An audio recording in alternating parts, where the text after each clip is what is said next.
Hey everybody, it's the Coach. This is Thursday Night Football on EA Sports. On deck, we've got what should be a great matchup between the Detroit Lions and the Tampa Bay Buccaneers. I'll see you again at halftime as we preview some of the action coming up on Sunday. But for now, it's Thursday Night Football. And on the call, as always, it's Brandon Godden and Charles Davis. All right, Coach, thanks. EA Sports coverage of the NFL has us on the west coast of the Sunshine State. Downtown Tampa's the spot, Raymond James Stadium. The scene a few moments ago, here it is. It's unlike any other in sport as both teams made their way out of the tunnel. These folks are fired up as their guys are ready to do battle between the Detroit Lions and the Tampa Bay Buccaneers. Hi again, everyone. Brandon Gaudin alongside Charles Davis. And, Charles, you take a look at this Buccaneer ball club. They come in playing pretty good football. Winners of 4 of their last 6 games. Meanwhile, for the Lions here, things haven't gone exactly according to plan to this point. But, boy, you and I down there with them before the game, they were fired up. And they understand how important this game is. Win this one, they can start to think about a turnaround.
The NFL season has hit high gear, and off we go in Week 11 on EA Sports. And this will not be returnable. It's out of the back of the end zone for a touchback. So here are the Lions now coming out for their opening drive. Leading the charge at quarterback, the former Georgia Bulldog, Matthew Stafford. Would you say that last week's performance by him, workmanlike in terms of numbers? 1 touchdown, 1 pick, but obviously a loss. Yeah, and that's the bottom line for him. All he cares about is how do we find a way to win the game.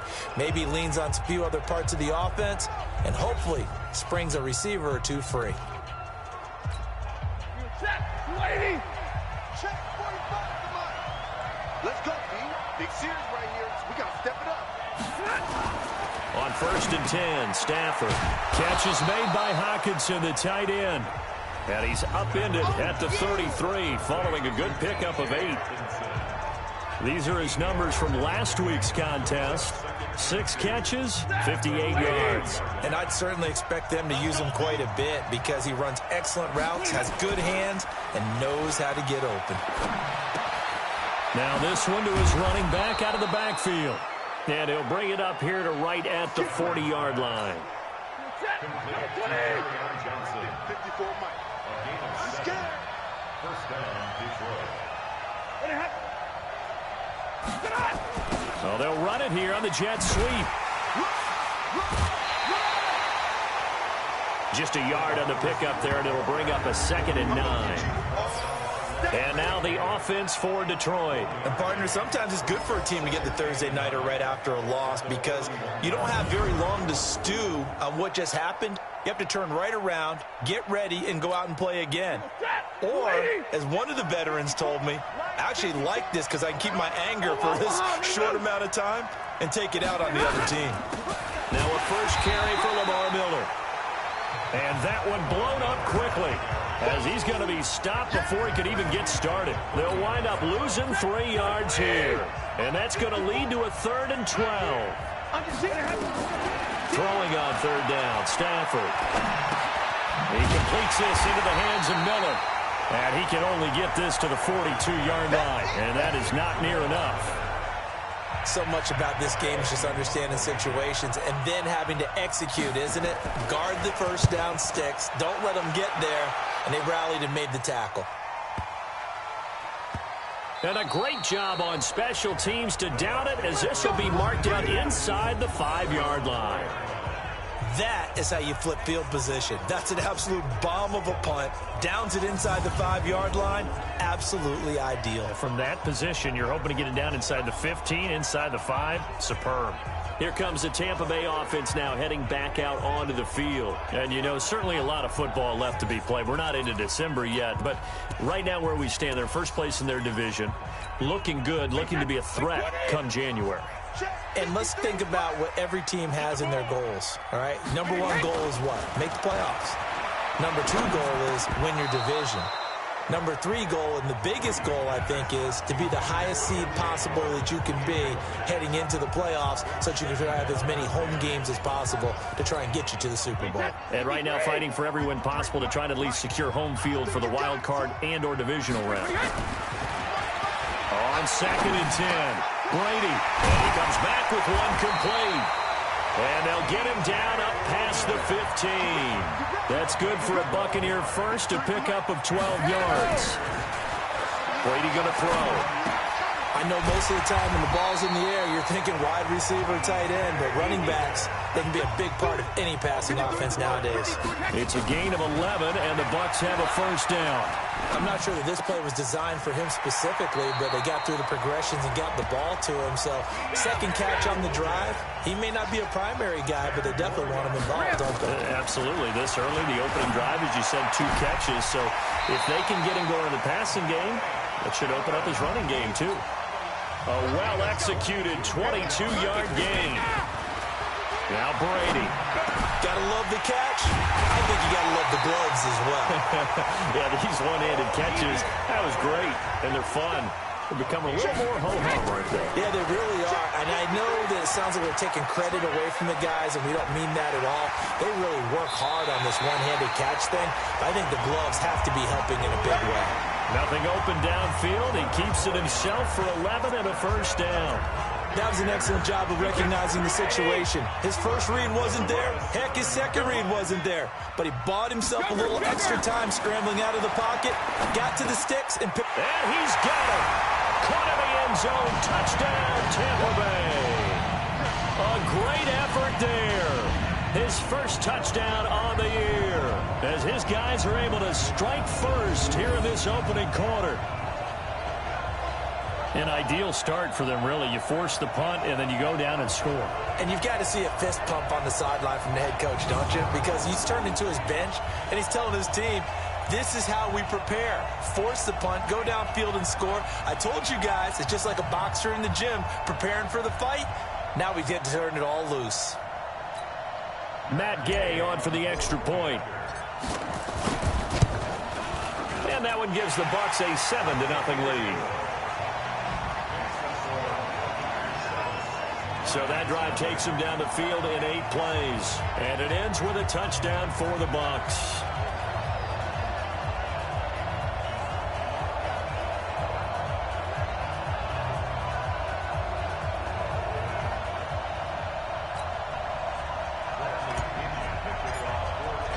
And following the touchdown now, it's Bradley Pinion on to kick this one away.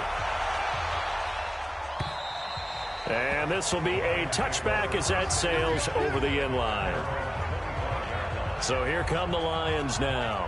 And to be frank, they're just in a tough spot. It's only November, already eliminated from playoff contention. I know their fan base doesn't want to hear that, but that's the case.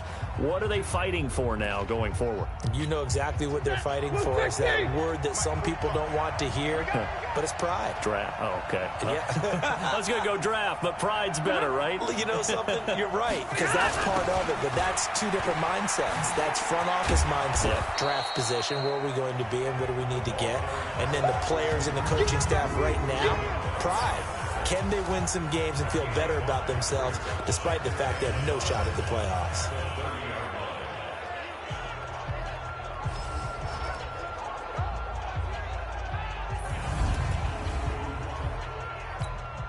Ball on the 30. They'll come up with a 2nd and 5. Hey, watch the slant.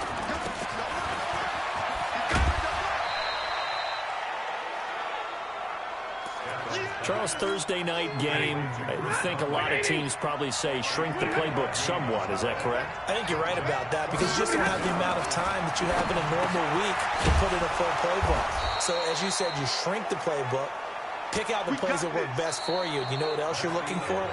Who are the freshest guys coming off the last game to play on a Thursday night? Guys have a little extra pep in their step. You go to them early and often. Lady! 45. Hey, they're scared. They're scared.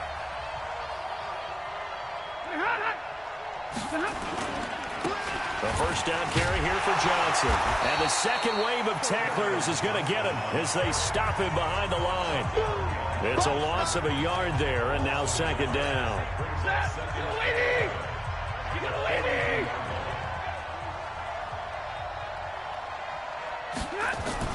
On 2nd and 11 now.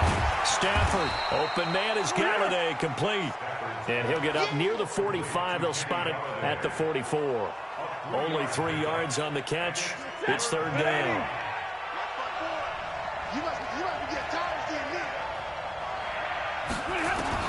To throw on 3rd down. Stafford. And the pressure gets to him and brings him down. Stafford is sacked. You never want to give up a sack. From the O-line's perspective, they hate it for several reasons, especially because they felt like they let little brother down back there in the pocket. Oh, no doubt. They have a ton of pride. When they go into every job wanting to keep that guy clean, they want that uniform with no grass stains, no dirt, nothing on it. But it's really, really difficult. You're talking about some terrific athletes who are trying to put him on the ground.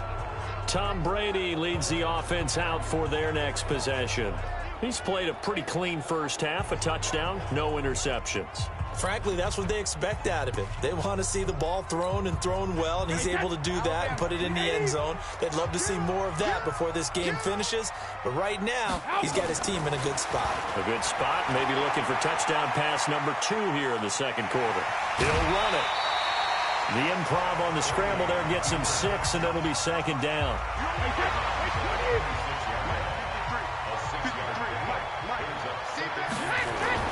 Looking to throw again on 2nd down.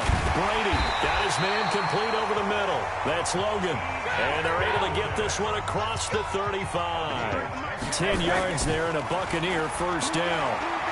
That was a pretty thick. And he can't find a receiver, and he's brought down. Got to assume this defense will be charging again here. It's 2nd and 15. Brady now to throw. Over the middle, complete. It's Logan. And he'll get it out near the 40 to the 39. Throwing is Brady on 3rd down. And the throw there going to be incomplete.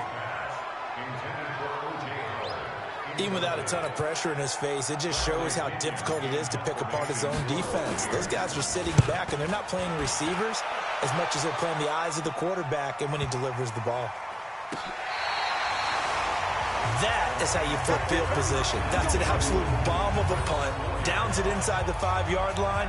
Absolutely ideal. From that position, you're hoping to get it down inside the 15, inside the 5. Superb. And Detroit getting set to go now. And they will start this drive with just terrible field position backed up inside their own 5. But we have seen teams be bold here and take shots, right? Sometimes you go max protection, make it a 1-receiver route, and take your shot downfield and see what happens. And occasionally, we've seen success occur. They begin the drive with Johnson. This will be stopped about 2 yards shy of the marker. 8-yard gain, 2nd and 2. They don't need to run another play here before the 2-minute warning. Let's see if they do it anyway. Now it's Stafford off the bootleg. And it's incomplete. It's been my observation there's been a nice variety of play calling defensively. You and I often talk about an offense's ability to keep a defense off balance with what they're doing. I think the converse has been true in this game. I think you're right. They seem to have gone off tendency quite a bit, but only the second quarter, a lot of time to change things.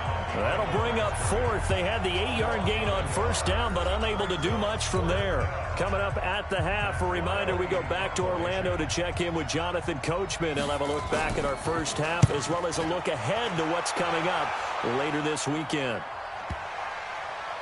And they won't get a chance to bring this one back. It goes out of bounds, back near their own 20. And Tampa Bay trots out there now. They're out in front. Last time they had to punt it away. We'll see if they can add to their lead now. They don't want to go out and punt it away again. This team now wants to get a cushion, put people away. They want to run their offense and have it end up in the end zone. Let's go, defense. Our time. It's our time. Hey, goal 66. On 1st down, Brady buying time to his left. And his throw here is incomplete. He was trying to find O.J. Howard, but it'll be 2nd down. Brady's incompletion on 1st down leads to a 2nd and 10. To throw again. Brady got his man complete over the middle. That's Logan. And they're able to get this one across the 35. It's a gain of 16, 1st down Tampa Bay. Now Brady. And at his size, he's a smaller back. He can get into football. He can kind of get lost, make someone miss. It's good for him. Yeah, it's great for him. I like what you said there. Sometimes he gets lost in the traffic a little bit, but get him out in the open field into some space. That plays to his strengths the best and keeps him out of it where all the big boys are, you know, make someone miss in the open field. That last catch short of the marker by just a yard leaves him with a very manageable 2nd and 1. Again, it's Brady. And he's going to find his man out of the backfield. That's complete. And it's going to be another 1st down as they'll get him to the ground at the Lions' 14. The Bucs going to go ahead and use the 2nd of their timeouts as they'll stop the clock with 24 seconds to go in this 1st half. Brady, 12 of 15 throwing the ball, 80% so far, and it's 1st and 10. This is caught. And he's into the end zone for a Tampa Bay touchdown. O.J. Howard with touchdown number 7 on the year as the Buccaneers tack on to their lead. And that'll give them a 2-score lead here, but I'm looking ahead. They just want to hold it for the final moments here in the 2nd quarter. They don't want to give up anything on the other side. No, not at all, because if they don't, it almost had the feel of an imposing their will score. And right now, they want to make sure they keep that and carry it into the 2nd half. Extra point by Gay is up and good. And it's now 14-0. That time, a 6-play drive. And it's all finished off with a touchdown by Tampa Bay.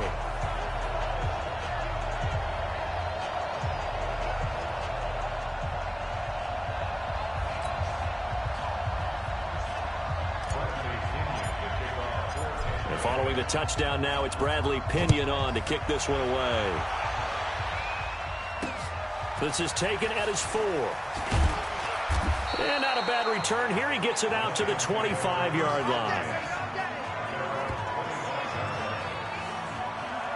Here's the Detroit offense now as they head back out onto the field. Already down 2 touchdowns here in the 1st half. This becomes a pretty important drive, doesn't it? It certainly does, and a lot of the teams script plays. We know that, right? They have a script to start the ball game, and typically those scripts go between 12 and 24, 25 plays. Down 2 touchdowns early, probably not very deep into their script. I think that they'll stay with it. I don't think they'll abandon it just yet and try and generate some offense on this drive. Anything. At least 3 points, get that 0 off the board. So a decent gain, but all for naught on the penalty. It's too bad, isn't it? They were feeling pretty good about it. The only people celebrating, the guys who just gave up that play. They'll indeed start on the ground to run that clock. And he'll just push his way forward for a few as the clock will run. 4 yards on the pickup. It'll be second down. So we have come to halftime in what's already a 2-touchdown game. As we toss it an hour or so east of here to Orlando, it's Jonathan Coachman with our EA Sports Halftime Report. All right, guys, thanks very much. We'll get back with you shortly. But first, let's take a look at what's coming up this weekend around the NFL. Some good games to look forward to in the early window, especially the one in Baltimore. A big one coming up for the Ravens as they get set to take on the Dallas Cowboys. In the late afternoon games, the place to be might very well be Denver, Colorado, where it'll be the Broncos taking on the Atlanta Falcons. And lastly, Sunday Night Football has a good one lined up between the New Orleans Saints and the Chicago Bears. In the game you're watching, it's who else? Tom Brady with a strong first half. He's thrown for close to 200 yards already, and that's helped propel his guys into the lead. As we send you back to Brandon Gaudin.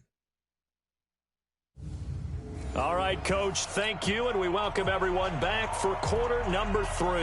The Bucs with a lead, and they'll get the football first as the second half is underway. This one taken just inside the 10. And a good return as he'll be stopped just shy of the 30-yard line. Let's go, baby. Let's go. So here are the Bucs to take over on offense. Last week, they got the victory against the San Francisco 49ers. They've got the lead in this one as well right now. Check. Wait, 20. Check. 53 is mine. It's our time. Wait, 28. Brady now on first down. That's caught by Howard. And he'll be out of bounds just shy of the 40. The catch and run pays off for 29 yards.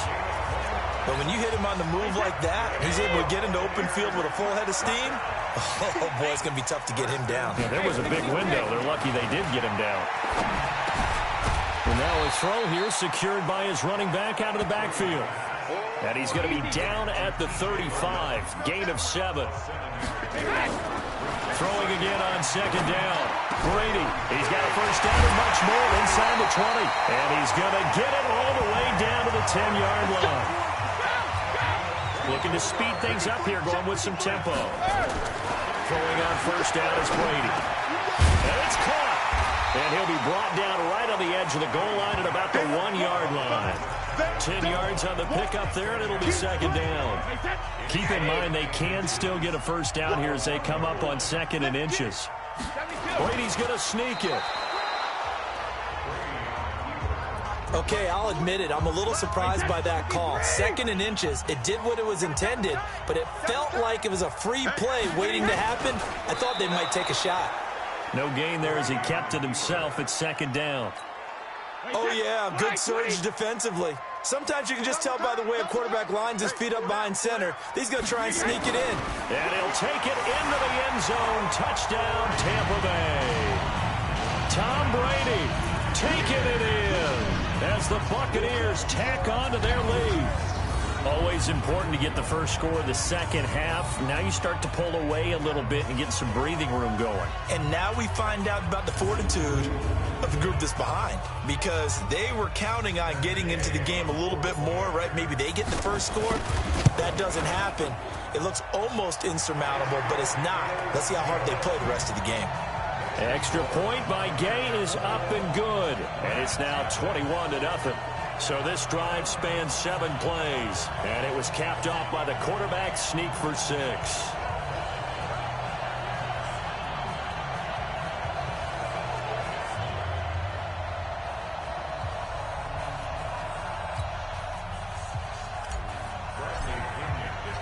And following the touchdown now, it's Bradley Pinion on to kick this one away.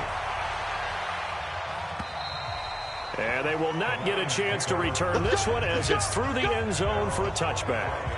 So we get a look at the Lions offense as they get ready for their first possession of the second half. And their halftime hole now even deeper, and they need a big drive here just to answer the first touchdown of the second half scored against them. They were down at the half. Now, as you mentioned, they're down a little bit bigger, but no time for discouragement. Just got to get back to it, right?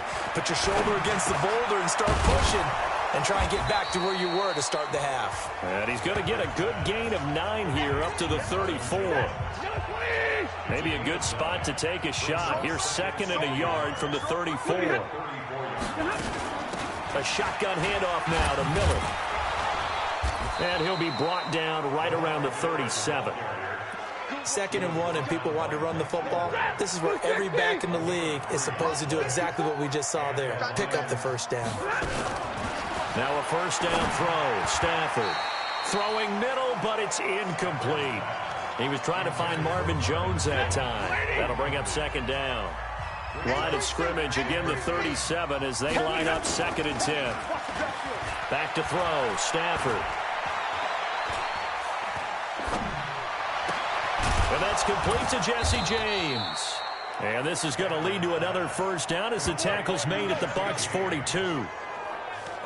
The goal for any offense versus his own defense, find the holes where guys are available and put the ball on the receiver before any defender can step up and fill it. They did it well there. Perfectly executed crossing route. And they're able to get this one past the 30 to the 25-yard line. They'll get 17 that time, and the Lions have a first down.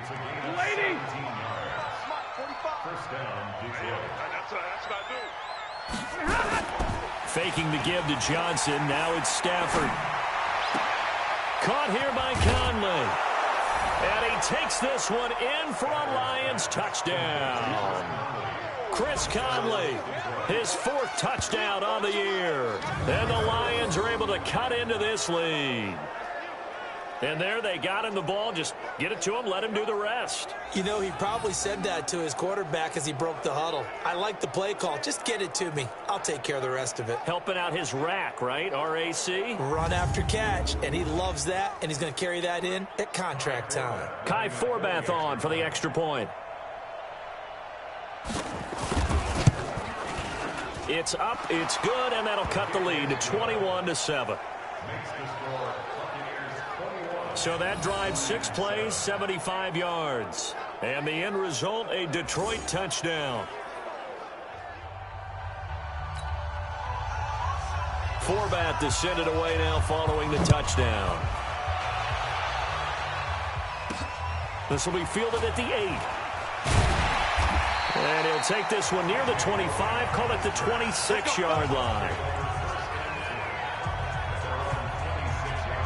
Here comes the Tampa Bay offense now heading back out onto the field. They were able to extend their lead with an opening drive touchdown here in the 3rd quarter, but that just got matched a moment ago. So we know that what they discussed at the half worked. Now, what are the counters to that, right? You don't just run the same things over and over. Some do, but many will also show something and then come back with something else to keep the defense off balance. Here's a throw that's taken in out of the backfield. And he's taken down, but able to slip across the 35. That's good for a Buccaneer first, a pickup of 12 yards. As a passer, you're always trying to find that open window to throw the ball downfield. How about this one? Right in the middle of the field, right in the heart of a defense. Unnecessary roughness. Defense. Now, I know it's an emotional game, Charles. You can't do that. And when you get into your film sessions and you argue your case with your coaches, that's exactly what they say at the end. You just can't do it. It costs your team. On 1st and 10, here's Brady. Over the middle, complete. It's Vaughn. And he's tackled a yard short of the marker. Good gain of 9 on 1st down. To throw again on 2nd down. Brady. And he finds Howard complete. And he's brought down, but not before he reaches the 8-yard line.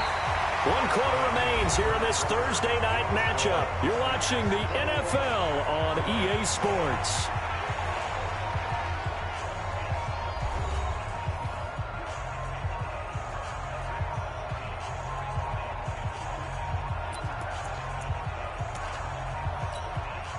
3 red zone trips, 3 touchdowns so far. They'll look for a 4th on 2nd and goal. Now Brady again. And he hauls it in for the Buccaneer touchdown. Cameron Brate, his first touchdown on the year as the Buccaneers tack on to their lead. They had the lead in the 4th, but still passing. Finding the big target for the touchdown. Now that lead grows even more. Everybody gets to join in the fun. You know, it doesn't have to just be the wide receivers catching touchdown passes. The tight end doesn't just have to do just the dirty work inside. He gets a chance to get into the end zone as well.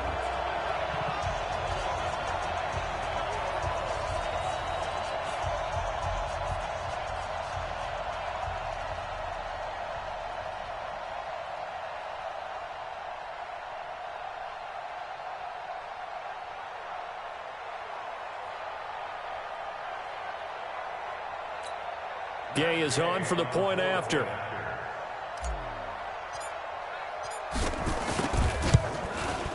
He knocks it through.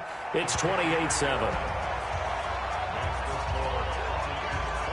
A drive there of just 4 plays. And it ends with a touchdown for the Bucs.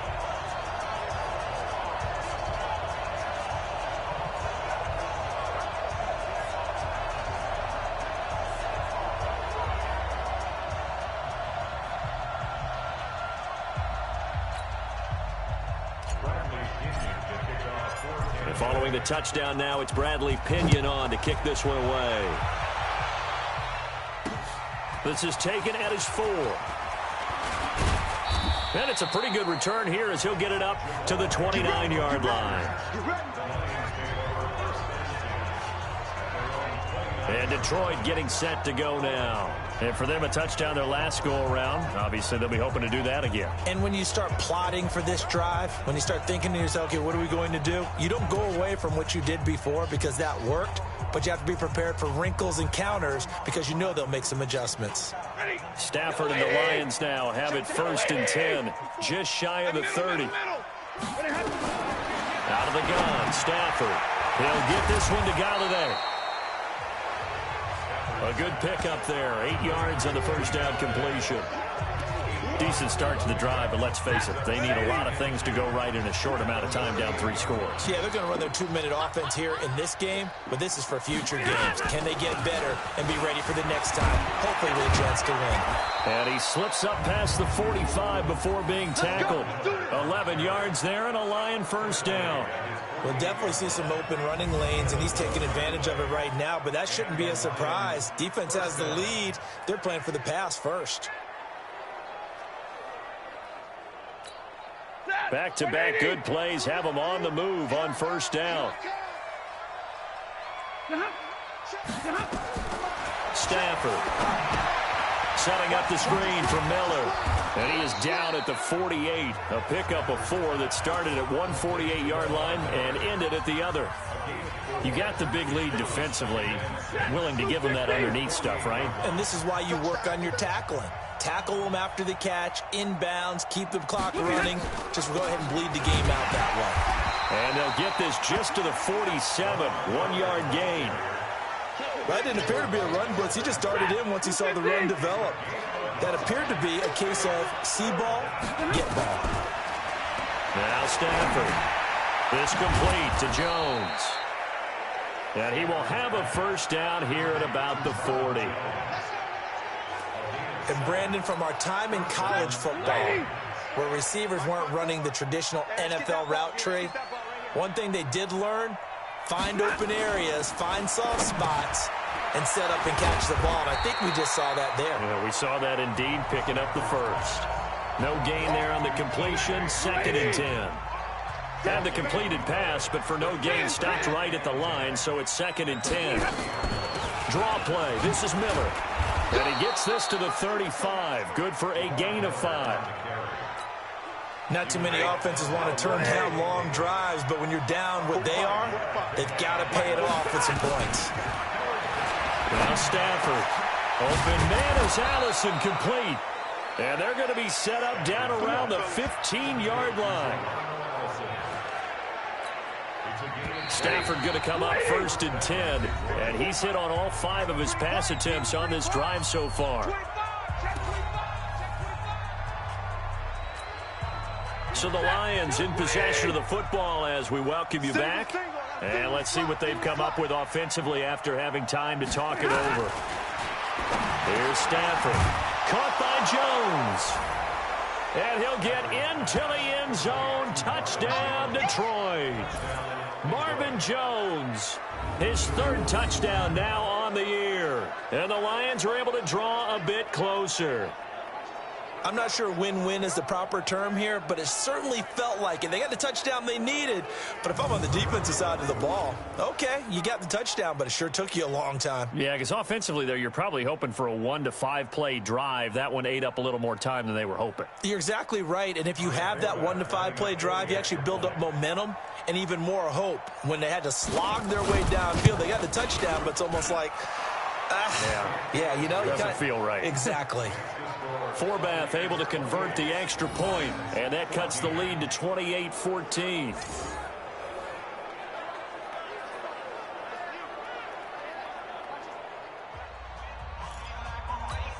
Two scores down, 3 timeouts left. Still a chance if they can somehow get this one back. And the Buccaneers are able to recover. Their hands team does its job. They knew they needed a miracle. They had to have that onside kick. They didn't get it. Well, as we knew, even before they put the toe to the leather on that one, their chances of getting that done, slim and none. And I do believe we saw Slim just leave the door, didn't we? We did indeed. I think we're down to none. And Tampa Bay trots out there now. And a few kneel downs should just about do it. Now, defensively, they do have all 3 timeouts, but very little reason to use them at this point. Wait, that's Alabama. 380. Double dog. That's the way. Switch it. Come on, switch it. They'll run with a former Tar Heel, TJ Logan. And brought down, but able to get it to their 30-yard line. And now we're going to get a timeout defensively. So another stop, 1:50 left in the football game. They're not totally home free yet, but it's looking good as they come up 1st and 10. They run with Logan. And this carry not as productive. He's swallowed up at the line of scrimmage. The Lions now going to use the 2nd of their timeouts as they'll talk things over prior to this upcoming 2nd down play. Officially nothing on that last run. They'll try again 2nd and 10. This is Logan. And he'll be taken down just shy of the red zone at the 21. And the Lions quickly now going to use the last of their timeouts as they'll talk it over here before what will be an important 3rd down. Wait, that 29. Alpha. 53. We don't want this. Shadow. Here's Brady. Got his man complete over the middle. That's Logan. And he gets it inside the 10 to the 9. Instead of a 3rd and 1 run, they go pass and they get 12 yards out of it. And with that last play, he's now up over that 300-yard mark. And in today's NFL, it almost feels routine. And I hate that when you talk about a 300-yard passing game. To me, 300 yards still signifies excellence, and he's achieved that in this performance. Moved back to the 10. They'll try on 2nd and goal here. Even. 4 down. Even.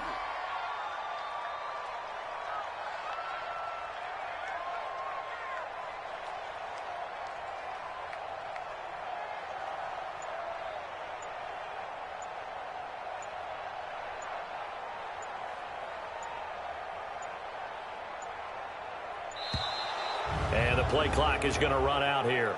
They're in no hurry to get a play off. And that'll set them back 5. Can't afford another delay here as they come up again on 2nd and goal. Brady will take a knee here, and that should just about do it. Listen, anytime you take a knee to end a game, that means you've won it. So it doesn't matter whether it's home or on the road, but there's something a little extra special about doing it in front of your home crowd, isn't there? And the home crowd applauding. They're happy with what they've seen. Chalk this one up in the left-hand column for a win. Yeah, that's right. Head to the locker room, throw the wristbands in the crowd for the kids, your gloves, your towels. Get to share it with the home team. So time has run out on what will be a Tampa Bay victory. And you look back over the score sheet, interesting. A very clean game, no turnovers by either side. An absolute rarity when we watch games now because defenses have put such an emphasis on taking the ball away. Well, what we saw here was offenses spending their time saying, look, you know they're coming for it. Ball security is paramount. So they worked on that, not just a week of practice, but I'm sure all during training camp. Make sure when you have it, tuck it away because danger lurks everywhere you turn. So for the Buccaneers, they continue to put themselves in position for a first-round bye as they move to 8-2. And they'll get a few extra days to get ready for next week. Meanwhile, for the Lions, they're going the wrong way as this will drop them to 3-7 now on the year. And they'll get a chance to redeem themselves at home next week. And for Charles Davis and our entire crew here at EA Sports, I'm Brandon Gaudin saying so long, everybody.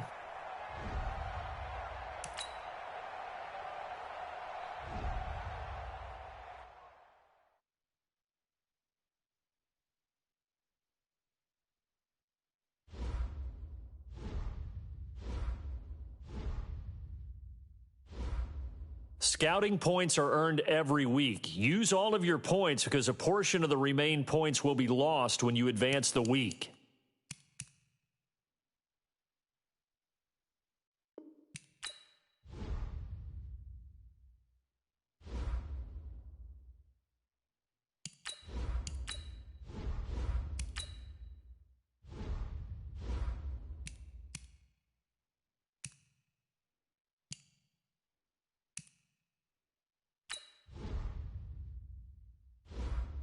Scouting points are earned every week. Use all of your points because a portion of the remaining points will be lost when you advance the week.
It's Gurley power. It's the coach, and this is the NFL on EA Sports. Coming up, running back Todd Gurley, fresh off a standout performance a week ago, as it'll be the Atlanta Falcons taking on the Chicago Bears.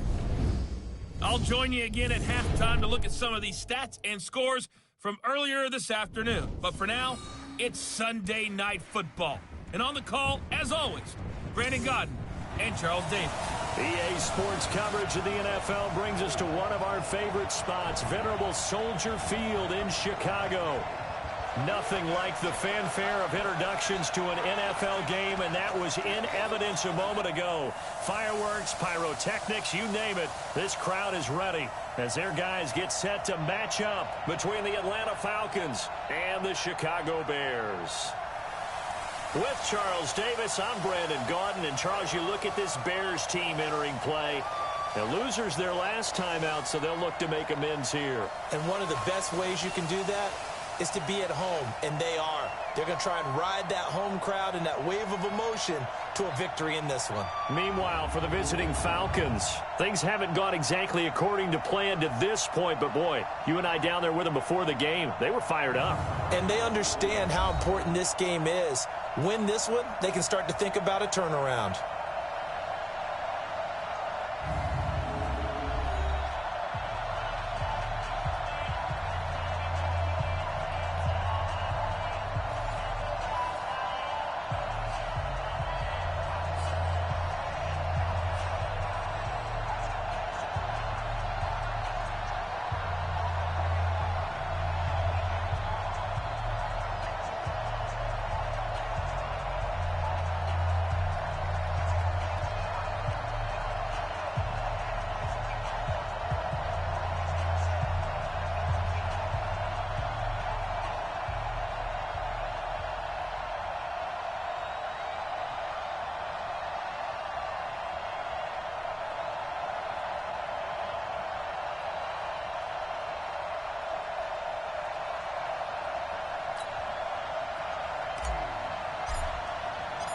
The NFL season has hit high gear, and off we go in Week 11 on EA Sports.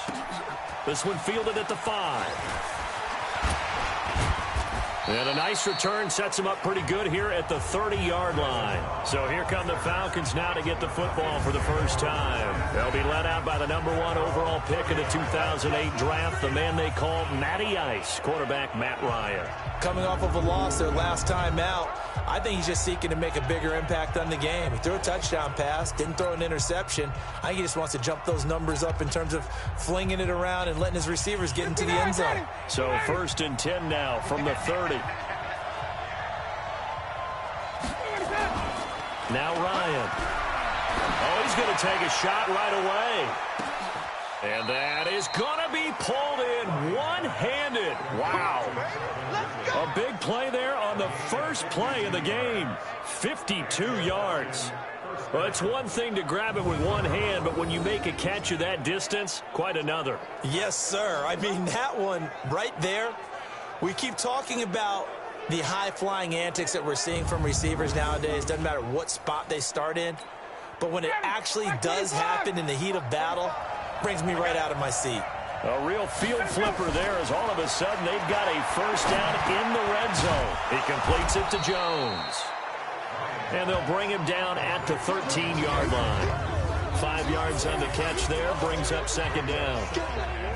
And here are the Falcon offensive starters. And a big key is going to be how can these wideouts create separation from the defensive backs, because we've seen some early success in the passing game in this one, and that's going to need to continue. 2nd and 5 after the 5-yard completion on first down. Complete to Jones.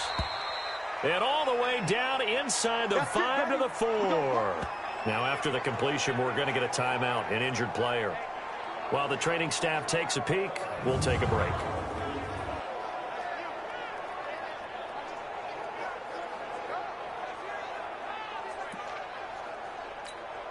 So 3 plays, already 1st and goal, and they are wasting little time. And they'll turn their power game to try to get in. And he gets in. Touchdown, Atlanta. It's the fullback.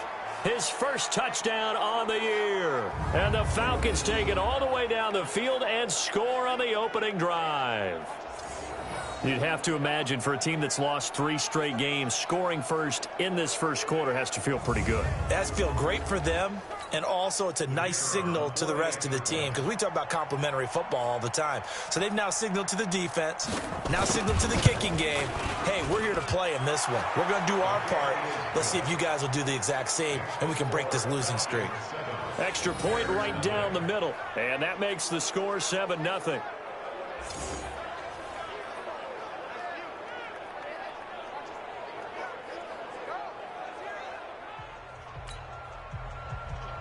Now after the touchdown, it's Bosher to kick it away. And that'll carry over the back line of the end zone for a touchback. So here now the Bears offense for their first drive of the game. And they'll be led onto the field by their 6'6" quarterback, the former Arizona Wildcat, Nick Foles. Coming off of a loss their last time out, I think he's just seeking to make a bigger impact on the game. He threw a touchdown pass, didn't throw an interception. I think he just wants to jump those numbers up in terms of flinging it around and letting his receivers get into the end zone.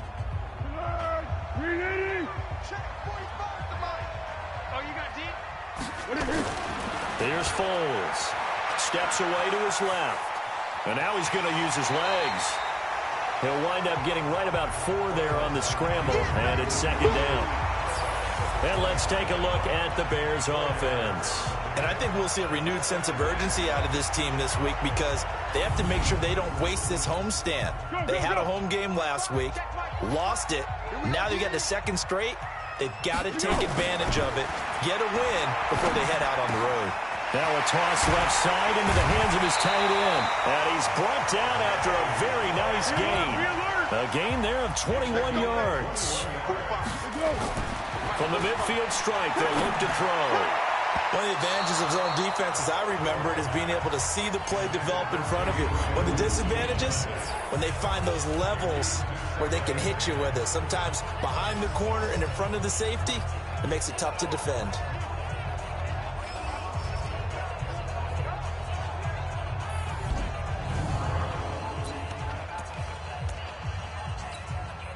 So now 2nd and 10 after the incompletion on first down. Now Foles. And this one incomplete. Too much contact to hold on to that one, and it's 3rd down. So back-to-back incompletions, and that has them staring at a 3rd and 10. Foles. Caught by Montgomery. And he can only manage to get this to the 45-yard line. Well short of the first. They'll set up a throw. It's complete. Swings it out to his running back. They were caught in no man's land that time, but the decision to go for it, that was the right one. It's a first down. Well, peel back the curtain, partner. We've got a pretty good... Now a hit, and Foles loses the football. It's out, and the Falcons grab it. And the possession is theirs at their own 43-yard line. So he went out of the pocket left, and then things got dicey. And what often happens is when they get outside, they want to keep their eyes downfield in order to try and complete a pass. But when they try to make a play, they've got to get their footwork involved, and that can really mess them up as well. And in this case, nothing went right, and the ball got knocked free. Here comes the Atlanta offense now ready to take over here. They'll be looking to duplicate that first drive, the one that got them that 7-0 lead. Of course they would. I mean, look, they're on the road. So getting the 7-0 lead was huge for them, right? Imagine getting up 2 touchdowns on the road, taking the crowd out of the game. It'd be ideal. A throw left side to start out. That's complete. And he'll work it across midfield inside the 45. It's a gain of 13 and a first down for Atlanta.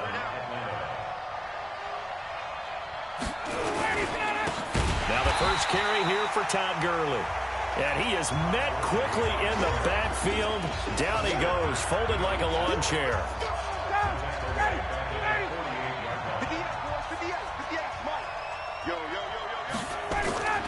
They go play action with Ryan. Looking deep for Julio. And this is taken in at the 5. A big play there, Ryan to Jones. 44 yards. How about this first quarter for them throwing the football? This defense has 0 answers for what they've seen so far with the ball in the air. Blitz coming, and down he goes.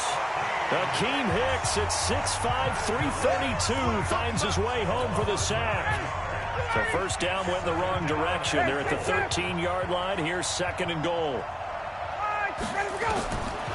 Now Ryan. Caught by Cobb. And he is into the end zone for a Falcon touchdown. Randall Cobb, his fourth touchdown on the year. And the Falcons push further out in front. They've got to be thrilled on the road right now. Touchdown, turnover, touchdown, and quickly trying to make it 14-0. Yeah, and mentioned it already. On the road, to be able to go into someone else's house and establish a start like that, obviously your confidence rises in a big way, and you're putting some doubt in their minds.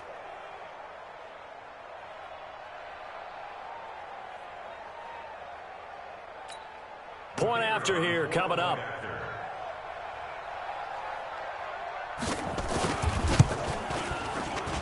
And it's good, and they have jumped out here to a quick 14-0 first quarter lead. 5 plays there on that drive. And the Falcons score to cap it off. Now after the touchdown, it's Bosher to kick it away. This will be fielded on the back line of the end zone. And no run back here. This will be a touchback, and it comes out to the 25-yard line. The Bears offense now getting ready to take over. And they had the fumble last time that led to a touchdown. That's a no-no.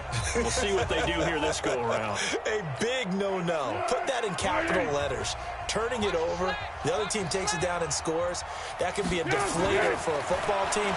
Now it's up to the offense to get back out on the field and pick things up. Well, they're out there. We'll see if they can pick those things back up.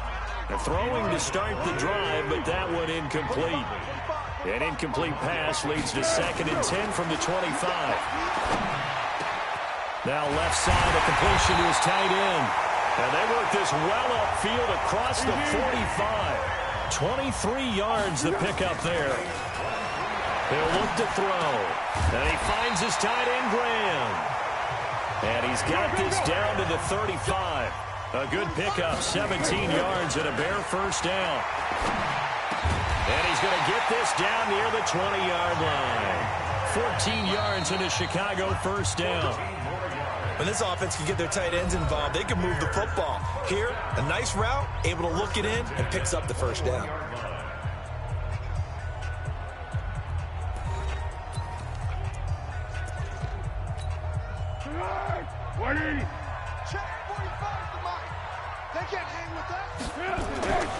Now on first down, he'll drop to throw it. And he rifles one incomplete. David Montgomery, the target out of the backfield. And that'll bring up 2nd down. From the 21, it's 2nd and 10. 2nd and 10. And he's got it. And he takes this one in for a Bears touchdown. Jimmy Graham, his 5th touchdown now on the year, as they are now on the board here in the first half. So the quarterback drops to throw, looks over, and boom, a guy that wide open, he has to be thinking, wait a minute, this is some kind of a dream. This is too easy. Yeah, a great dream. One you don't want to wake up from. But for the defense, almost feels like there was a bust in coverage.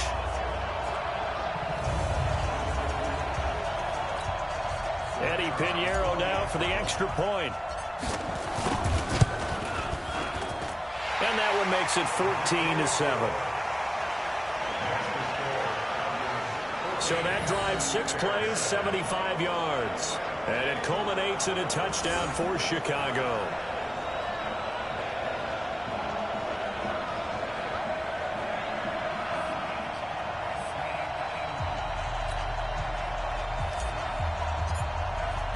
Now after the touchdown, here's Pinheiro to kick it off.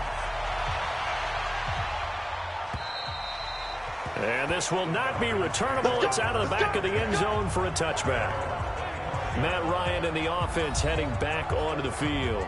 They've got the lead. He's a big reason why. Looking sharp so far. And as we travel around the league, we see quarterbacks get it done in a variety of ways. But today's NFL does tell us one thing. If that guy doesn't play well, their team's not going to win. And right now he's got his team in the lead. And now they'll look to extend that lead. And he's upended at the 33 following a good pickup of 8. That's it. That's it. When you execute a drag or a crossing route really well and give them a chance to let it develop a little bit, you can gain some significant yardage hitting your tight end on that one. Looking to throw again on second down. Ryan, a 50-50 ball here, and it's intercepted. Picked off by Jonathan Cyprien. And his guys are going to get the football at their own 47-yard line. Well, this was a 14-0 game not too long ago. Things were looking pretty good. And then you give up the touchdown on the last drive. Now the interception. So that's a lesson in trying to stay vigilant, isn't it? You have to stay on top of things. Can't relax too much because, as you noted, things change. Now they've got to go out there and get a spark going again and try and slow down this comeback. Here's the Chicago offense coming back out onto the field. And that last drive, a long drive, but not just that. They had a great air attack going. Do they stick with that? I would think that they would, because if they were confident enough to do it on the last drive, starting backed up in their own territory, why would you change anything? Rush coming, and he's taken down. Now, following the sack, they'll look to make amends on a second down and 17. He'll drop to throw. That's caught by Montgomery. And he'll be brought down at the 48-yard line. Looking to throw.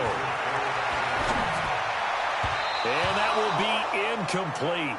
Well, they weren't scared to let it fly, but it falls to the ground and brings up fourth down. And no move to get the offense off the field. They're going on 4th and 5. They'll set up to throw. Finds his target, Montgomery. The 4th down run successful. Now they look to pay it off on 1st down. Dancing to his left. He's going to take off with it. The improv on the scramble there gets him 6, and it'll be 2nd down. They brought the blitz that time, and I thought they were going to get to him, but instead, he flipped it on its ear and ended up picking up positive yardage. I thought he was dead to rights, but you are exactly correct, sir. Able to turn that into a positive gain. And that's going to be good for another 1st down as the tackle's made at the Falcons' 13-yard line. They certainly feel... Got his man, and it's caught for a Chicago touchdown. Ben Braunecker, his 2nd touchdown on the season, as they are an extra point away now from tying this football game. I feel like I'm back in school. What was that book, you know? It was the best of times. It was the worst of times. This has been a tale of 2 quarters so far. They trailed 14-0 after 1. How about the rally we've been watching? Yeah, a couple of touchdowns. PAT here to tie it up. This is a good ball game all of a sudden. Point after, right down the middle. And we've got a tie game here, a back-and-forth first half. So that drives 7 plays in length. And the end result is a Bears touchdown.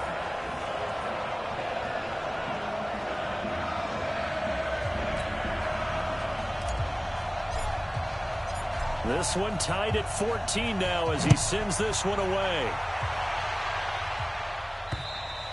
And this will be a touchback as that sails over the end line. Matt Ryan and the Falcon offense set to get going again. And it was his interception on the last drive that wound up leading to a game-tying touchdown. And somehow you can make this a positive, though. You know why? Game tied now. So you're not protecting a lead. So you're not playing that way. You've got to go get the lead again. So maybe it loosens him up a little bit and allows him to go ahead and be a little more free in his play. It got his man complete. And now off to the races down the right side. Touchdown, Falcons. Russell Gage, his first touchdown on the year. And the Falcons have taken the lead. Not a whole lot to recap on that drive. Just one play, 75 yards to the house. Yeah, it's a long way to go. And remember, rarely is it a straight line 75 yards, too. Got to have a little extra in there. So whatever the final number is, a well-deserved seat on the bench, a little oxygen if he wants it as well.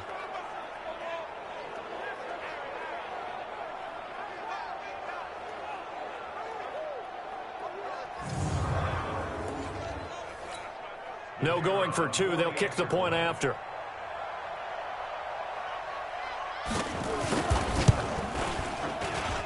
It's up and good, and that'll make the score 21-14. One of the shortest drives you'll ever see. One play, 75 yards, 6 points.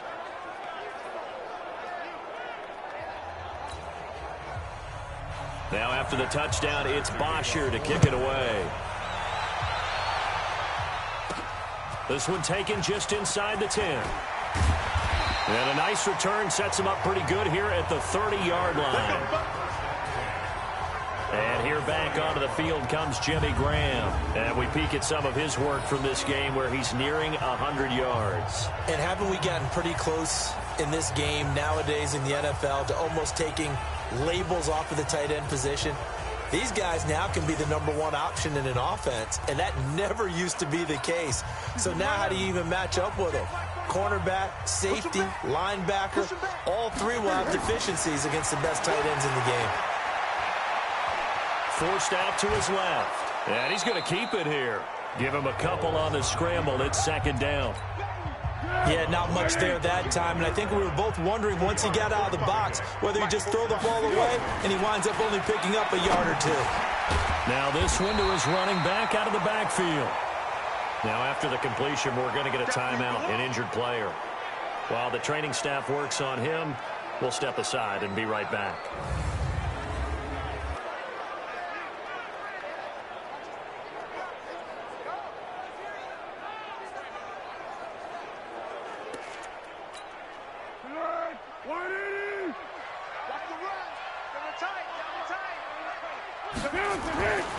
They'll look to throw for it on 3rd and 1. And Robinson with a big catch. And that's going to be good for another first down as the tackle's made at the Falcons' 37. He's been the forgotten man in this first half. Not a guy you want to forget. Not only his first catch, first time they've targeted him. That doesn't make any sense, does it? Not because at all. Those are the types of plays that he provides. When he does come alive, when they do look his way, not only is it a big catch, it's a first down.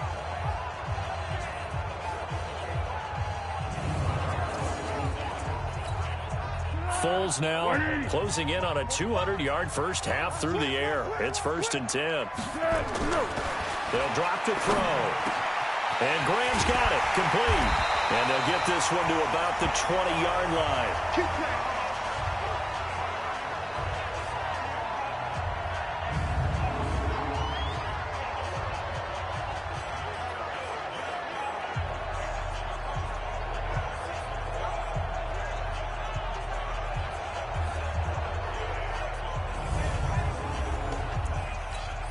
Coming up in a couple of minutes, we'll get you to Jonathan Coachman in Orlando. The coach will have stats and scores from earlier today in the NFL. And he finds Montgomery complete. And the result here, a pickup of 8. Leaves him with 2 to go on second down. Throwing again on second down. Foles. And that is caught. Touchdown, Bears. Jimmy Graham with his second TD of the game, his 6th on the year. As they are an extra point away now from tying this football game.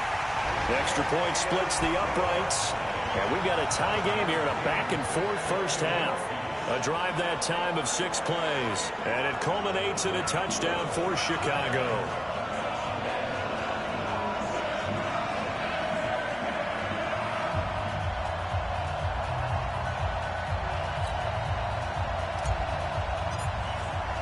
A couple of teams locked into a good one here. 21 all the score as the kick's away. And they will not get a chance to return this one as it's through the end zone for a touchback. And here now come the Falcons. And last time the formula was pretty simple. 1-play drive, long pass. That maybe they just want to do that again, right? And that's exactly how you want to draw things up. Whether it's on your grease board, right, in your playbook, 1-play drive is exactly what you want on offense. But they have to be careful of is not having a letdown. It was fairly easy last time. They can't expect that going forward. Yeah, we'll see if it's that easy here. And they're able to get this one across the 35. It's a gain of 13 and a first down for Atlanta. They'll throw on first down with Ryan. And he gets this one to Ridley complete. And taking it across midfield and inside the 45. Now the Falcons going to use one of their timeouts. as they'll stop it with exactly a minute to go before halftime. Back-to-back good plays have them on the move on first down.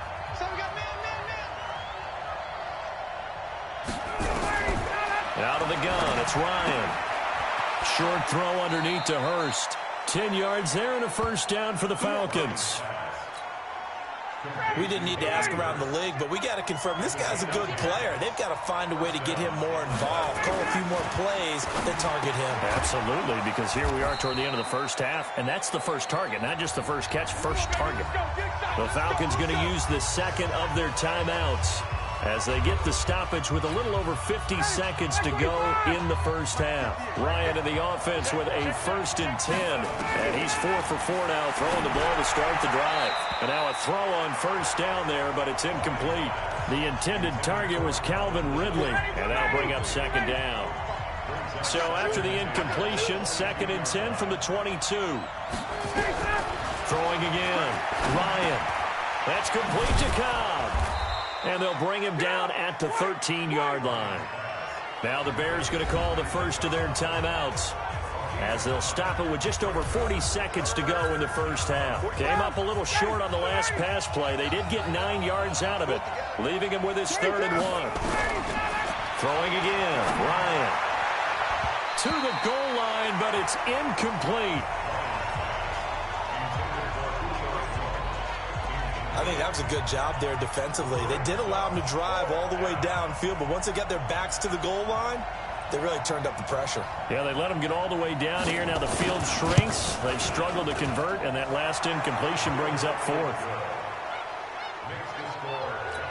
So the drive stalls out inside the 15-yard line, but they do get 3. And I've talked with enough players nowadays, and when they have these types of kicks, that no one says to their guy, hey, that's just like making an extra point, piece of cake. Because the extra point is not a piece of cake anymore. But kicking a field goal from that distance, just give him confidence and let him knock it through. The Bears offense now gets set to head back onto the field. You've got less than 30 seconds left here in the half. You're well on your own side of the field. What are we doing here, Coach Davis? Well, I'm trying something on first down. And it's something that's safe. It's something that's been done many times before. A lot of people say it's not even worth trying, but I'm running a draw. I'm running a screen. I'm seeing if something pops. And if it does, that can alter my strategy and potentially get me some points. And if it doesn't work, well, then you just run the clock down and go to the locker room. Nothing open downfield. He keeps it himself for 11 and a first down. So here's a 1st and 10 at the 38. Now Foles. The connection made. It's Graham. And he'll have it past midfield almost to the 40 before being taken down. The end result, 21 yards.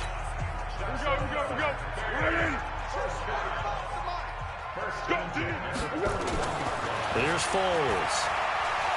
Being chased out left. Now a hit, and Foles loses the football. It's out. It won't be a sack, but it's no gain, and it brings up second down.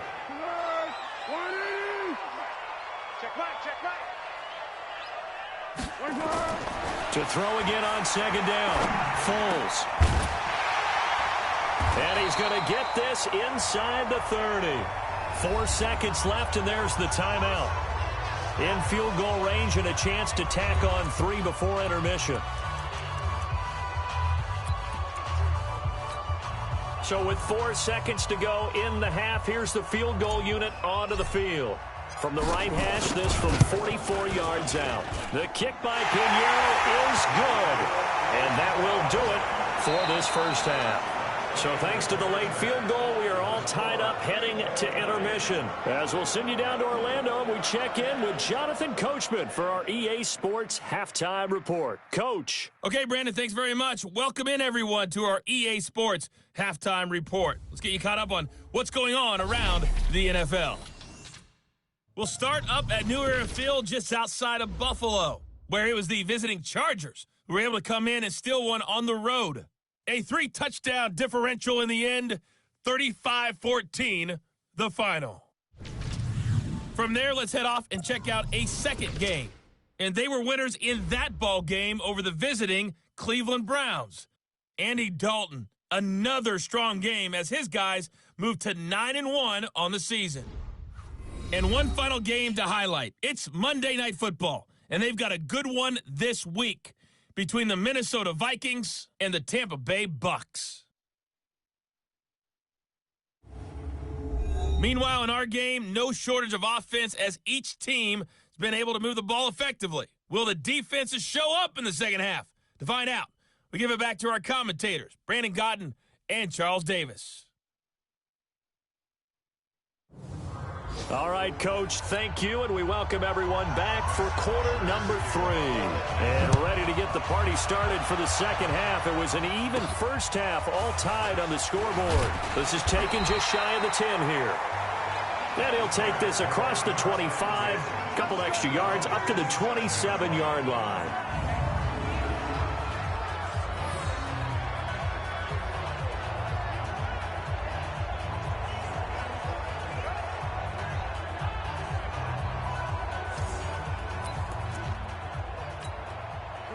At the line, prepping for their next drive, the Bears offense. First half showed us some pretty good offense. Tie game, we'll see what the second half brings. And it'll be interesting because I think both sides feel pretty good about what their offenses are doing. Gotta wonder what adjustments are being made defensively to try and get a spark and maybe slow down the other side. But here, do you change up anything on this opening drive? Not offensively, you don't. You got everything going your way. You've probably prepared for maybe some change-ups you might expect, but overall, you like what your game plan's showing you. After the incomplete pass, here now is 2nd and 10. Now a toss left side into the hands of his tight end. And that's going to be good for another first down as the tackle's made at the Falcons' 27-yard line.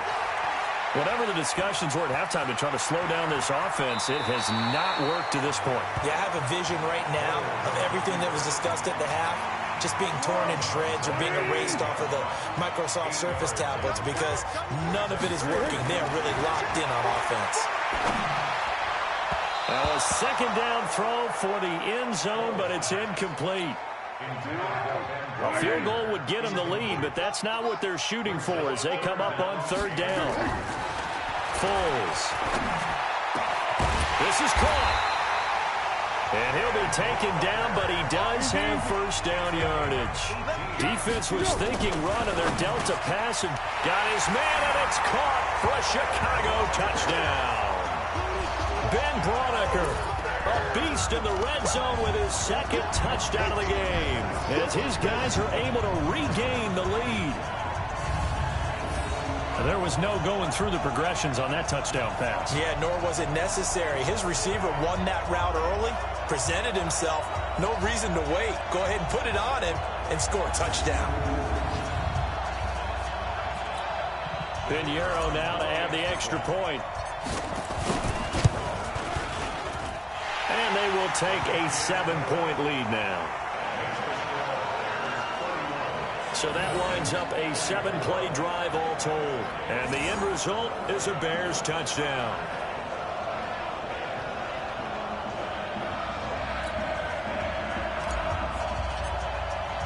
Now after the touchdown, here's Pinheiro to kick it off. And that'll carry over the back line of the end zone for a touchback. Here comes the Falcons offense. It's their first possession of the second half now. And this game was all square at halftime, but now they find themselves down 7 following the opening drive touchdown here in the 3rd quarter. And they need to take a good, relaxing, deep breath, don't you think? Because right now they might start to feel like they've got to play catch-up here and start matching them point for point. But it's still too early to get there. They can still run their offense. Plenty of time to get back in this game. And they work this well upfield across the 45. A good pickup there, 21 yards. This quarterback now over 300 yards now for the game, and time to improve on that as he's got a 1st and 10. Now Gurley. And he works his way forward for about 4 up to the midfield stripe. Tough first half for him, unable to put up the numbers he's used to producing. But with a guy like him, you and I both know it just takes a couple of explosive touches for him to make an impact on this game and on the stat sheet as well. Ryan's throw caught by Jones. And he'll go down shy of the 40 at the 41. 9 yards to pick up there, and it's a first down.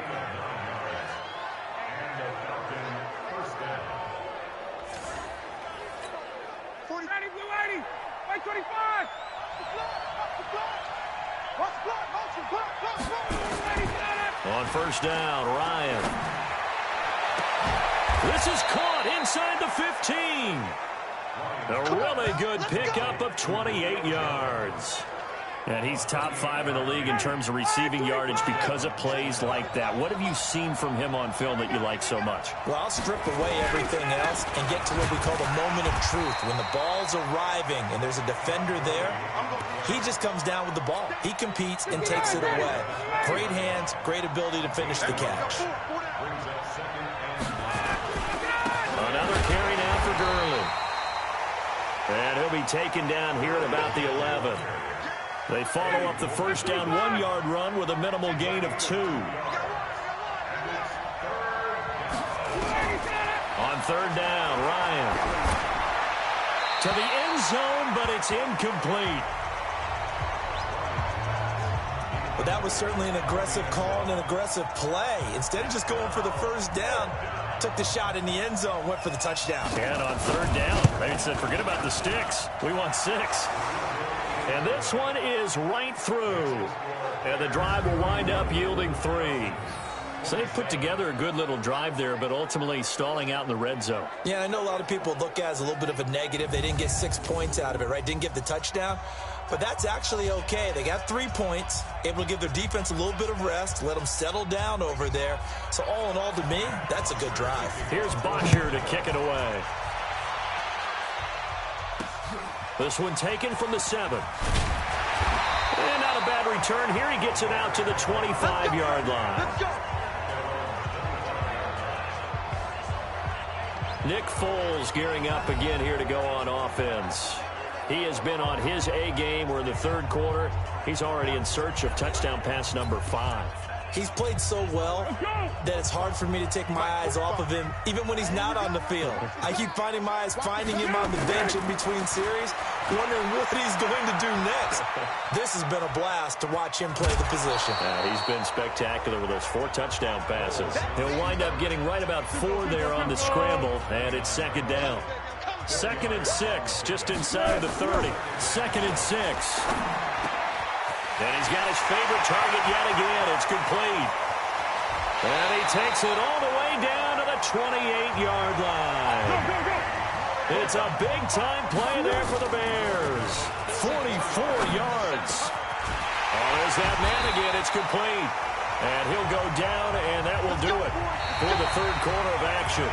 Well, make that now 2 completions for him on this drive, and these aren't ordinary completions. They're big ones. Yeah, these are the types that make a secondary talk to each other and not in a good way, oftentimes pointing fingers. Hey, who's got it? Someone cover it.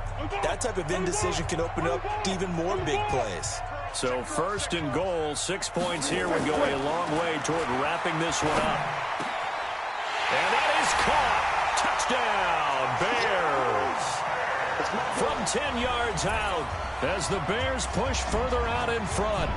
Boy, it's nice to have that big, reliable target you can go to. Each and every time. A lot of people see that position as a fallback. Throw it to them when all else fails. Not at all. This guy can make plays, and that's exactly what he just did. Yeah, play here for a touchdown. Pinheiro now to add the extra point. And he's been a busy man, 5 for 5 now as he knocks another one through to extend the lead. So that drive, 4 plays, and it culminates in a touchdown for Chicago.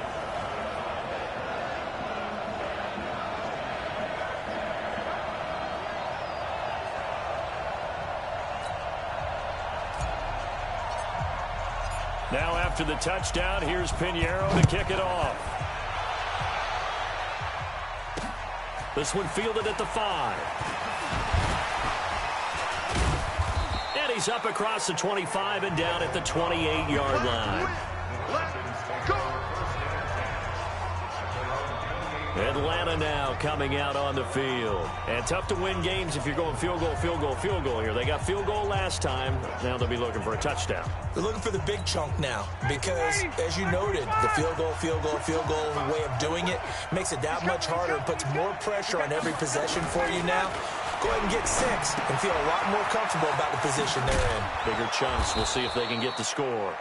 And to the 36-yard line, taken down there after getting 8 yards. facing a 2nd and 2 after that last catch, good for 8 yards. To throw is Ryan. And he will find Ridley. That's complete. And able to get this one across the 45 before he's brought down. This possession means so much for them. They've got to focus on this drive and find a way to make this a one-possession game. Got to get a score. Yeah, so good with a field goal. Don't necessarily need a touchdown. Ryan. And they'll set up the screen to Gurley. And he gets this to the other side of midfield across the 45 before going out. It's a gain of 11, and the Falcons pick up the first. Ryan now perfect since the second half started. 7 of 7. It's 1st and 10. Now it's Ryan. Now that'll be tipped and intercepted. Picked off by Buster Screen. And a terrific return as he takes this thing all the way down near the 20-yard line. Partner, we always talk about possessions being at a premium in these games, and now in this situation, throwing an interception here when you have to claw your way back in, that one's going to hurt, and in a big way.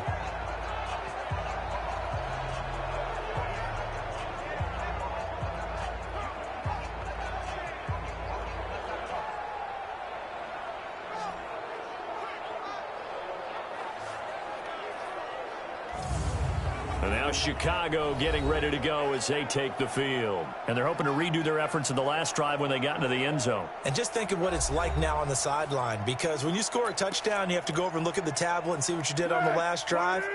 When you scored points, it's a whole lot better view than when you're trying to figure out how to fix things there. They'll come out throwing here on 1st down. That's caught by Montgomery. And this will leave him a yard short. Nice pickup of 9 yards on 1st down. It's a 9-yard pickup on the play, and that'll make it 2nd and short. Now Montgomery. And he'll get it here to the 10-yard line. Clock running, under 4 to play now as they come up on 1st and 10. They'll run with Montgomery. He pushes forward for maybe 3 down to the 6-yard line. Able to stay in bounds, and the clock keeps rolling. And this defense right now backed up in the red zone. Another touchdown, it's over. They've got to stand tall quickly.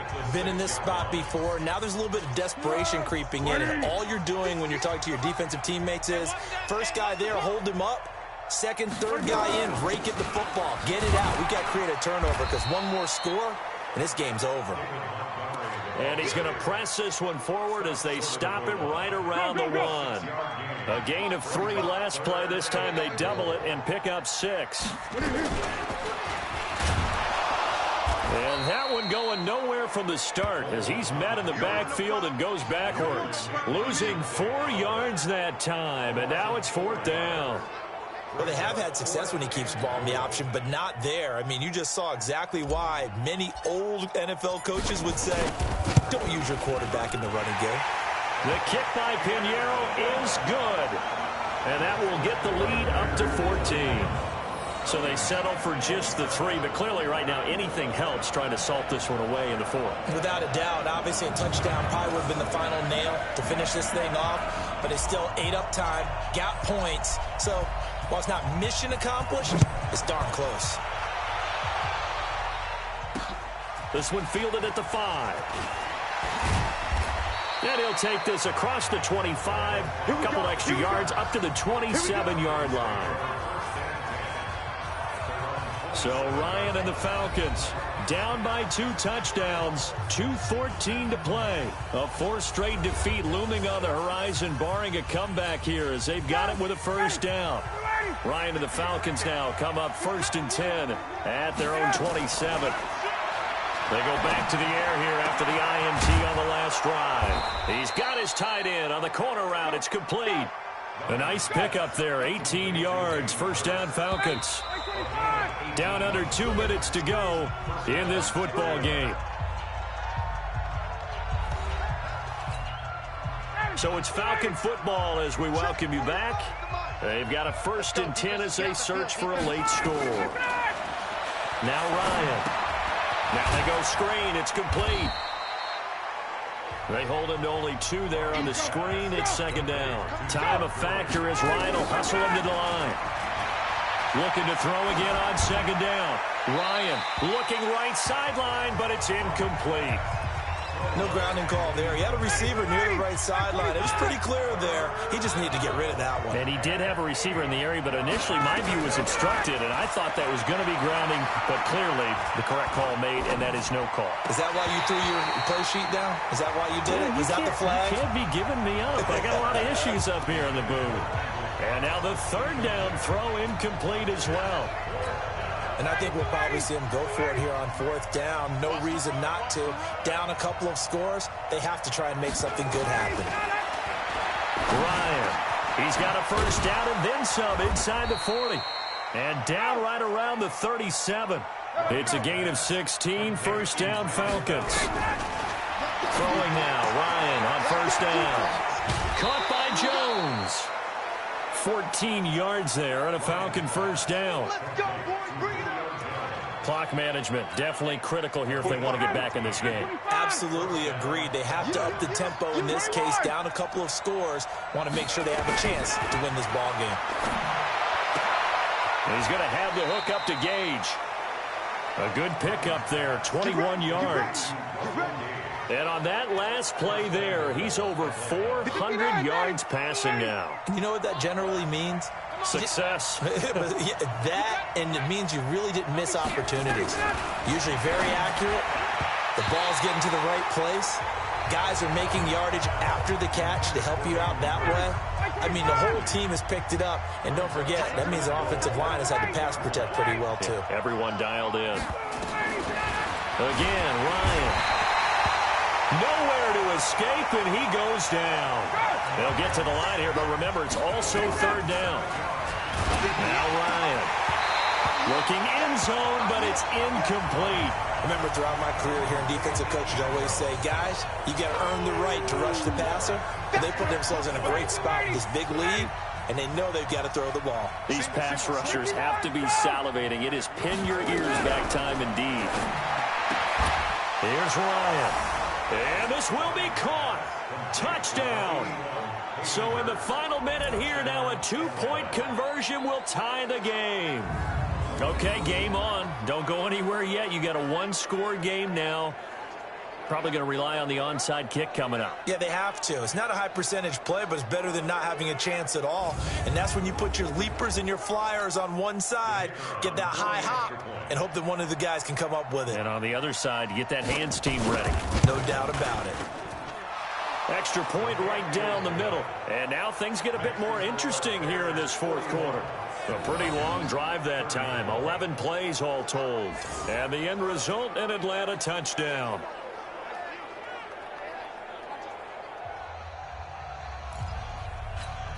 So with an even 30 seconds to go, everything will come down to this onside kick. And this is going to be recovered by the hands team. And that should just about put a capper on this one. Well, fourth quarter, they felt like they needed the football back. Unfortunately, they couldn't get it.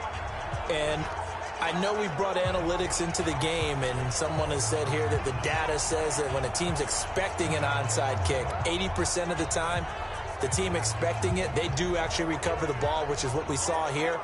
I just wonder if that number is much more of a anecdotal type of a number. Kind of like when the coaches tell us, well, when you score on special teams, 93% of the time you win the game.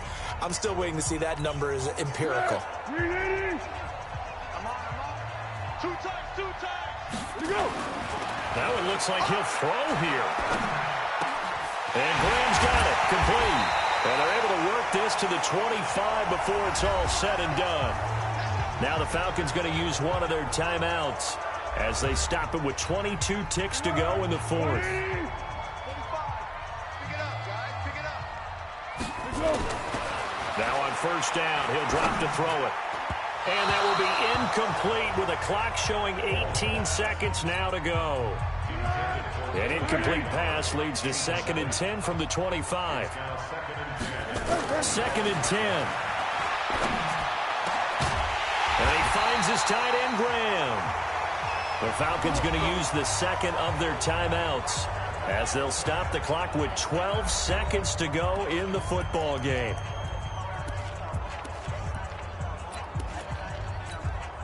It's first and goal, and a late touchdown at this stage could officially salt this one away. The win for the Bears just around the corner. They go down to a knee.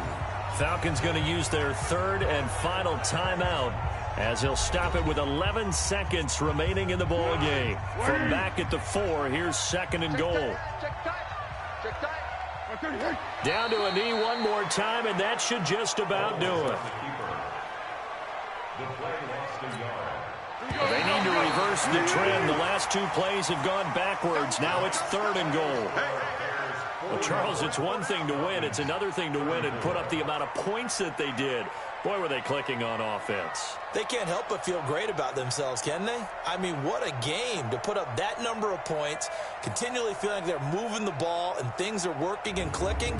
They think that they can bottle this and carry it with them. And as an offensive coordinator, you just don't think you can do anything wrong. Whatever you call, run, pass, it's all going to work. That's called being in the zone. So for the Bears, it's a win that might keep them alive in the playoff race as they're back to 500 at 5-5. And they will hit the road next week to take on the Tampa Bay Buccaneers. Meanwhile, for the Falcons, it was a game they really needed as they drop back to 4-6. And they'll get a chance to redeem themselves at home next week. I'm Brandon Gaudin. Certainly have to thank Charles Davis, my broadcast partner, and our entire crew. We'll catch you next time right here. It's the NFL on EA Sports.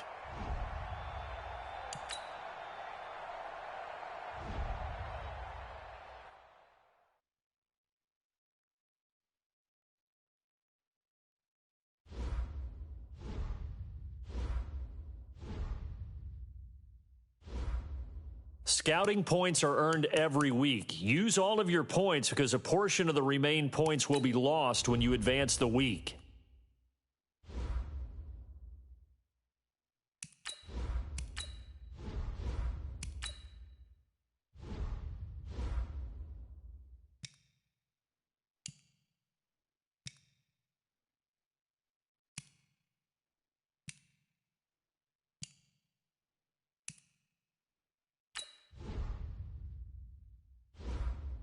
Scouting points are earned every week. Use all of your points because a portion of the remaining points will be lost when you advance the week.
Now we're cooking. Hey, everybody, it's the coach. This is the NFL on EA Sports. Coming up, running back Dalvin Cook. He's back and coming off a big game a weekend ago, as it'll be the Denver Broncos taking on the Minnesota Vikings. I'll be back with you again with scores around the league at halftime. But kickoff right around the corner. And standing by to call the action, here are Brandon Gaudin and Charles Davis. Appreciate you, Coach. Well, later tonight in November, snowfall is forecasted to hit the Twin Cities, but right now, calm outside, and of course, a calm day inside U.S. Bank Stadium in Minneapolis. The scene a short time ago, this crowd decked out in purple, and they were in full roar as their guys burst out of the locker room. We're ready for football, folks, as the Vikings get set to do battle with the Denver Broncos. Hi again, everyone. Brandon Gaudin alongside Charles Davis. And, Charles, you look at this Vikings ball club.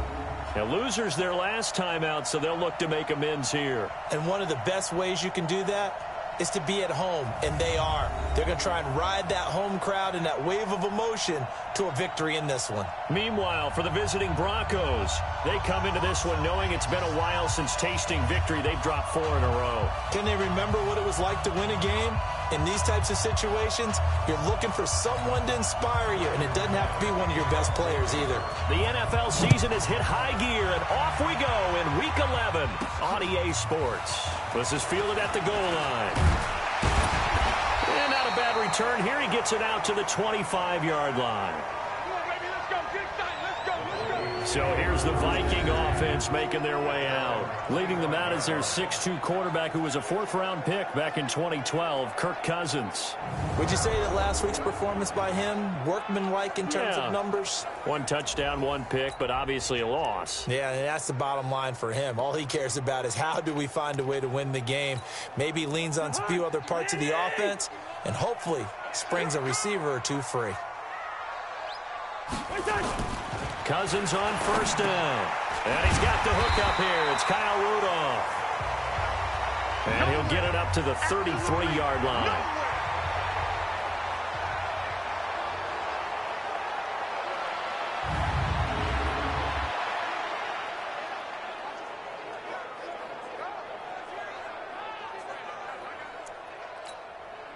Able to get 7 on that 1st down pass play. 2nd and 3. Cousins now. Open here, Adam Thielen. And he'll be taken down, but not before they work it across midfield. A gain there of 21 yards. Cousins. That one into the hands of Thielen, complete. And he works it past the 30, almost to the 25. Another big gainer that time. This one goes for 19 yards. Open man, once again, it's Thielen. And he'll be brought down at the 21, just shy of the 20 in the red zone.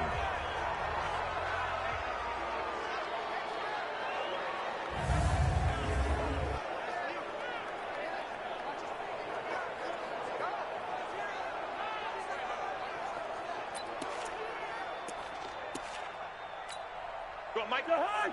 Ready?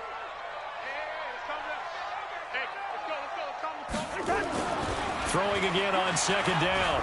Cousins going to throw right side here. Complete.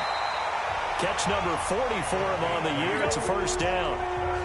Our game not even 2 minutes old, but a quick red zone opportunity. It's 1st and they're going to get him. They bring him down to the sack back at the 16-yard line. Barreling in for the sack, Shelby Harris. Another try after the 1st down sack. Cousins under pressure again, and down he goes again. Jarrell Casey with a little how do you do as he gets in there for the sack. To throw it is Cousins. And here is a leaping catch. He pulled it in. They do get 10 back, but still a ways to go on 4th. I think a lot of people ask the same question all the time. Why do we see so many slants in the red zone? Well, the windows are tighter. Everything's more condensed. It has to be quicker, and you've got to deliver the ball on time. Your biggest worry, ball gets tipped in the air, because if that happens, then it's fair game for the defense. Well, after marching down the field, only getting 3 there, it kind of feels like a win for the defense. And it does. They'll go to the sideline feeling a lot better that they didn't give up a touchdown after the march against them. But if I were the offense, I wouldn't hang my head over that one. That's a good drive, and 3 points were put on the board. That's fielded in the end zone. And no run back here. This will be a touchback, and it comes out to the 25-yard line. So here are the Broncos now for their opening drive. They will be led out by a second-round pick in 2019. Out of Missouri, it's Drew Lock. You talk about the pause that refreshes. I think it's come at a perfect time of the year for them, hasn't it? You know, the season is starting to wind down, got a little bit of a break. But how about the guy calling the signals? He's got to be excited about that because now he didn't just get a game plan for 1 week. He's able to work on it for 2 weeks. I can't wait to see if they have anything. Well, this is taken in. It's complete. And all the way down to the 35. As a general manager, you're counting on your first and second round draft picks to have a big-time impact on your team. But where you make your bones, rounds 3 through 7. If you can find a few diamonds in the rough there, develop them, then you've got something going, and we're seeing one right here. Yeah, plays like that lead me to believe that they found a diamond in the rough. So that changes things a bit. Here's a 1st and 10 all the way down at the 35. Now the young man who was a Pro Bowler as an undrafted rookie, it's Phillip Lindsay. And a solid run down inside the 30. It's a 6-yard gain on the ground, and that'll make it 2nd and 4.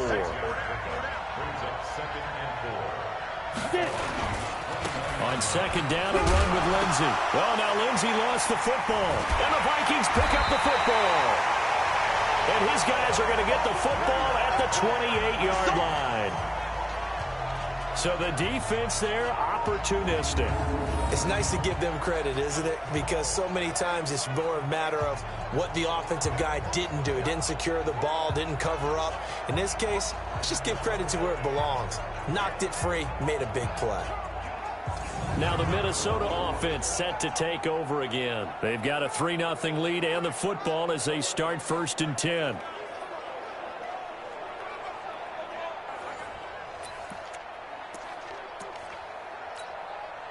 Cousins and the Vikings with a 1st and 10 at their own 28-yard line.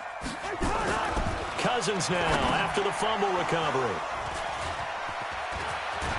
And they're going to be set up in the red zone at the 15. Let's go, baby. Pick 6 all day. Oh, timing is everything on a route like this. He tried to drive that football into a tight spot. And if you're a little early or a little late, chances are there's going to be someone there. And sure enough, this one's going the other way.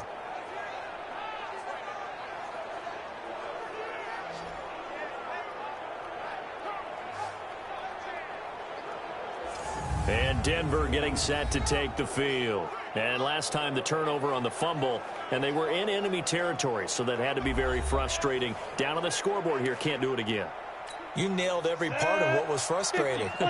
Down on the scoreboard, had a drive going, had pushed it past the 50-yard line, so they felt like they were in striking distance, and to come away with nothing, not a good feeling. And this is going to be intercepted. Picked up by Mike Hughes. Defensively that time, they were in zone coverage. As a rookie QB, what lesson can you learn there?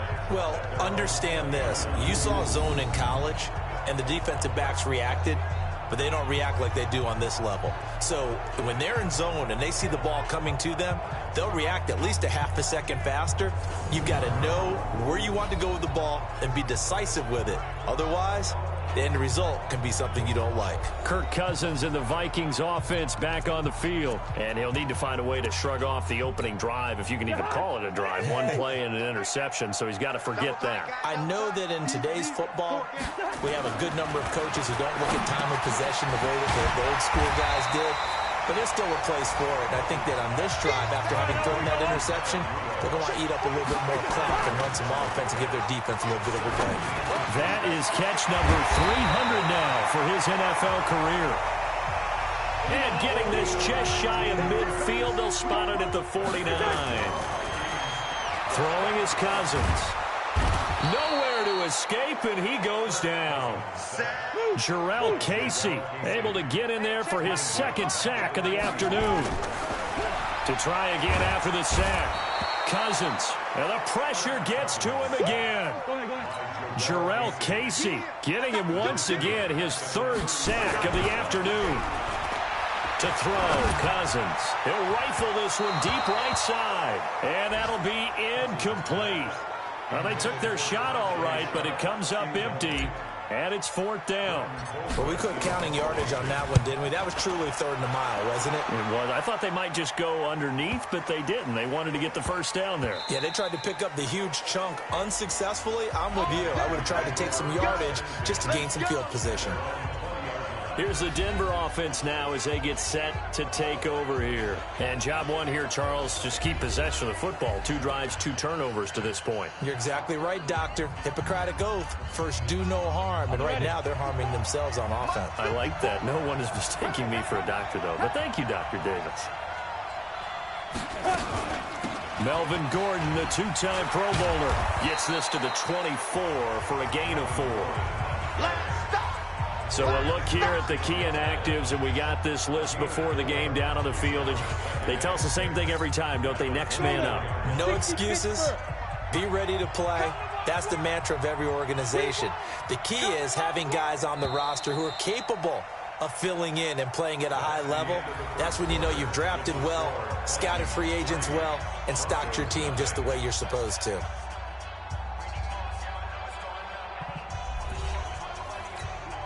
They'll come up 2nd and 6 now from the 24. Faking the give to Lindsey. Here's Locke. Wide open receiver, complete. And they get him down, but not before he takes it across the 40-yard line. 18 big yards on that one, and a Denver first. One play has him up past the 40 already, and another 1st and 10. They look to throw. It's Locke. He's got it. The tight end, Jeff Hireman. And he'll be taken down, but not before he gets into enemy territory. A Bronco first down there, 12 yards on the play. Locke going to throw. Quick hitter here. It's complete. And they'll wind up getting this to the 37. Gain of 9. A 9-yard pickup, just 1 yard away from 3 consecutive first down plays. Play action. Now it's Locke.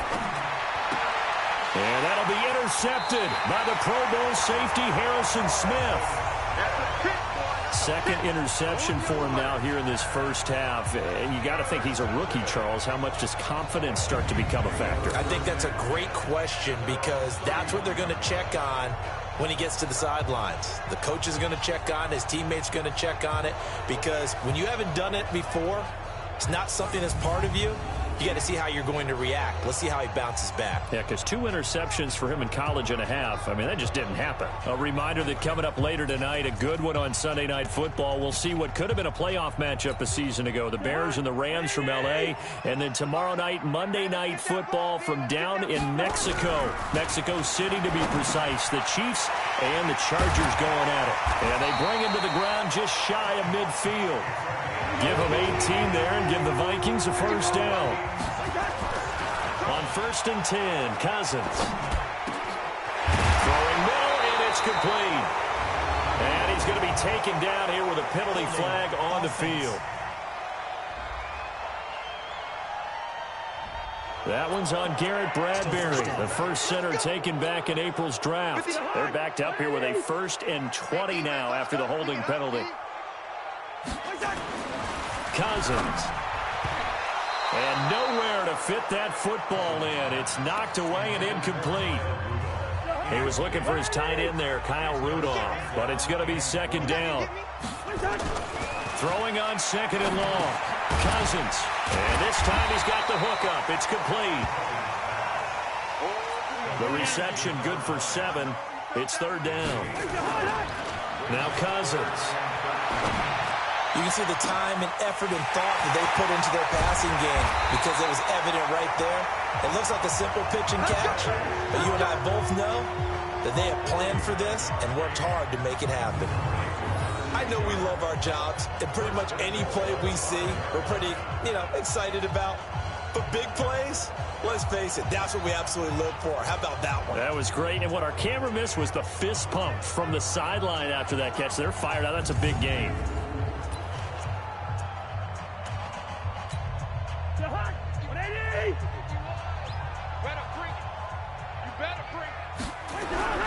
They'll throw again. Cousins. And it's caught. No gain there on the completion. It'll be second down. Let's go. On second and goal, Cook waiting in the backfield all alone. He'll be brought down by the Broncos. It's a sack.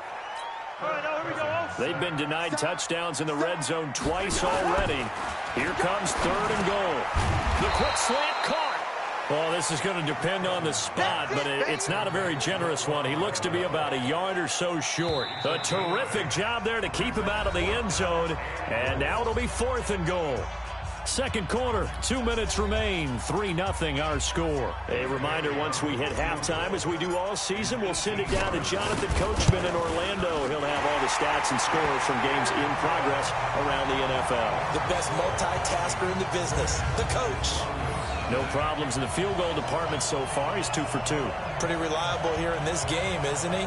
And to me, that bodes well for them. If they need him late in the game, his confidence should be sky high. Now, after the field goal, Bailey will kick it away. That'll be taken in the end zone. And he'll elect not to return this one, so they'll bring it out to the 25 on the touchback. Now out comes their leader and the captain of this offense back onto the field. And he comes out on the heels of an interception he threw last time they had the ball. Yeah, and you know, the quarterbacks that I know that are the best ones, the ones that really know how to lead their team, they tell them, that's on me. That's my bad. But let's go back out there and move ahead again, guys. We can get this done. One good thing for him, it did only lead to 3 points and not a touchdown after that turnover. Big thanks to the defense. From the 27, Locke, open man, that's Noah Fant, the tight end. Give him 14 yards there and a Denver first down. Here we go. 18 Gator. Kill. Throwing on first down is Locke. Oh, he's got a man wide open, complete. And he takes this one down almost all the way to the 30. A very solid gain of 27. This offense finding its legs now. Here's another 1st and 10. Here's Locke to throw. There to knock that one away defensively, Eric Kendricks. Well, the incompletion, yes, but maybe here not the worst thing in the world? No, not on 1st and 10. It actually gives them a chance to regroup, relax just a little bit. They huddle up, talk it over. Then they get a chance to continue their drive. Throwing again on 2nd and 10. Locke. Now the Broncos are going to call the first of their timeouts as they'll stop it with just over a minute to go before halftime. Second down pass play got him 8 yards. Now they've got a 3rd and a couple remaining. Pick your game up. 3rd and 2. Locke's going to throw. He's got a man. It's Sutton that's complete. And he's out of bounds. Almost gets to the 10. That one good for 13 and a Denver first down. Could we get a touchdown in this first half after all? It's 1st and 10. On first down, Locke. Throw complete there. Rodgers. And he's going to get a solid gain of 9 before being brought down. 2nd and right at a yard.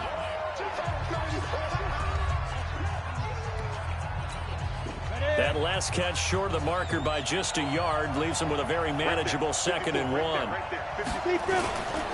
Again, it's Locke. And they're going to get to him. A sack. Sack back at the 9-yard line. Now, we talk about players blitzing all the time. I often laugh and sometimes call it just straight-ahead pursuit.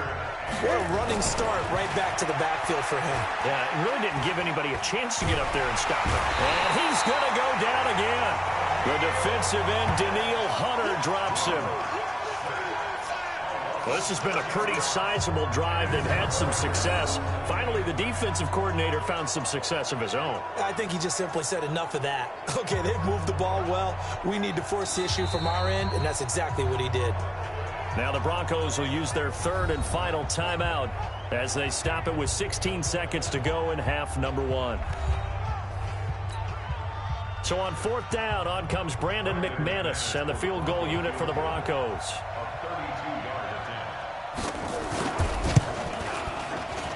And McManus able to put it through. And they are on the board, trailing now 6-3.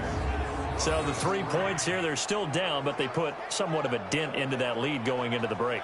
Anything helps when you're trying to chip away at a lead, but they do know that they're going to need a little bit better effort in the second half. After splitting the uprights, McManus to kick it away. This fielded a few yards into the end zone. And not wanting to risk anything here late in the half, he'll just take a knee, and they'll bring the football out to the 25.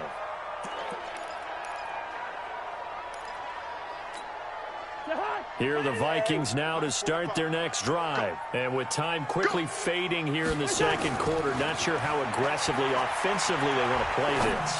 I think we'll find out just how much they trust their guys in this situation if they decide to take a shot. Meanwhile, they take a shot to start the drive, but this is going to wind up incomplete. An incomplete pass leads to 2nd and 10 from the 25. He'll rifle this one deep right side. And that will be incomplete. Tried to dial up the long one way out there, but it'll be 3rd down. So if you like field goals, this is your game. 6-3, 3 field goals at the break. As we'll head down to Orlando, that's where we find our man Jonathan Coachman at our EA Sports Halftime Report. Coach. All right, Brandon, thank you very much. The NFL season going to be about 2/3 complete after this weekend, so lots to get to as we check out what's going on here in Week 11. We'll get things started up at Ford Field in Detroit, and it's the Cowboys who are out in front. Amari Cooper, a touchdown reception. From there, we'll head down to Charlotte to check on the Panthers at home at Bank of America Stadium, and at this point, they trail the visiting Atlanta Falcons. Larry Fitzgerald, 2 touchdown catches on the afternoon. Finally, let's get to Indianapolis to check on the Colts at home at Lucas Oil Stadium. And they've got the lead in that ball game over the visiting Jaguars. T.Y. Hilton, a touchdown reception. In the game you're watching, it's been Kirk Cousins with a hot hand in the first half. He's thrown for close to 200 yards already, and that's helped propel his guys into the lead. As we send you back to Brandon Gaudin. Thank you, sir. A field goal separates these two teams as we come back for this second half. That's fielded in the end zone. And he'll elect not to return this one, so they'll bring it out to the 25 on the touchback. Here comes the Broncos offensive unit here as they'll have it first to begin this 3rd quarter. And with the way this offense has played thus far, to be frank, they got to feel pretty grateful to be in the ball game. I would agree with you totally because they've done all of nothing offensively in this game, yet they still find themselves in a position on this drive where a touchdown can give them the lead. They need to take advantage of it. Yeah, they're still looking for that first touchdown here in the 3rd quarter. All they have so far, the field goal. First play of the drive goes the wrong way. Here's 2nd and 12. Now a play fake, and here's Locke. And that's complete to the tight end, Hireman. That one covers 24 yards. It's a first down. There are so many things to watch for when you play defense, and reading your keys, you always hear about that, and having your eyes in the right place. Sometimes your eyes can fool you. How about that play action there? And it sprang the big guy, didn't it? Able to dump it over the top to him. That throw good for 4. It's 2nd down. 4 yards on that last completion, so that sets up 2nd and 6. Now they run from the gun with Gordon. And they'll get him down as he's inside the 40. A 10-yard pickup, and it's enough for a Broncos first down. Partner, if you want more carries, I think we saw how you get him. Showed that he's got the fresh legs, and he picked up the first down on that run. Don't just ask for him. Show him that you're supposed to get the football. Here's Lindsey. Looking for a seam, but finding none. He'll get back to the line of scrimmage, and that's it. Call it no gain on the play, and it'll be 2nd down. Now Locke on the bootleg. He'll find his man on the comeback route. Complete. That one good for 13 and a Denver first down. Locke now, 12 of 15 throwing the ball, 80% so far, and it's 1st and 10. To throw it is Locke. This is the tight end Fant. And they'll get this down to the 10. 15 more there, and they're on a roll. It's another first down. Locke going to bring the offense up 1st and 10. And he's 4 for 4 now, throwing the ball to start the drive. And they go the wrong way on this one. Losing yardage back at the 12. A loss of 2 there, 2nd down. A rare misstep on that last play because the drive has been strong, but now it's 2nd and 12. Throwing now is Locke. This one complete to the running back, Lindsey. Officially, it will go as a 1-yard loss, and that's going to lead to a 3rd down. Well, I know it goes against the instincts of the person catching the ball because all you're ever taught is catch the football, don't drop it. But drop it there. Yeah, in that situation, dropping it would have been better. End up losing yardage, even though they completed the pass. As good as a sack. Yeah, how about that? Although they won't get the same credit for it, and it won't help them at contract time. Now throwing on 3rd down there, but he cannot connect.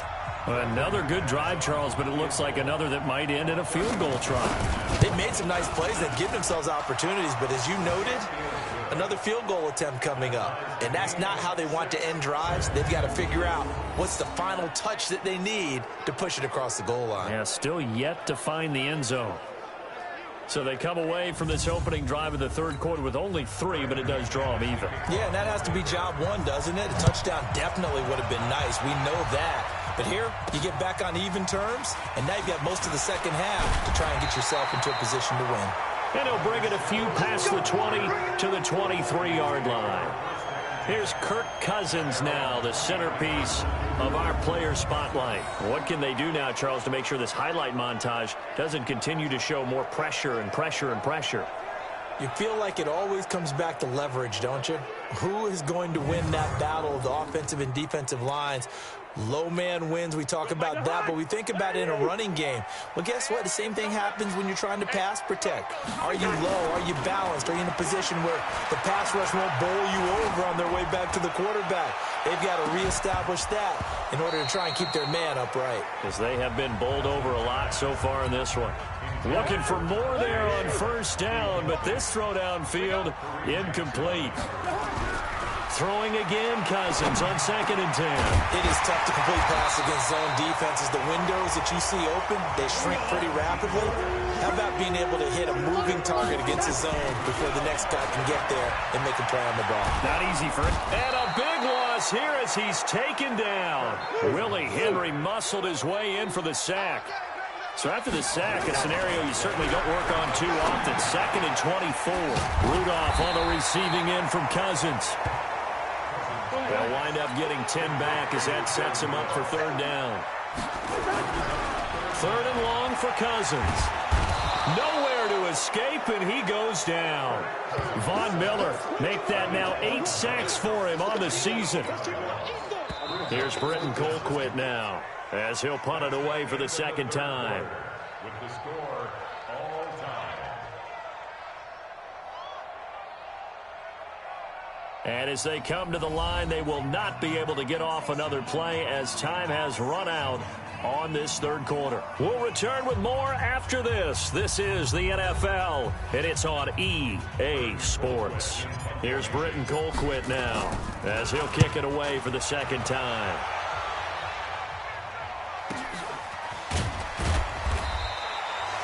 That'll be put in the books as a 53-yard punt. And the Broncos take over, 1st down and 10.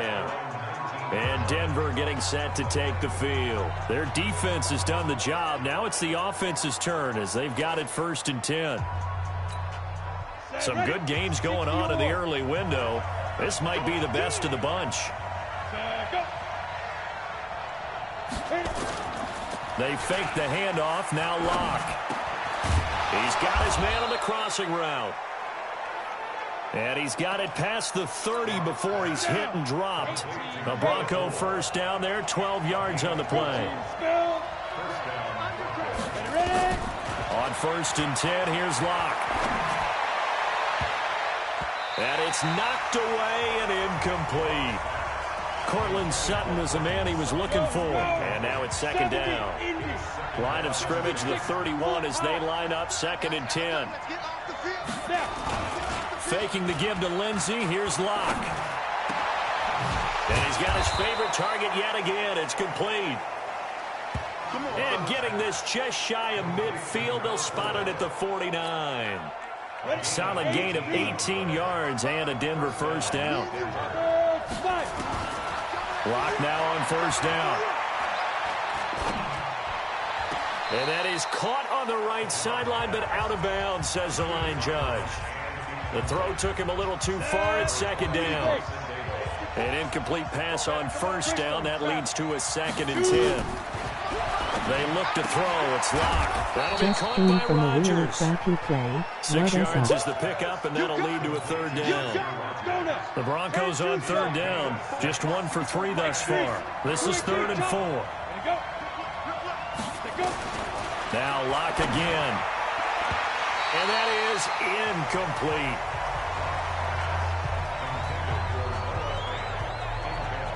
And that's a crusher right there. Had his man open for a first down. Threw a fastball when that wasn't necessary. Incomplete pass. When are these quarterbacks going to learn? You don't get extra points for how hard you throw the football. Here's Ryan Allen now, as he should be able to pin him back deep here with his first punt.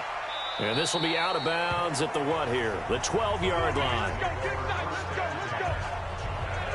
And now out comes Minnesota. And a tight game after punting last time. See if they can get something going on this drive.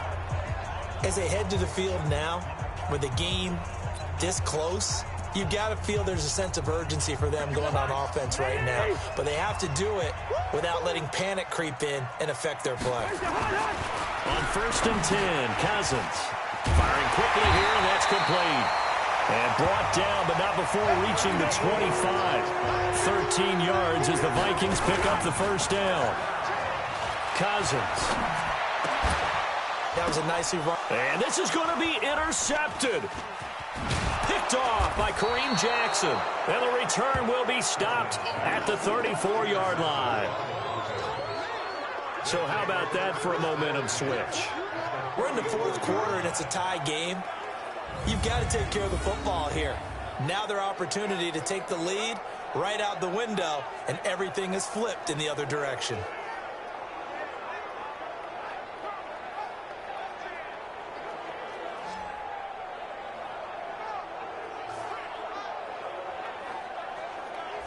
The Bronco offense now set to come back out onto the field. They were forced to punt last time. Now, I doubt sincerely that they'll have to punt here because they're gifted with terrific field position. I don't even want to think about the idea that they would end up punting starting with this type of field position. Neither do they. Great starting spot. Great opportunity to run your full playbook. If they want to take a shot here, they can go ahead and do it. From the 34 now, here's 1st and 10. After the turnover, here's Locke. He's got his big tight end, Fant. And all the way home for a Bronco score. Noah Fant, his 4th touchdown on the year. And the Broncos have taken the lead. Obviously a huge touchdown for their team, but a big touchdown for a rookie quarterback here to be able to break the tie in the 4th quarter. And he just shook off all the pressure, too. Because when you think about it, tie ball game, rookie quarterback, most of them are thinking, don't make a mistake. Instead, this young man just said, I'll make a play. On here, Brandon McManus for the point after.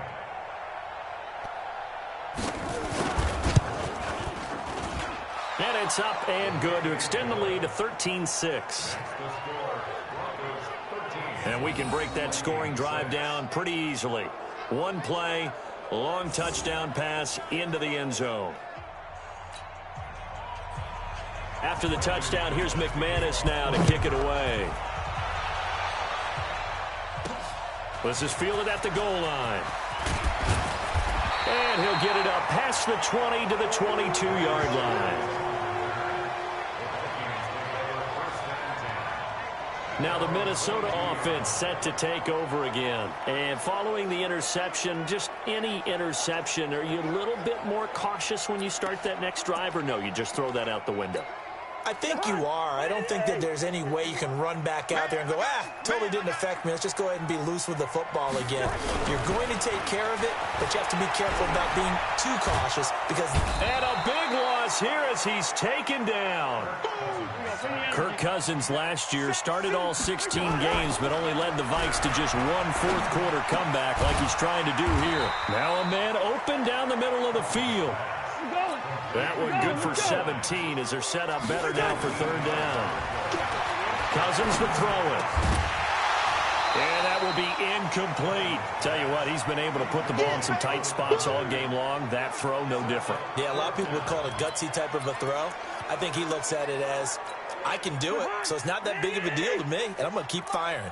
Hey, tighten down. There you go. Cousins to throw for it on fourth.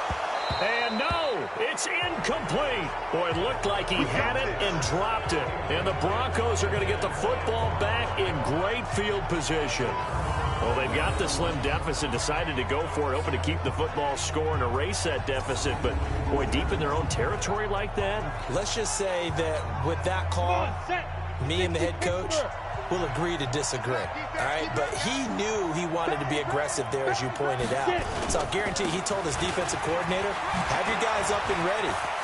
And he'll take it into the end zone for a Denver score. Phillip Lindsay, his second touchdown on the season. And the Broncos push further out in front. Well, partner, that was another explosive run. And one thing I've learned in our time in this game, yes, the offensive line has to get a lot of credit, but for big runs to occur, the wide receivers have to block well downfield. And then you have to have a good guy carrying the ball too, right? Oh, without a doubt. You need that difference maker lugging the rock.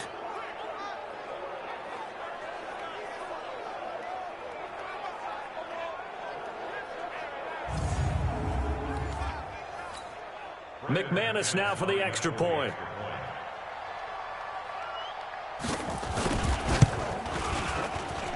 And the lead is up to 14. A nice, tidy little drive there, getting the ball in excellent field position, and only one play to score it.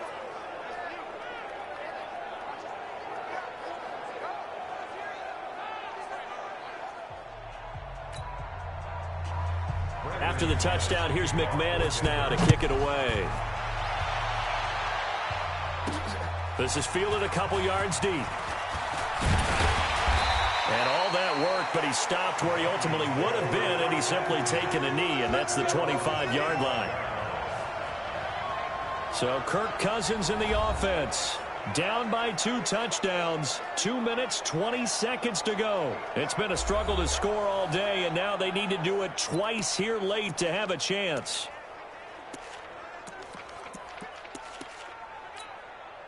Cousins and the Vikings with a 1st and 10 at their own 25-yard line. Cousins now. And a big loss here as he's taken down.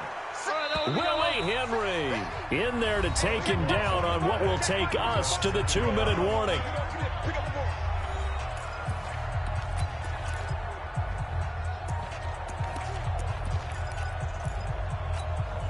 So the Vikings in possession of the football as we get you reset. And let's see what they've come up with offensively after having time to talk it over. Now a desperation throw deep downfield. And this is going to wind up incomplete. The coverage there too strong on the deep ball, and now they face a 3rd down. An incomplete pass on that last play, and that means they'll need to come up with something here on 3rd down. Now a 3rd down throw, but it misses the target, incomplete. This defense was definitely alert to the possibility of the deep ball, and they were more than ready for it. They've got the lead, 4th quarter. Maybe can expect more passes like that downfield. Now Cousins on 4th down. And Rudolph has it, the tight end. And way up past the 35 before he's taken down. They keep the game alive, at least for the moment, as it's a 1st down. And his throw is incomplete. 4th down, trailing in the 4th quarter. They felt compelled to go for it, and they got it. Where I'd look down at my play sheet, and what I would find, Plays have been successful throughout the game that have worked to the distance you need, and that's exactly what they got done. Now left side, a completion to his tight end. Getting it to him in space pays off big time. That winds up going for 31. Well, partner, I'm not sure how this drive's going to end, but how about the way they flip field position there? A nice attacking play. They picked up a heck of a chunk of yardage. Cousins. And the pressure too much that time as Cousins goes down. The Vikings going to signal for the first of their timeouts as they'll talk things over prior to this upcoming second down play. So that complicates things a bit here. 18 yards to go now on second down. Here's Cousins. And this one hauled in by Rudolph. Now the Vikings will use the second of their timeouts as it comes with 1:04 left to go in the game. The 8th play of the drive coming up. It's 3rd and 3. To throw is Cousins. And the Broncos get there and take him down. The Vikings going to use their 3rd and final timeout as they get it with under 1 minute to go now in the football game. And they're indeed going to go for it here on 4th down. So trailing here in the last quarter. Let's see how this plays out. Desperation time. Cousins on 4th down. And this is intercepted. And that should do it. A.J. Boye with a pick. All day. All day. So many times we end a game, and as we're recapping it, we're talking about what offenses did and how they won the game. Let's flip this one over. The defense, they frustrated the offense the entire ball game. That's why they're walking out of here with a victory. And they're going to love to walk out of here with that as their final act, that interception. Good way for them to end it. So the Broncos coming out now. And with the defense out of timeouts, powerless to stop the clock, this should just be a couple of kneel downs. Let's go. 60 outlaw. 54. Light 54. 3 buds. 3 buds. They'll start on the ground with Lindsey. And he's going to be taken down shy of the 10, right around the 9-yard line. Credit him with a 1-yard gain there to make it 2nd and 9. So 2nd and 9, and you'd have to figure just about all 11 probably crashing the line here. Another run by Lindsey. And he'll find some room to get this up to about the 14. Call it a gain of 5 that time, and they'll be left with a 3rd and about 4.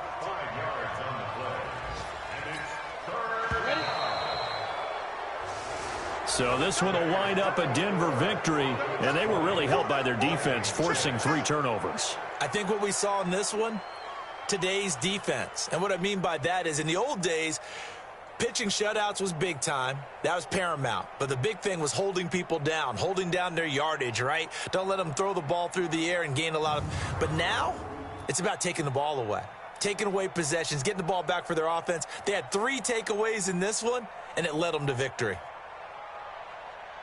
So for Denver, it's a 2nd win on the year now as they move to 2-8. And they'll get another road test next week as they head to Buffalo to take on the Bills. Meanwhile, for the Vikings, it's a loss that sets them back in their playoff push as they fall to 6-5. And they will finally get an extra week to heal up a bit as they will get the late bye in Week 12. So for Charles Davis and our entire crew, I'm Brandon Gaudin. Next game, guess what? Charles and I will be here again. It's the NFL on EA Sports.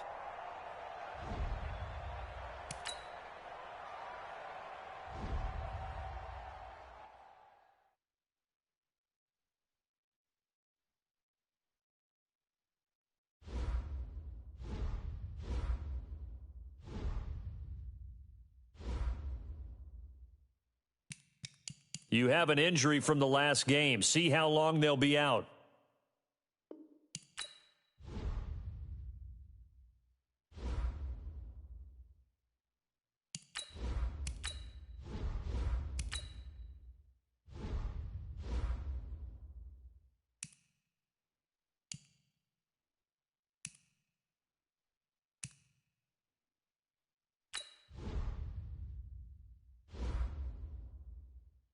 scouting points are earned every week. Use all of your points because a portion of the remaining points will be lost when you advance the week.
I'm the coach.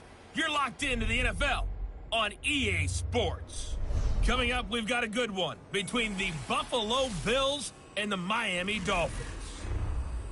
With that, let's get down to Hard Rock Stadium in Miami. Standing by for the call, here are Brandon Godden and Charles Davis. Thank you, Coach. From beautiful South Florida, there's a look at Hard Rock Stadium in Miami. The excitement brewing here in South Florida as a moment ago the Dolphins starters were introduced to this home crowd. They're fired up as well as they get set to match up with the Buffalo Bills. Hi, everyone. Brandon Godden, Charles Davis. Charles, you look at the Dolphins as they enter play in this one. They come in playing some decent football, 5-3 in their last 8 games. And going back through the tape, I thought they looked pretty good last week. It was a solid win, a comprehensive win. Meanwhile, for the visiting Bills, they come in feeling good after back-to-back victories. And it's the defense that's really the star of the show. A terrific game last week. They got a shutout on the road. And that's something that doesn't happen very often nowadays.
The NFL season has hit high gear, and off we go in Week 11 on EA Sports.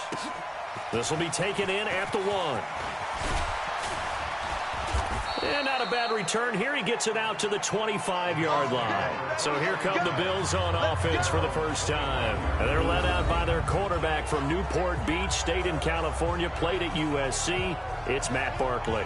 And it felt like in watching the game tape, he got everyone involved last week. He was a manager. He really was. That's a great way to put it because they ran the ball some. They threw it accurately. 1 touchdown pass, so he didn't, break the bank doing that, but he didn't throw any interceptions. That's the bottom line. That's why a defense loves a quarterback like that. Doesn't put them in bad situations. Call it no gain on the game's first play, and it's 2nd down now. Quickly now, here's the Buffalo offense. And they're coming off a good win on the road last week, but they do know that they have a home game next week. So all the focus has to be, can they get a second win on the road and make going home that much sweeter? That's the intention in this ball game. They run with a former Jaguar. It's T.J. Yeldon. And he'll wind up with about 6, up past the 30 to the 31. And they'll look to avoid an early 3-and-out here on 3rd and 4. From the gun, Barkley.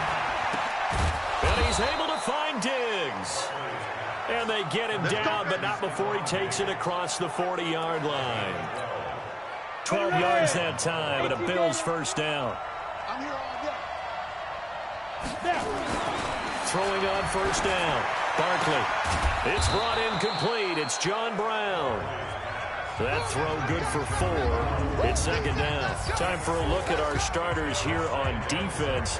It's quite a unit, that's for sure. Number 1 in the NFL against the pass. And I'm struggling a little bit trying to really categorize this crew. They're top 10 in the league against the pass, but the bottom half of the league in sacking the quarterback. That doesn't make sense.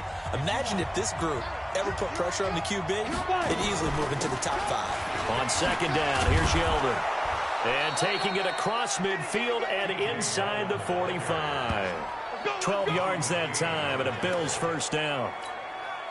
And that's a run that'll energize an offensive line. They'll take that one all day long. Fundamental breakdown by the defense. You've got to be able to make plays on the edge. A good move on the carry, but still brought down just inside the 40. North of 100 yards, the 2 scores. And, you know, you got to give a lot of credit to the O-line. We talked a lot about him, but offensive line was good, too. They're obviously in sync with each other, whether it's zone blocking, power running game, no matter what. He understands how to read them and find the creases that they provide. From the 38, Barkley. And he'll cross over out of bounds right at the 25. It's a gain of 13 and a Buffalo first down.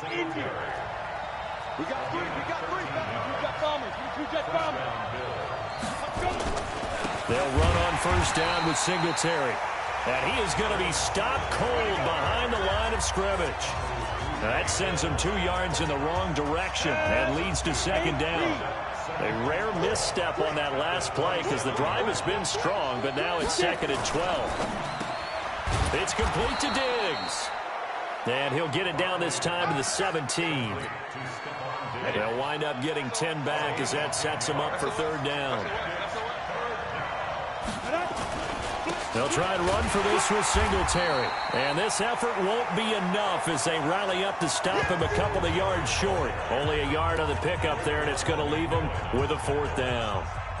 3rd and 2, and they ran the ball for only 1 yard, and everybody's going to scream at the offense. Well, let's give a lot of credit to the defense on that play.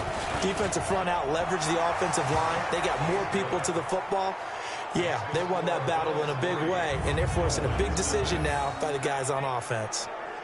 They moved the ball pretty well there on the opening drive. You think they're okay settling for 3? I don't think they're happy about settling for 3, but I think you're exactly right with the word okay because they threw it well, they ran it well. Excellent balance for the first drive of the game. That'll be taken in the end zone. And no run back here. This will be a touchback, and it comes out to the 25-yard line. So here are the Dolphins now under first-time head coach Brian Flores. And leading them, Charles, their quarterback, their field general.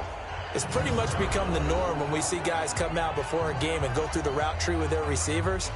I thought it was exciting for us to see the exact same thing happen in practice. He's so meticulous, isn't he? He really is, and that tells me it's not just a one-time-a-week thing. They work on it all the time, trying to hone that fine edge. They want to see if they can get in sync and stay in sync in this one. Throwing on first down, but this one winds up to be incomplete. So look now at the Miami offense. Matt Breida often gets overlooked when we talk about top running backs in the NFL, but he had a very efficient season in 2018, almost doubling his rookie season yardage. And if he gets a spot of daylight, look out. Registered the fastest carry in the NFL in 2018, hitting nearly 22 miles per hour. Buying time to his left. He's going to take off with it. And he takes us beyond the 35 before going out of bounds. Well, apart from Kyler Murray, not too many mobile QBs in this year's rookie class, but some good scrambling there to get the first. Line of scrimmage, the 37 on 1st and 10. Back to throw here. And that is incomplete. He couldn't hold on through the contact. Brings up second down. Line of scrimmage, again the 37 as they line up 2nd and 10. 2nd and 10. Complete to the running back, Matt Breida. And that'll be good for 8 yards to the 45. They had the catch on second down, but it didn't help at all, and now they're looking at third down here. 3-0 after 1 on EA Sports.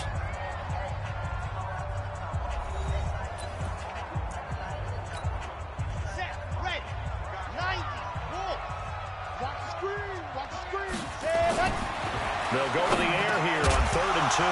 And that is incomplete. Oh, he had a defender right there with him to force that to the ground.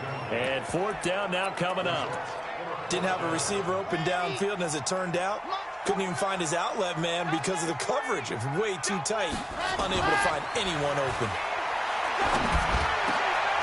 That's caught by his big tight end, Mike Gesicki.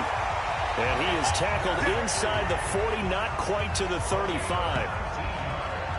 The catches like that, that's what the Dolphins envisioned when they took Gesicki high in the 2nd round a season ago. He did have 22 catches as a rookie, but did not find the end zone. Certainly feels more comfortable wearing number 88, his old college number, after sporting 86 as a rookie. So 1st and 10 now in Buffalo territory at the 36. He'll look to throw. That's complete to his tight end, Mike Gesicki. And they're going to be set up down around the 15-yard line. A nice gain of 21 yards. That is caught at the 7-yard line. And they'll get him down after a pickup of 8. 2nd and 2. 2nd and 2. A gain of 8 there on the 8th play. And he's got his tight end, Gesicki, in the end zone. Touchdown, Dolphins. Mike Gesicki with touchdown number 8 on the year. And the Dolphins have taken the lead. Walking into the stadium, we saw a ton of people donning the jerseys of this rookie quarterback, so you know they love that opening drive, and he throws a touchdown pass. He gave a little bit of confirmation about what they had hoped, right? Because they thought they had a quarterback. They're thinking they have a quarterback. You do this, they believe they've got a quarterback. Look how they're elbowing each other up in the stands. That's our guy. Extra point up and good by Sanders, and that makes it a 7-3 lead.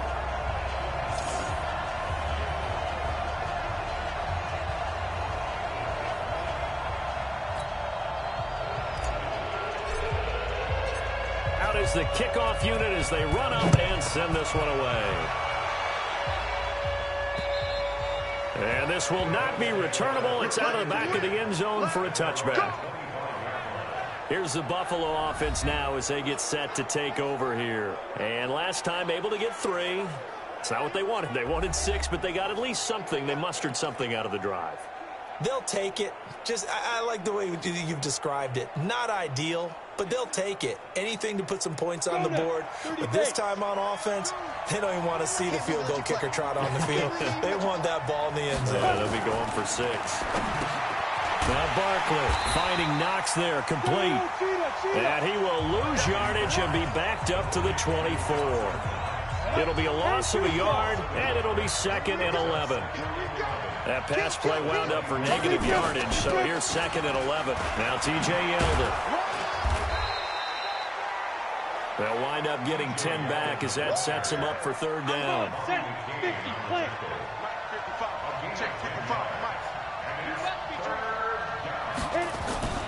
Here's Barkley.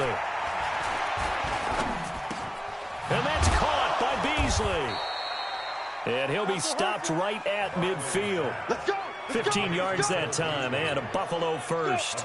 60 Pittsburgh. Let's make these babies cry all the way back home, yo. Let's make these babies cry. Ready? From the midfield stripe, they'll look to throw. And he finds Beasley, complete. And he'll go down shy of the 40 at the 41. 10 yards on the pickup there, and it'll be 2nd down. So 2nd and inches after that first down completion went just shy of the marker. Here's Singletary. And he'll get it inside the 40 to the 39. 2 yards, good enough for a first. So from the 39 now, they'll come up on a 1st and 10. On 1st down, they stick with Singletary. And the running lane's non-existent in this first half as they'll stop him behind the line. 2 minutes to play in this first half. 7-3, our score. A reminder, coming up at halftime, we'll send you up to Orlando. Jonathan Coachman is there, and he'll have stats and scores from a busy Sunday in the NFL. They'll run a draw now with Singletary. Flashed the stick skills, but didn't get a ton from it. Stopped short of the 35. They'll get 4 on second down, but it leaves them with third and still 9 to go. When you find that kind of yardage, you couldn't be more confident as a ball carrier. And guess what? You're going to go back and tell your offensive coordinator, I'd like to keep carrying it, thank you. Now the Dolphins going to burn the first of their timeouts as they'll head to the sideline and talk over what to do next. So out comes the field goal team now for the second time here today. On the left hash, officially it's called a 51-yard attempt. That's on target, but it's no good. He had it on line, but it came up just shy of the crossbar. And this score will stay right where it is. NFL kickers nowadays, they make things look so easy because normally from this range, about 2 out of 3. And this is not an easy kick. Yeah, 20 years ago, you get where he was in that 50 range, maybe a little over. And it's a big kick, but now we just, if they leave it short, you're like, whoa, what happened? And that's what we have here. Yeah, you're right. 20 years ago, we were saying run some more plays and get closer. Now we think they're definitely within range, and you're exactly right. When it comes up short, there has to be something that went wrong because they have plenty of leg.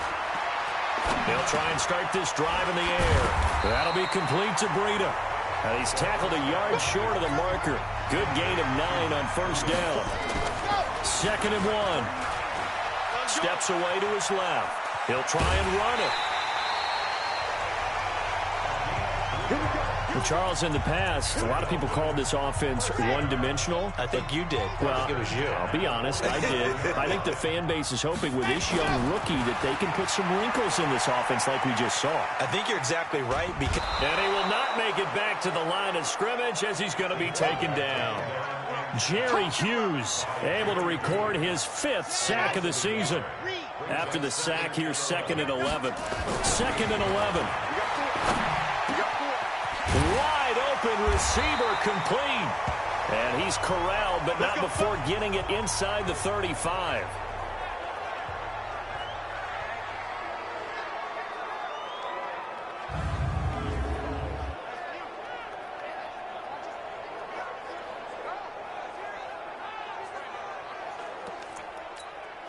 This quarterback now 7 of 10 here in this first half, and he's got a 1st and 10.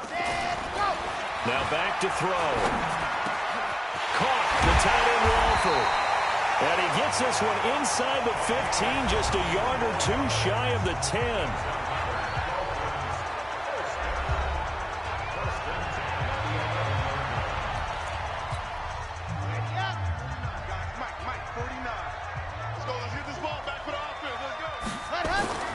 They'll look to throw now on first down. Dancing to his... No, bottled up. Fumble. It's out. It's loose. Now this is picked up by the Bills. Often on fumbles, you look at the guy who coughed it up and say, geez, what did he do? But, hey, let's tip the cap to the defense here. Not a problem at all, my man. I'm not even going to tip it. I'm going to doff my cap to him. Congratulations. Big-time play. Knocking it free and creating something good for your team. Here's the Buffalo offense now as they get set to take over here. You're under 30 seconds to go. Field position not great. Time to call it a half, wouldn't you say? Well, you know we all have that little extra gene that says let's push the envelope a little bit, right? What needs to be going through the play caller's mind right now, a potential fumbled snap that can get returned, a strip sack that can get returned, right? Any of those types of plays, that should be a deterrent to calling something that could get you in big trouble. So we've reached halftime here in a 4-point game. As we go up to Orlando now and hand it over to Jonathan Coachman with our EA Sports Halftime Report. Take it away, Coach. All right, Brandon, thank you very much. The NFL season going to be about 2/3 complete after this weekend, so lots to get to as we check out what's going on here in Week 11. We'll get things going with a good one in our nation's capital. The Jets in town to take on Washington. And in the second quarter, it's the Redskins who are out in front. The Skins trying to gut this one out as it would be a good victory for them if they could get it. From there, it's off to Indianapolis to check on the Colts at Lucas Oil Stadium. And they've got the lead in that ball game over the visiting Jaguars. T.Y. Hilton, a touchdown reception. Lastly, let's get you to Charlotte, North Carolina. Check on the Panthers at home at Bank of America Stadium. And at this point, they trail the visiting Atlanta Falcons. Julio Jones, a touchdown reception. Meanwhile, in our game, not a lot of offense to go around. 7-3 is our score. Will we see things open up in the second half? To find out, we get it back to our guys in the booth, Brandon Godden and Charles Davis. All right, Coach, thank you, and we welcome everyone back for quarter number 3. The Dolphins in front, and they'll be in possession of the football first as the second half gets started. That's fielded in the end zone, and no run back here. This will be a touchback, and it comes out to the 25-yard line. So now the Dolphins set to take over on offense. Last week they got the victory against the Colts, so they lead this one as well as they begin things here 1st and 10.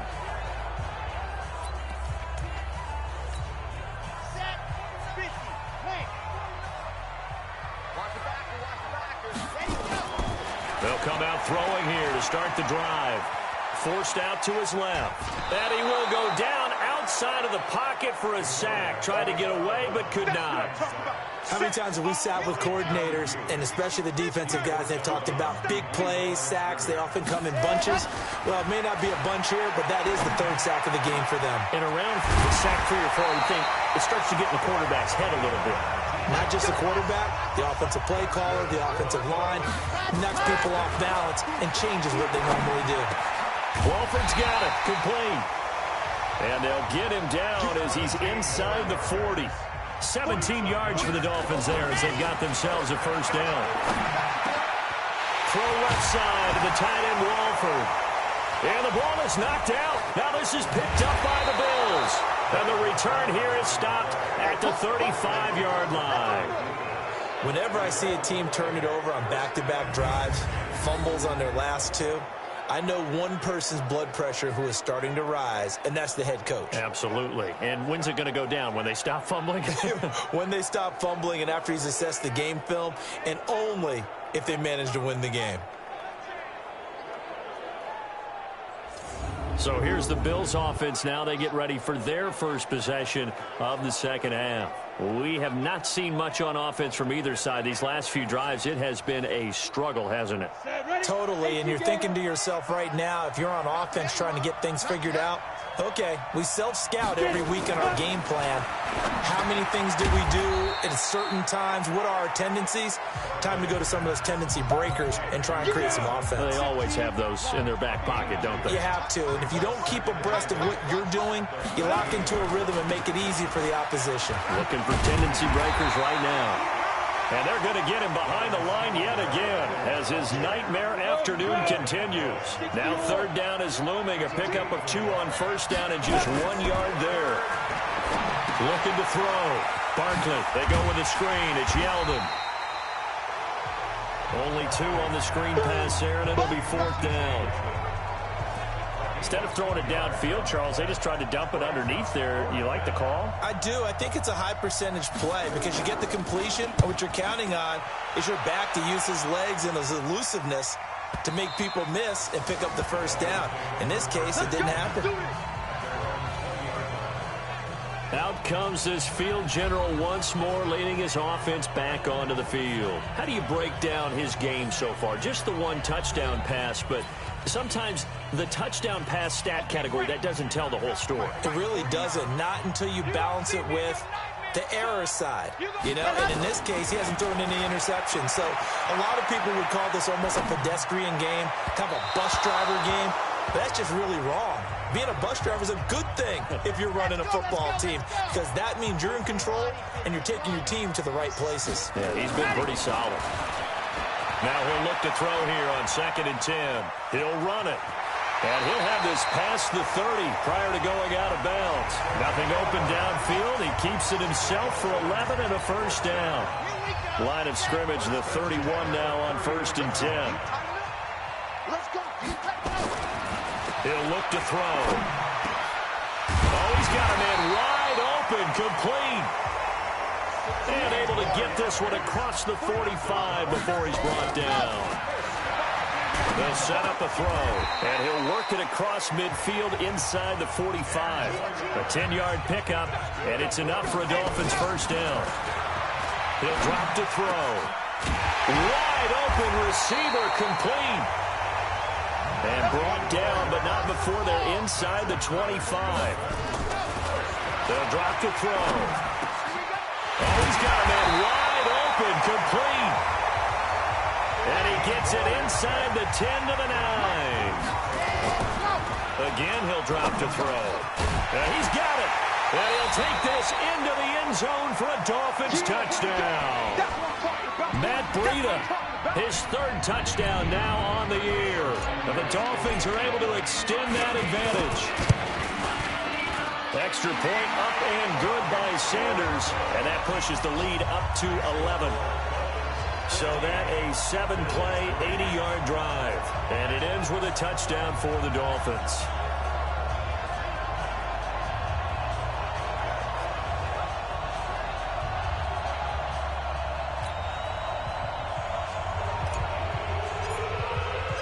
The kickoff team on the field now as they will send this one away. This will be taken in at the 1. Oh, look at that.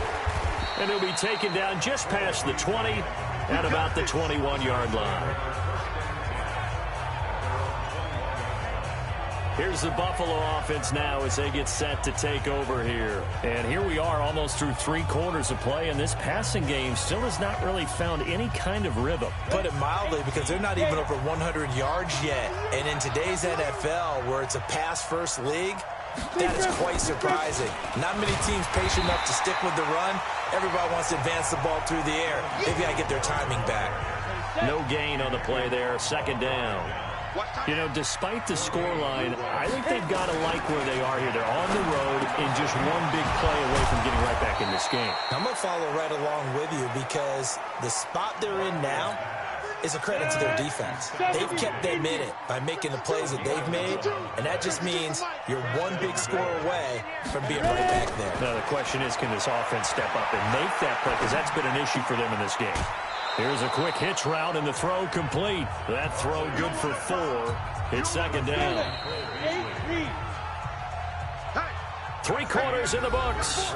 We'll return with more after this. You're watching the NFL on EA Sports. On the ready. Check that 152 right here. Watch the run, watch the run.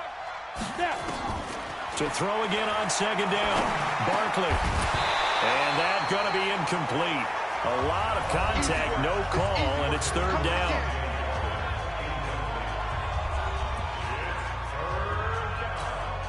The Bills on third down. 2 for 5 to this point. This will be 3rd and 6. 64, weak. 5. Operating from the gun.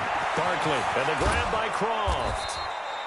And he'll be taken down, but not before he works it past the 50. Give him 18 on that one as the Bills are going to have a first down. This quarterback now 6 for 6 since coming back out of the locker room. It's 1st and 10. Back to throw. Barkley. Short throw hauled in by Croft.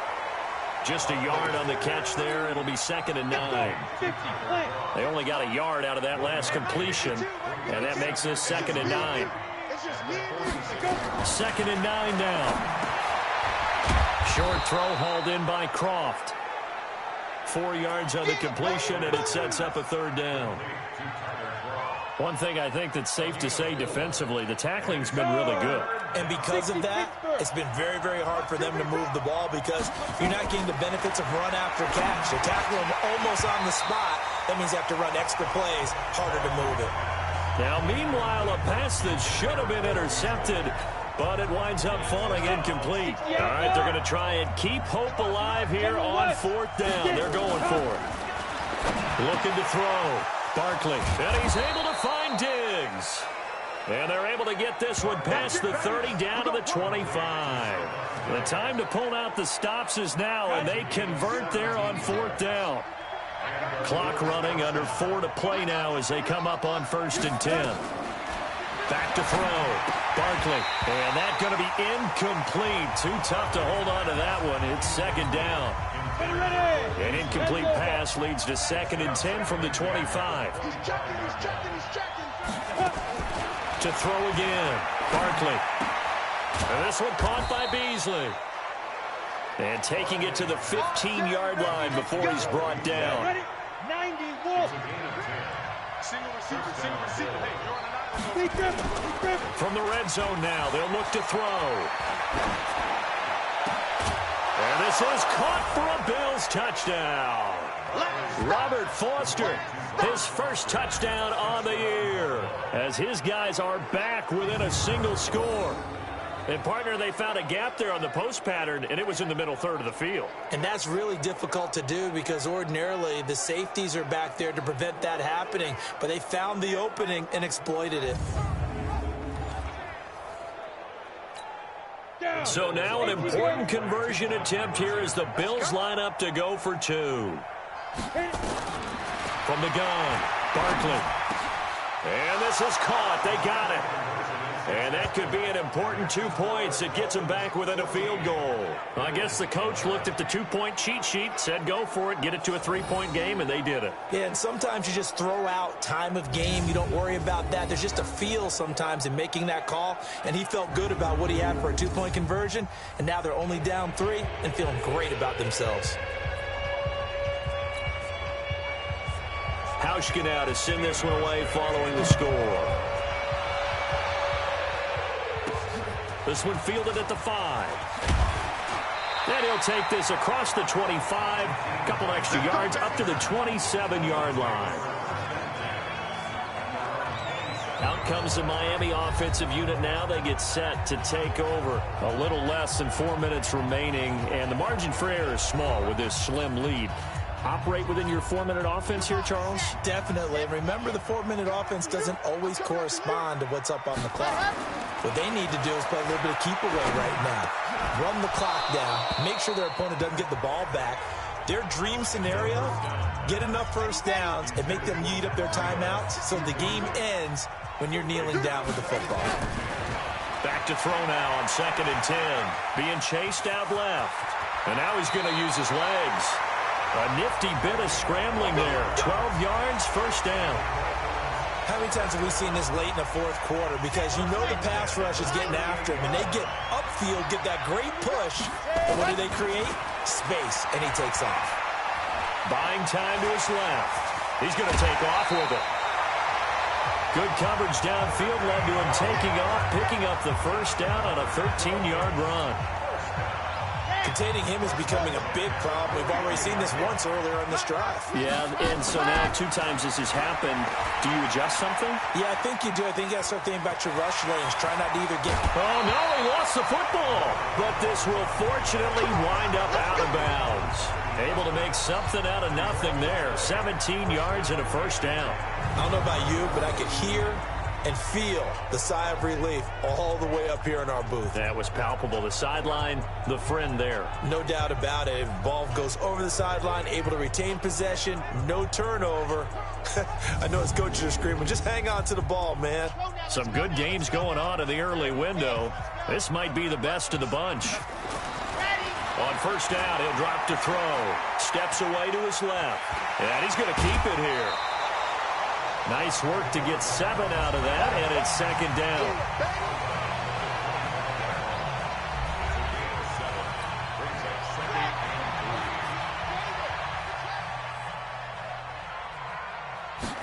Second and 3.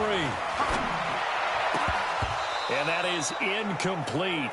A lot of force bearing down on him there. He could not hang on. It's third down. As big of a play as we've had in this one so far. This is 3rd and 3. Back to throw. Dancing to his left. He may try and run for this. And he'll go out of bounds in the red zone just inside the 20. That is an absolute backbreaker. That was a design passing play. Wasn't a draw.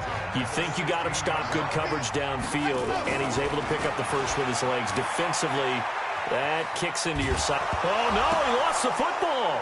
Now this is picked up by the Bills.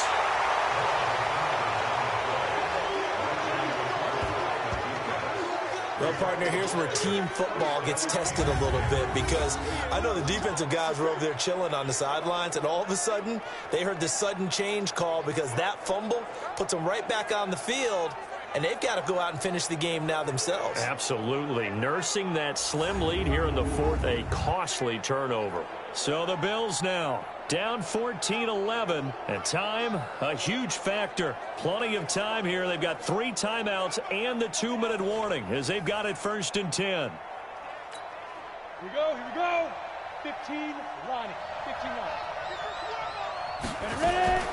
Following the fumble recovery, Barkley and Beasley with it over the middle. He's going to be dropped following a pickup of 7 past the 30 to the 32. 7 yards, the pickup on the pitch and catch. 3 points separating these two sides with 2 minutes left to go in the fourth. So it's Bills football here as we get you reset. And let's see what they've come up with offensively after having time to talk it over. They'll tussle for it, and this is going to be caught. A gain of 28 yards there and give them a first down. Back to throw. Now you're right on the edge of field goal range. You still got time, but get up to the line of scrimmage and get set. And he gets it all the way down inside the 10 and mark him at the 5. They'll look to throw.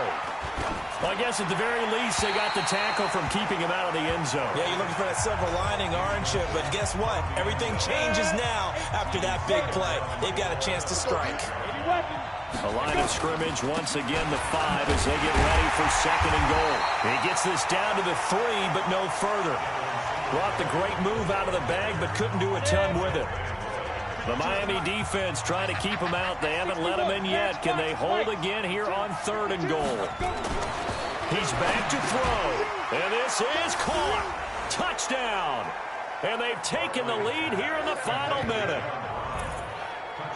Wow, I know it's a never-say-never situation, but to me, that looks like that's the one that's going to finish them off. The score that puts them in front here late, but now you got to rally your kick team, don't you, and say the last thing we need is a big return. And what happens is guys get overeager, get out of their lane because they're so excited they want to make the last tackle.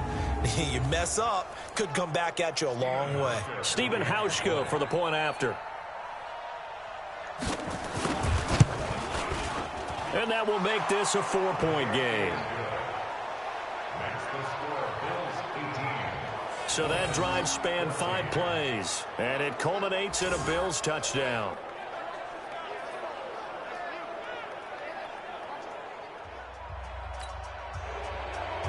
Hauschka now to send this one away following the score. This will be fielded at the 6. And a good return as he'll be stopped just shy of the 30-yard line. So now it's the Dolphins' turn, trailing by 4, 54 seconds to go. They've surrendered a double-digit lead, but can rescue themselves late as they come up on 1st down.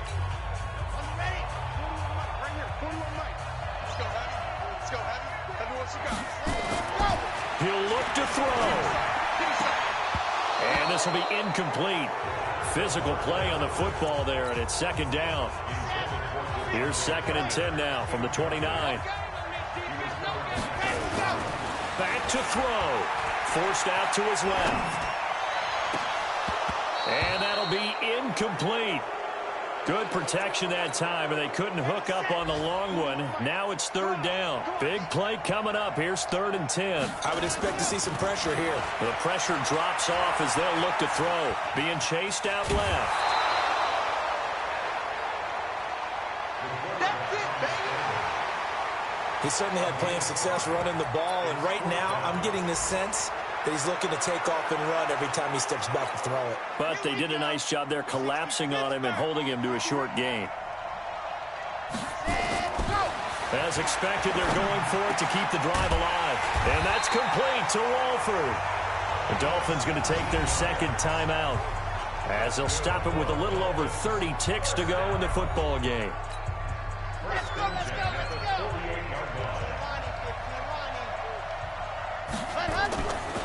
They're going to look to throw. Buying time to his left. He's going to let it fly.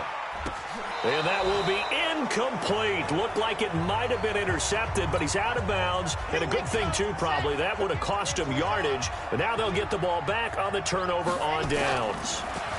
2nd and 10. Steps away to his left. Now he'll pull it down.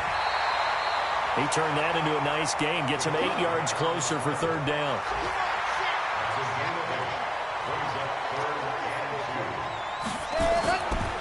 Back to throw here. Now a desperation throw deep downfield. And he's got it. It's caught for a touchdown. And they have taken the lead here in the final seconds. Might be seeing that one on the highlight shows tonight. The home run ball here in the 4th quarter to take the lead. There's nothing like being aggressive, preaching that to your team, and then following through. All the way through. Go ahead and throw one more up there. Why not? Been a great game, and we are not done yet.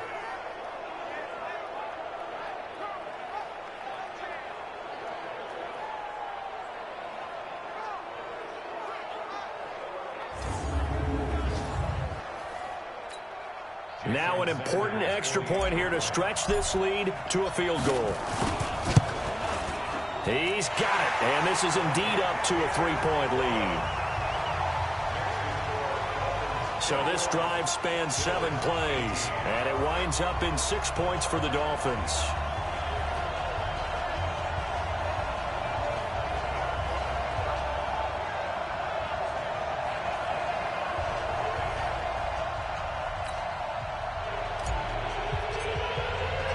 The kickoff unit is out on the field, and they will send this one away. And this will be a touchback as that sails over the end line.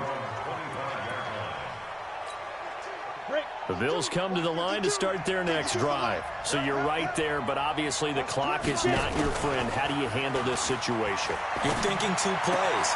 One, to get yourself in position for the second one, whether you're able to get into field goal range or you have to try another deep pass, another Hail Mary. But you're trying to get the first one to a receiver, get out of bounds, and give yourself a chance to set things up for an easier shot at it. We'll see if they can do it. Might be easier said than done. On 1st down, Barkley, he's going to let it fly. And he knocks the ball away, and it falls incomplete. Eric Rowe that time able to knock that pass away.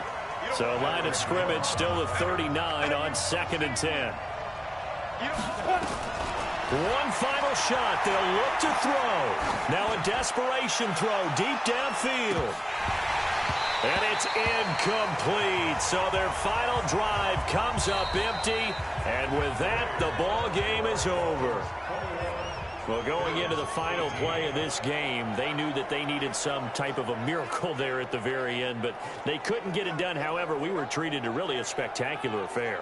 Even though they didn't finish it off, you're exactly right. They took us down to the last play. We're still, you're wondering, could it happen? Possibly, even though we both knew it was a long shot. So for Miami, it's an important win in terms of staying in the postseason race as they move to 6-4. And they will hit the road next week for a date with the Cleveland Browns. Meanwhile, for Buffalo, it was a game they really needed as they drop back to 4-6. And they'll get a chance to redeem themselves at home next week. So for our entire crew, alongside Charles Davis, I'm Brandon Gaudin. Thanks for watching, everybody. We'll see you next time.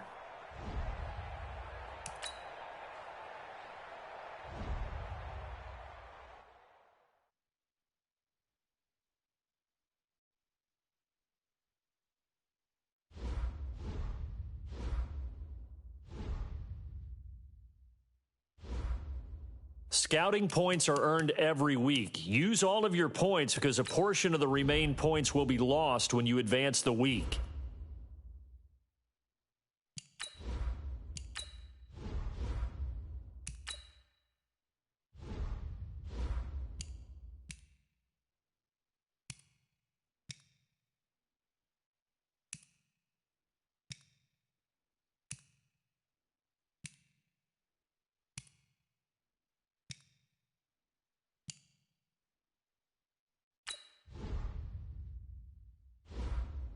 Scouting points are earned every week. Use all of your points because a portion of the remaining points will be lost when you advance the week.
Hey everybody, it's the coach. This is Madden football on EA Sports. On tap, we've got what should be a fairly intriguing matchup between the Jacksonville Jaguars and the Indianapolis Colts.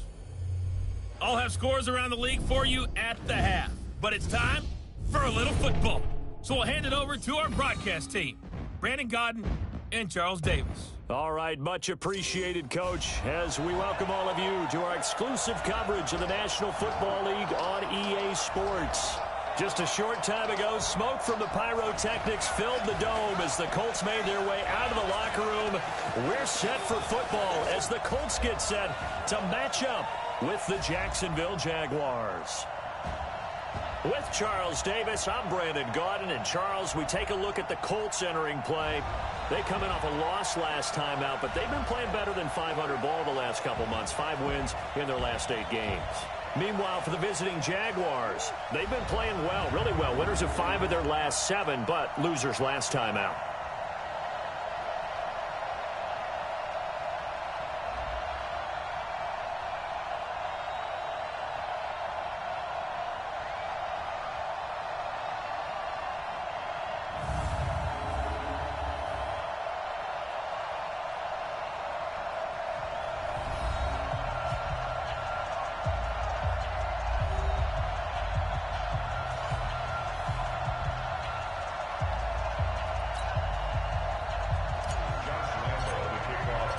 The NFL season has hit high gear, and off we go in Week 11 on EA Sports.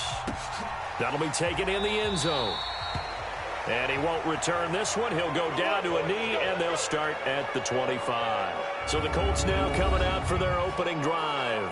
They will be led out by their veteran quarterback now in his 16th season from NC State, Phillip Rivers. If you just break it down in individual terms, he played really well last week. 0 interceptions, 3 touchdown passes. Not a whole lot more he could have done to win that game. But you know something's funny, when we talked to him, all he focused on were throws he missed, other opportunities that didn't get done. Good sign of a leader. Great sign of a leader, because they didn't win, and that's all he cares about. And he's going to be dropped following a pickup of 7 past the 30 to the 32. They'll operate from the 32-yard line here, 2nd and 3. This is Marlon Mack, 3rd-year running back.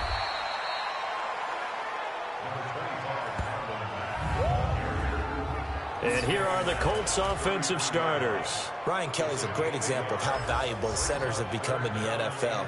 A former first-round pick, he was plugged in immediately to be a starter to handle big nose tackles as well as blitzing linebackers, and also able to move and get out into the run game and get to the 2nd and 3rd level and deliver blocks. They'll try and run for this with Mack. And he's going to have the first down at about the 38. Just 4 yards on the pickup, but that's good enough to extend the drive.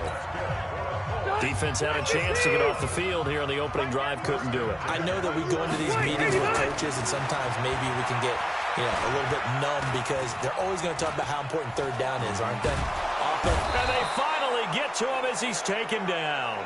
Josh Allen in there to record the second sack of his young NFL career.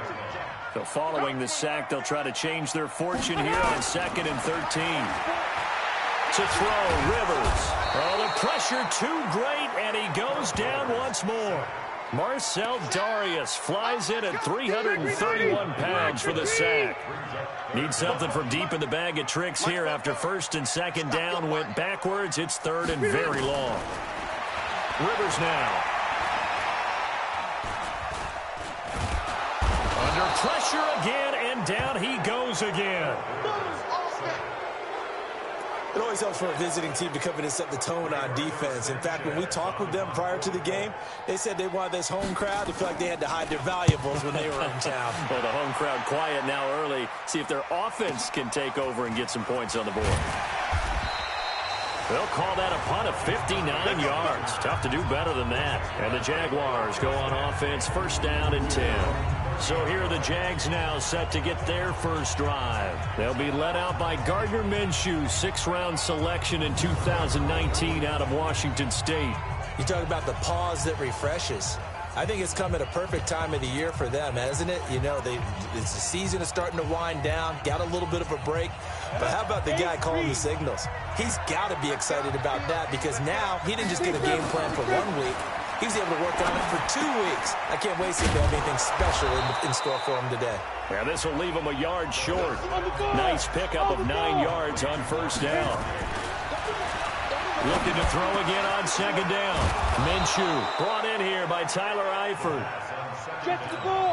Back-to-back good plays have him on the move on 1st down. Now Minshew. And the catch good. It's Eifert. And he's got this down almost to the 20 before he's dropped. Throwing on 1st down is Minshew. He's got the 1st down inside the 10. Opted to run for it. The decision a good one. Picking up the 1st, getting 14 yards on the scramble. Man, defensively, that hurts. They got him out of his rhythm. They had him hemmed in, but somehow he was able to tuck it away and get away for a gain. Minshew sets to throw. Got his man. It's caught. Touchdown, Jaguars. James O'Shaughnessy, his 5th touchdown now on the year, as his guys are able to strike first here in this opening quarter. The touchdown giving him the 1st quarter lead. Remember, they lost a rough game 2 weeks ago. Then they had to sit through the open week, but a good start here. And just think about everyone around them, everyone around the organization. When you lose headed into that open week, everyone's cringing because you don't have a chance to get on the horse and ride it again for at least 2 weeks. Well, they were able to take that time, use it constructively, and now they're back in form.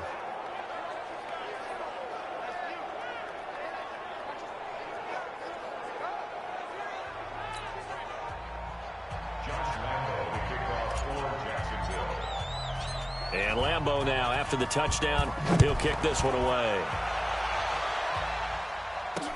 That's fielded in the end zone. And he won't return this one. He'll go down to a knee, and they'll start at the 25. Phillip Rivers, he is the focal point of our player spotlight now. And maybe he's starting to wave the white flag a little bit. He's playing pretty well, but the pressure, it's got to him. Has to find a way to step around it, step through it, or just handle it. Because, as you mentioned, he's having a pretty good day overall.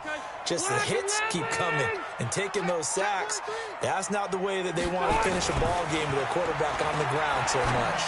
And he'd like to stay upright. When he's been upright, he's been pretty good. And they work this well upfield across the 45. 23 yards, the final tally. So one play, and they're already just shy of midfield.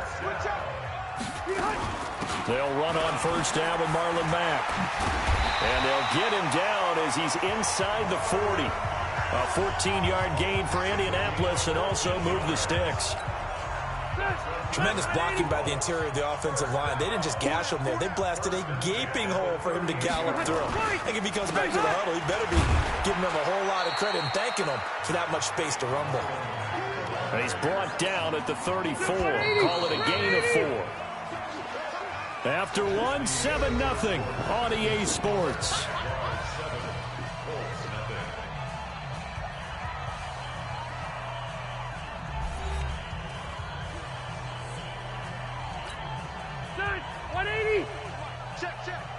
Here we go. Big ass, big ass, big ass. On second down now. It's Mack, and he's able to get it down to the 25-yard line. 9 yards to pick up there, and it's a first down.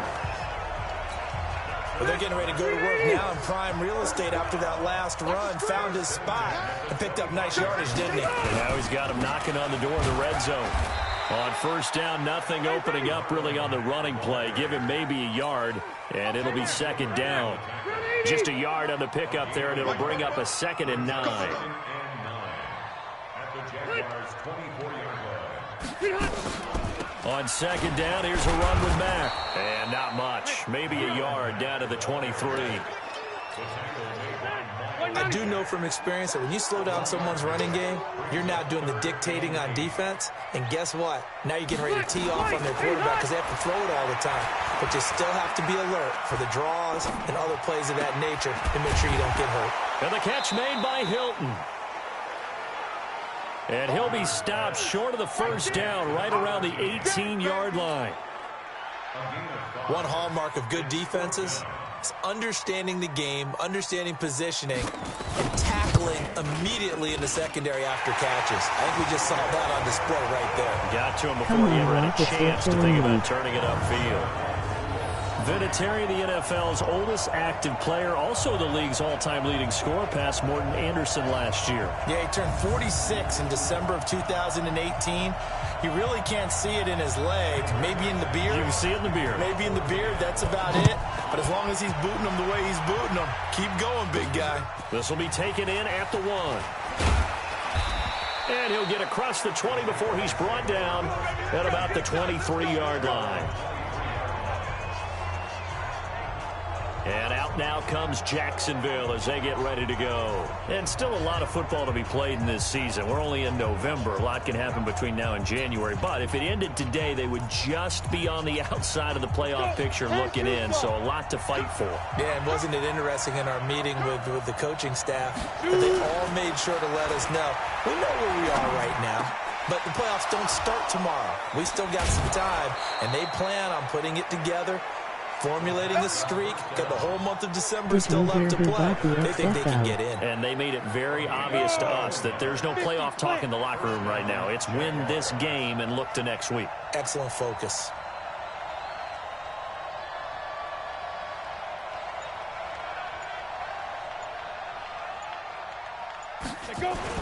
Minshew, 1st and 10. Looking for Murphy, and he finds him complete. And he'll get it down to the 47 here.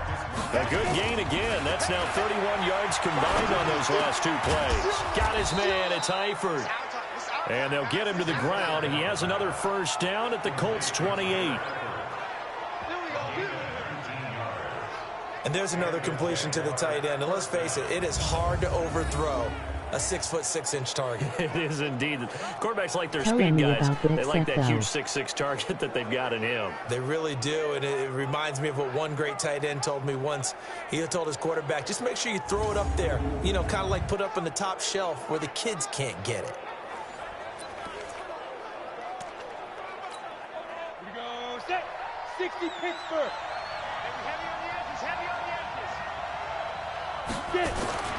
Now Minshew on 1st and 10. And the coverage terrific there as that's knocked down and incomplete. His big tight end, Tyler Eifert, the intended receiver. And it's 2nd down. To throw once more on 2nd and 10. Minshew. And that'll be incomplete. Took a pretty good shot as he tried to pull that one in. Couldn't hang on, 3rd down. This offense was on the move. Now 2 straight incompletions have them looking at 3rd and 10. And now the 3rd down throw incomplete as well. That's a good job there creating the contact to force the incompletion. And now, since it's fourth down, that should set up a field goal situation. And a nice sigh of relief defensively to be able to hold them to 3. The kick by Lambeau is good. And they push the lead up to a touchdown now at 10-3. So that's a 7-play drive that ultimately stalls out there at the end. And things were a little leaky in the beginning on that drive, weren't they? But how about the front 7? As they got closer to the goal line, things stiffened a little bit, forced the field goal.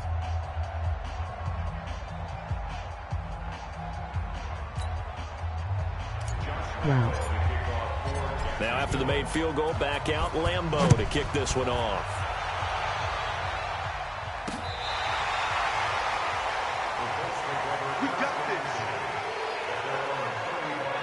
And now Indianapolis set to take the field. And, you know, certainly a lot of football left to be played. We're not into December yet, but right now where we stand, they're first place in their division. Looking good, looking to be a threat come January.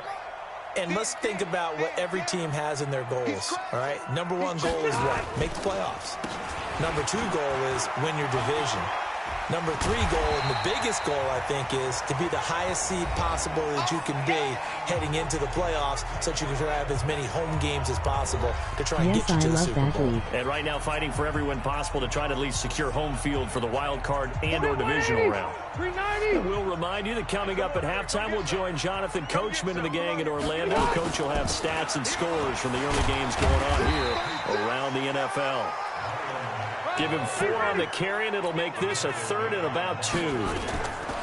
Now Rivers looks to throw, fires right side, and that's going to be incomplete. The coverage too good there. The contact popped the ball free, and it's 4th down.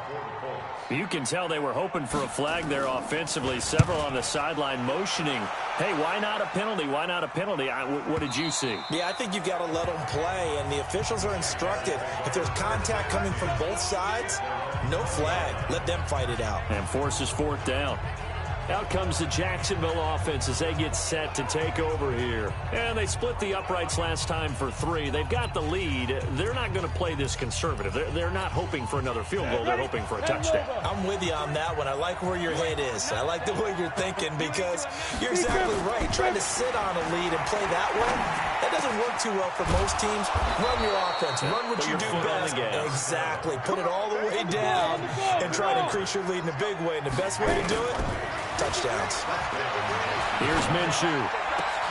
To the left side here for Eifert. And he's going to get this down to the 35-yard line. That one goes for 24 yards. Looking to throw it. Minshew over the middle, complete. That's Murphy. And he'll be a little shy of the 25 here at the 26-yard line. 10 yards on the pickup there, and it'll be 2nd down. And we see another. And that ball is caught by DJ Chark for the Jags touchdown. DJ Chark, his first touchdown on the year. And the Jaguars are able to widen their lead. He put quite a bit of air underneath that touchdown pass. Of course, we knew that he had the strong arm. That part was easy. You could see that throughout his college career. But what you want to know about a rookie is when the pressure's on, can you throw with touch? He just did right there. And, boy, it was pretty. Extra point tacked on by Lambeau. And the lead is now 17-3. A 4-play drive spanning 80 yards. And it results in a touchdown for Jacksonville.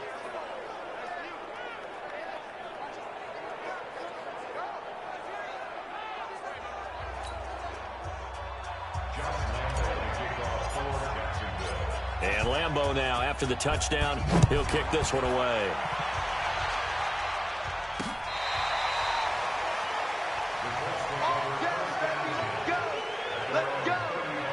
Here comes the Indianapolis offense now as they get set to take over. And with time quickly fading here in the second quarter, not sure how aggressively, offensively they want to play this.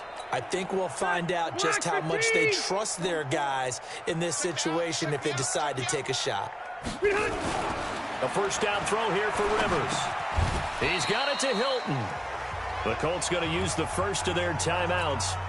as the clock will stop with 20 seconds to go in the first half. 6 yards was the pickup on the last completion, so here's 2nd and 4. Rivers, and that is incomplete. 16 seconds now on the clock.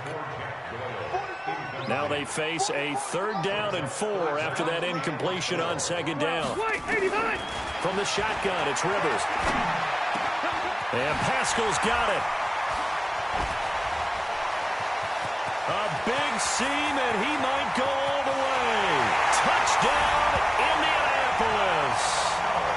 Zach Pascal in the final seconds of the first half as his guys are back within a single score. Terrific. Touchdown. I know we've got a game now. Yeah, I think anytime you go to the second half down just 1 or 2 scores, you feel not where you want to be, but in a pretty good spot. And I think for most teams, when they go into the half in this situation, it's not a lot of adjusting going on. It's much more, all right, guys, let's just play a little bit better than we did in the first half.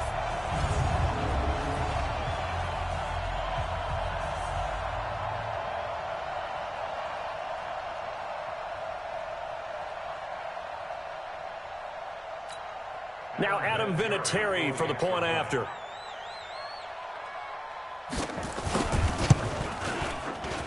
And it's up through the goalposts. It's 17-10.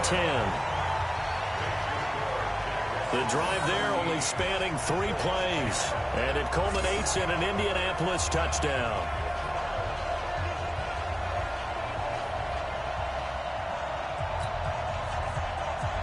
This game back within a touchdown now as the kickoff's away.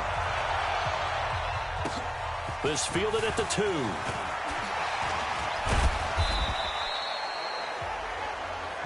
Let's go, baby. We have hit halftime. Still 2 more quarters to go. We'll take a timeout. We'll be back after this. You're watching the NFL, and it's on EA Sports. It's in the game. All right, Brandon, thank you very much. The NFL season going to be about 2/3 complete after this weekend, so lots to get to as we check out what's going on here in Week 11. We'll begin up at M&T Bank Stadium in Baltimore, and it's the Ravens who have the lead in that one. Lamar Jackson has a touchdown pass. From there, we'll head down to Charlotte to check on the Panthers at home at Bank of America Stadium, and at this point, they trail the visiting Atlanta Falcons. Matt Ryan with 3 touchdown passes there. Lastly, let's motor up to the Motor City. See what's happening with the Lions at home at Ford Field. And you can see they trail the visiting Cowboys.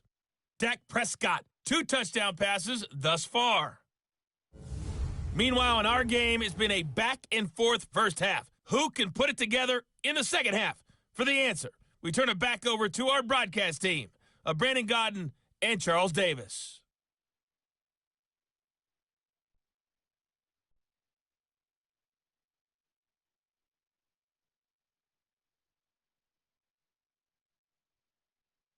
Okay, Coach, appreciate it. A 1-touchdown game here as we get set to resume play in the second half. This will be fielded at the 6. And he'll be brought down at the 23, make it the 24-yard line. Out come the Jaguars now as they'll go on offense first here in this 3rd quarter. They have the lead now. They'll be looking for some separation here as we begin the 3rd quarter. I like the way you term that because now I think they go a little bit deeper into their playbook. They like what they did in the first half. That worked okay. But in order to get the separation that you just talked about, change things up a little bit. Change your tendencies. Try and hit them a little bit more with some things they didn't see in the first half. We'll see if they do just that. And he'll get this one way up just shy of the 45-yard line. An ideal beginning of the drive there as they'll get 20 and a first down. Dancing to his left.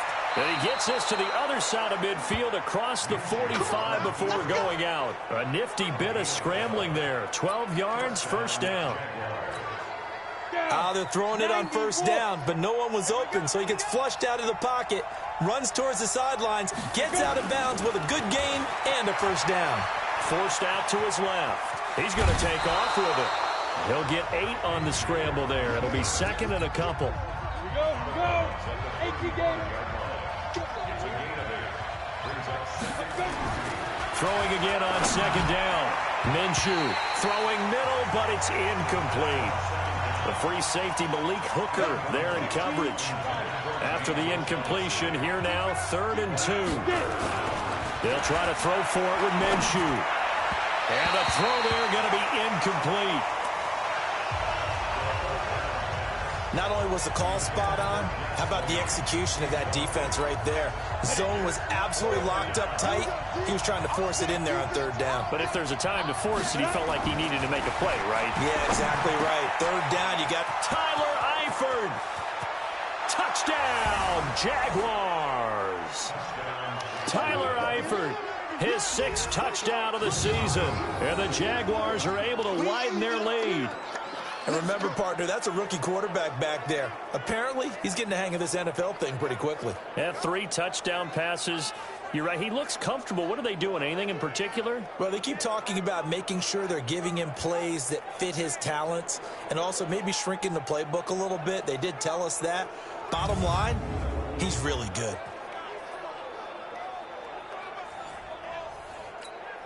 Lambeau on for the extra point. And the lead is up to 14. So that drives 6 plays, 75 yards. And it culminates in a Jags touchdown.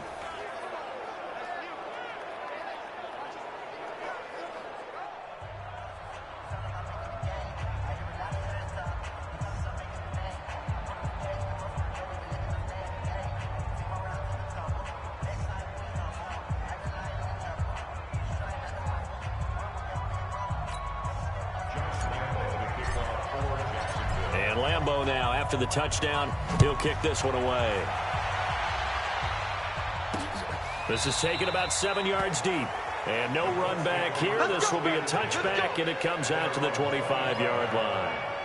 Here's the Colts now as they get ready for their first possession on offense of the second half.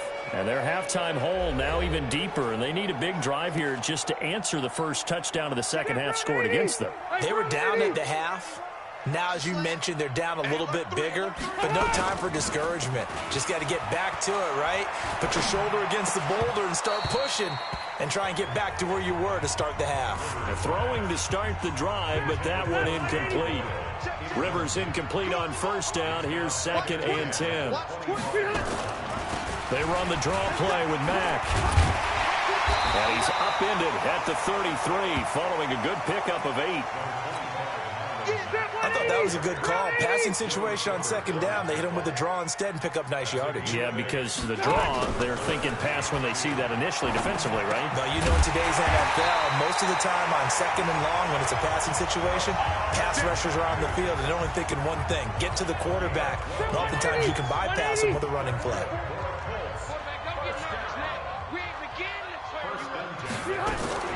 On 1st and 10, Rivers. And Matthews makes the ground. And he'll work it across midfield inside the 45. Indianapolis moving the chains there on a gain of 12. So in Jacksonville territory now. Here's a 1st and 10 at the 44-yard line. And he's corralled, but not before getting it inside the 35. That's good for an Indianapolis first down on a gain of 10. From the 34 now, here's 1st and 10. This is Mack on the counter. A pickup of about 3 yards as he's taken down at the 31. The last run got 3. Now here's 2nd and 7.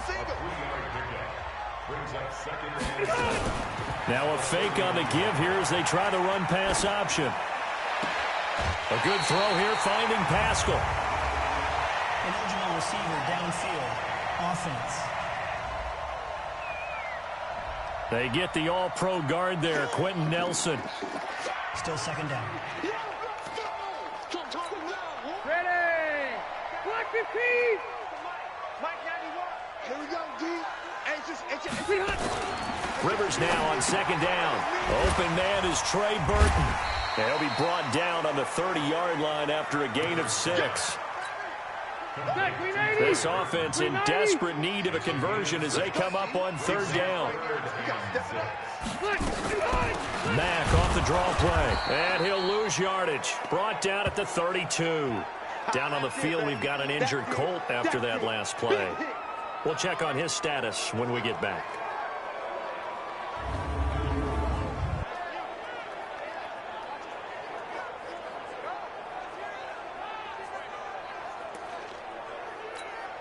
So out comes a field goal team now for the second time here today. He was true on his first. This a tough one from 49 yards away. I don't think this will even, nope, it doesn't even get there. Well short, and this score will stay right where it is. Down here in the third quarter, obviously that's one they could have used. Yeah, and one of my favorite special teams coaches in the NFL told me what separates the kickers in the NFL versus the ones who are not is not the misses. It's the second miss in a row. Best kickers in the league, they don't miss 2 in a row. He's got to get his head back together in case he gets another shot. Here again comes the captain of this offense leading his crew back out there now. He's played well. Good first half. He's continued that here in the third quarter. But my question, when you're a head coach, what do you look at stat line-wise for your pro? Do you go right to turnovers? You really do. As much as coaches don't want to talk about that, that's where it starts. When I played in college, our first rule for every game, the team making the fewest mistakes will win. And that's kind of how they judge you. Do you take care of the ball, not turn it over, keep it in the proper hands, and give your team a chance to win? Well, that's what he's done here in this one so far. He'll get 10 there all on his own, but it'll be second down. To throw again on second down, Minshew. And they'll be inside the 25 now at the 24. 9 yards to pick up there, and it's a first down. Back now in Indianapolis. It's Jaguar football here, and they'll look to extend their lead as we begin quarter number 4. Set, 60 or. Ready. Back to throw now on first down. And that's intercepted. It's Darius Leonard, the 2018 Defensive Rookie of the Year. And a big turnover there as his guys will get the football back. That time defensively looked like they showed quite a bit of pressure but backed off, and it proved fruitful. They get the pick. He went through all of his rules about getting rid of the ball quickly because he read blitz. He saw all those people stacked at the line of scrimmage, and then they fooled him by dropping into coverage. Now he's ready to get rid of the ball fast, but guess what? Too many defenders out there. Exactly as you described, an interception. And now Indianapolis set to take the field. Now they had compiled a pretty long drive last time. Unfortunately, though, it ended with no points after the missed field goal. And that can hurt the psyche of a team because as they drove downfield, you know you're never supposed to count points in your mind until they go up on the board. But let's face it, we've been there. We've seen teams before.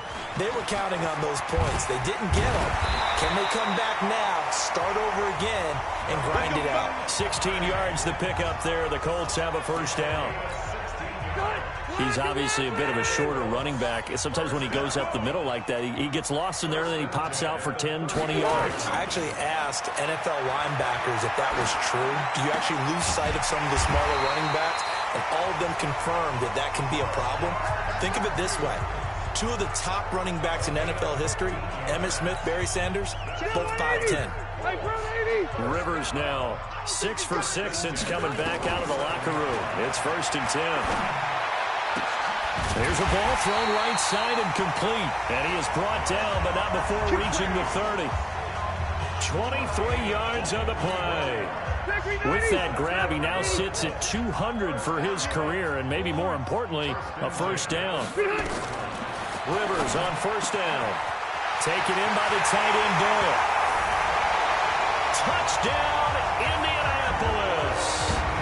Jack Doyle, his 4th touchdown on the year, as his guys are back within a single score. So they get the score still down, but bottom line is they kept themselves in the game. They did keep hope alive, Brandon. That's exactly what they did. Now they've got to deliver and finish things off.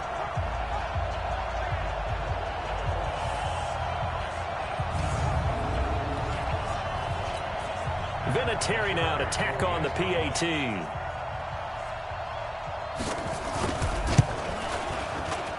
He's got it, and it's 24-17. Just a 4-play drive that time. And the result for the Colts is a touchdown.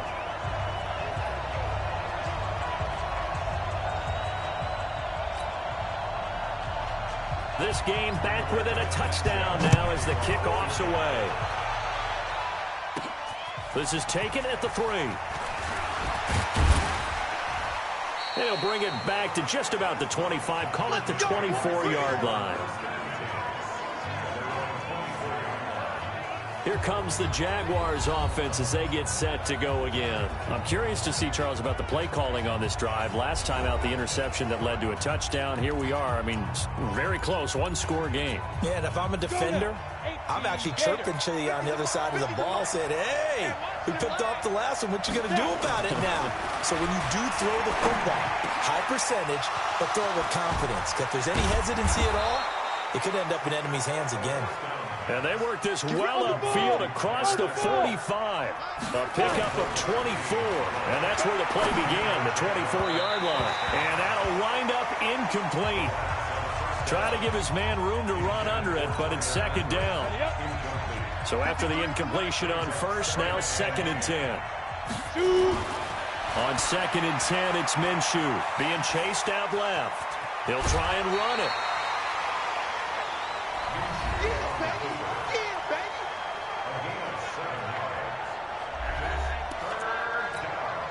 As big of a play as we've had in this one so far. This is 3rd and 3.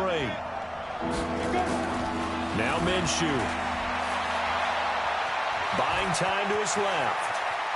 And they'll get this to the 30-yard line before crossing over out of bounds. The escapability in evidence there as that one good for 15 and a first.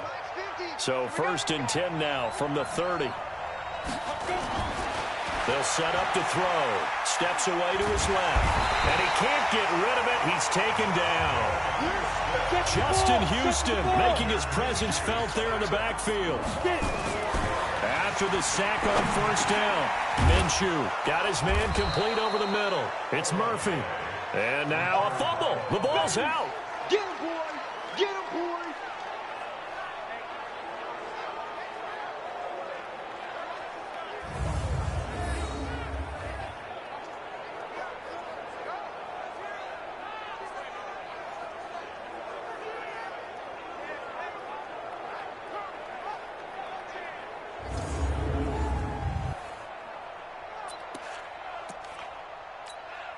One of the bigger plays in the game thus far, and the crowd getting into it as we come up on a big 3rd down.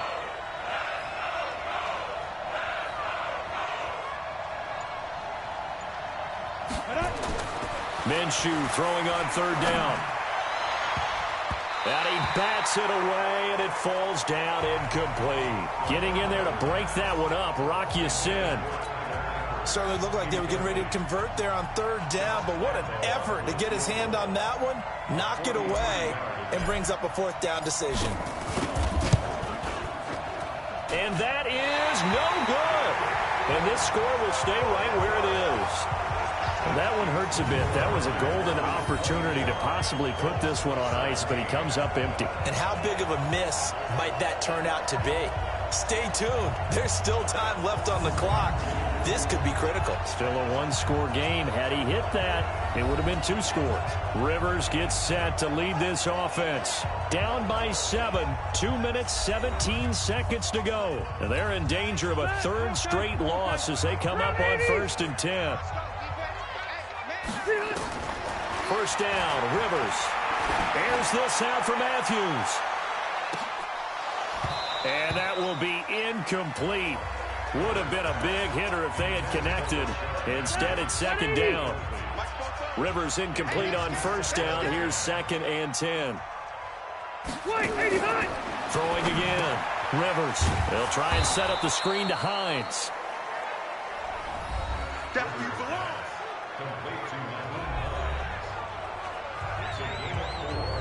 4th quarter, down to the final 2 minutes, and we've got a 1-score game. So the Colts in possession of the football as we get you reset. They face a critical 3rd down now, needing a score here in the late going. Oh, it's a screen pass. That's complete. And that play went nowhere. Losing yardage. It'll be back at the 36. The Colts going to use the first of their timeouts as they stop it prior to what will be an important 4th down.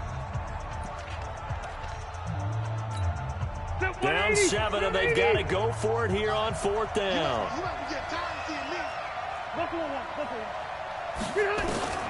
Rivers to throw for it on 4th.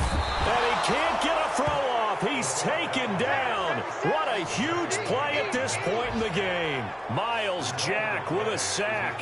So now let's reset here, Charles. They do have 2 timeouts left, so they can stop the clock twice. This one's not quite over yet. No, and what you're doing on defense, you're going to use both timeouts, obviously. But you've got to call defenses are going to force the issue early, meaning you want that play over fast. You don't want to give them time to dance around in the backfield or run a wide sweep that'll take off time. Blitz them, put pressure on them, make sure that play ends quickly so that you can go ahead and keep moving. Let's go. 30 base. Check 53. Get him. Get him. Get him. That one looks like he'll throw here. Dancing to his left. He'll run it. And they'll have it in the red zone before he crosses over out of bounds. Nothing open downfield. He keeps it himself for 11 and a 1st down. And not totally home free yet, but it's looking good as they come up 1st and 10. Minshew sets to throw. And that'll be knocked away. It's incomplete. It's always a battle. Who's going to win on 1st down, the offense or the defense? Let's face it, if you've got the ball, 4 yards or more on 1st down is what you're aiming for. They tried to throw for it there.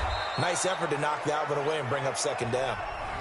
Now the Colts going to burn the 2nd of their timeouts as they'll talk it over here before what will be an important 3rd down.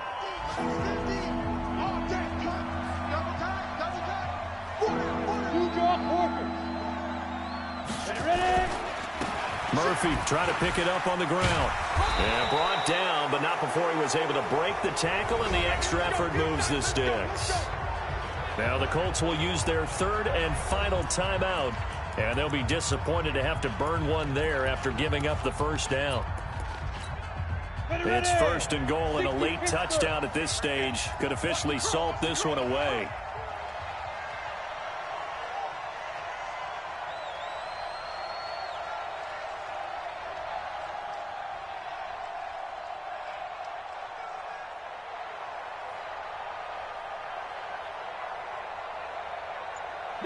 Down to a knee for the Jags. Victory seemingly in hand. It's a loss of 1. Brings up 2nd and goal at the Colts 9-yard line.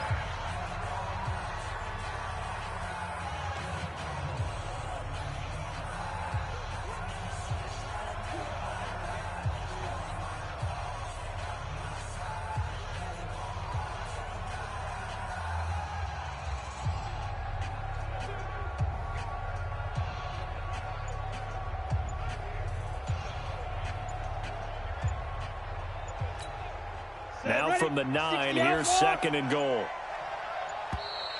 And they're going to take it all the way down and just take the delay. Game offense.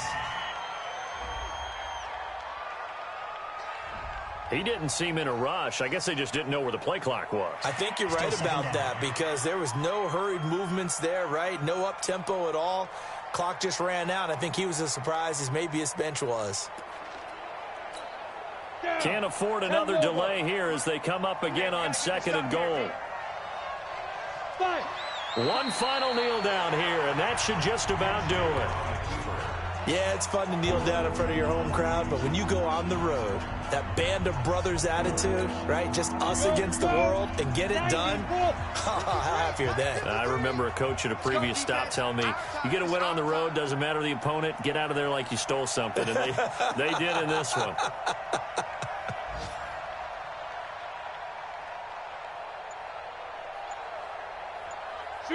Down to a knee one more time, and that should just about do it. So this will be a win for Jacksonville. And I know I'm not breaking any news when I say that any road win in this league is a good one. No doubt. But it's a double bonus when you get a victory on the road in your division. And when you start a season, each team breaks down their schedule in different ways. Some do it every 4 games, right? Let's go quarterly. Others say, listen, we've got to take care of our home field. And, you know, out of a 16-game season, if you get 8 at home, let's at least win 7 at home. and split our road games. That's what you're trying to get done. So you're exactly right. A road win, precious, especially within the division. So for the Jaguars, it's an important win in terms of staying in the postseason race as they move to 6-4. And they'll get another road date next week as their opponents will be the Tennessee Titans. Meanwhile, for Indianapolis, it's a bit of a setback as they drop to 6-4 now. And they'll look to regroup next week as they head to Houston to take on the Texans. Thanks for tuning in, everybody. Alongside Charles Davis, we thank our entire crew. I'm Brandon Gaudin. This is the NFL on EA Sports.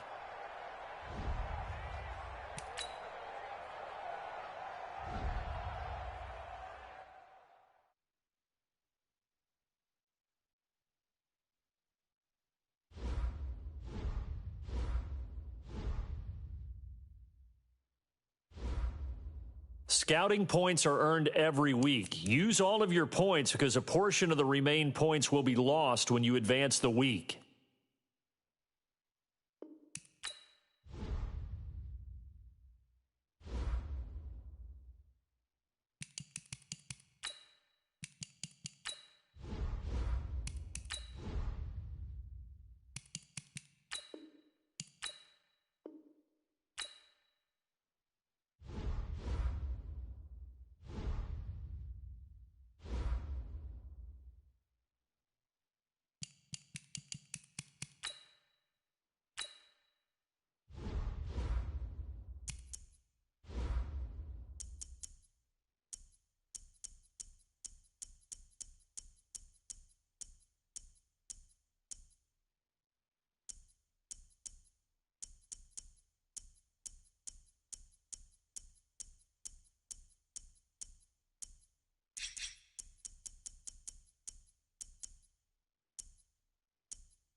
Hey, everybody, it's the coach.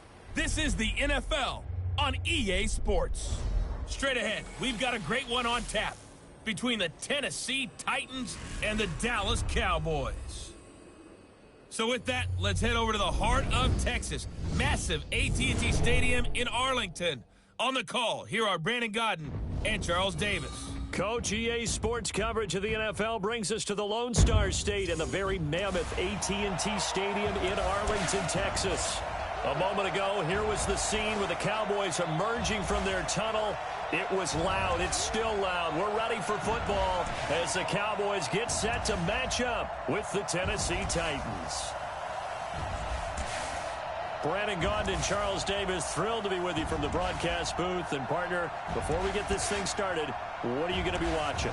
Who gets off to a fast start? In horse racing terms, they talk about catching a flyer out of the gate. Who sets the pace and makes the other team chase?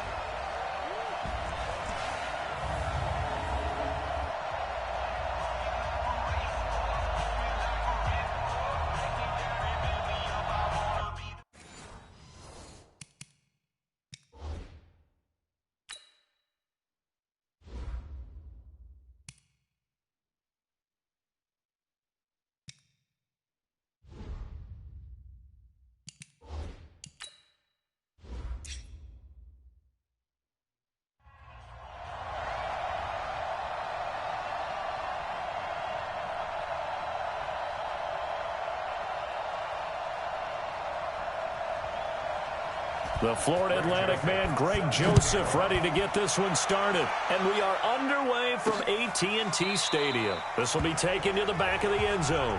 And no run back here. This will be a touchback, and it comes out to the 25-yard line. So here are the Cowboys now ready to go on offense for the first time. They'll be led out by Dak Prescott, the 135th pick of the draft back in 2016 from Mississippi State.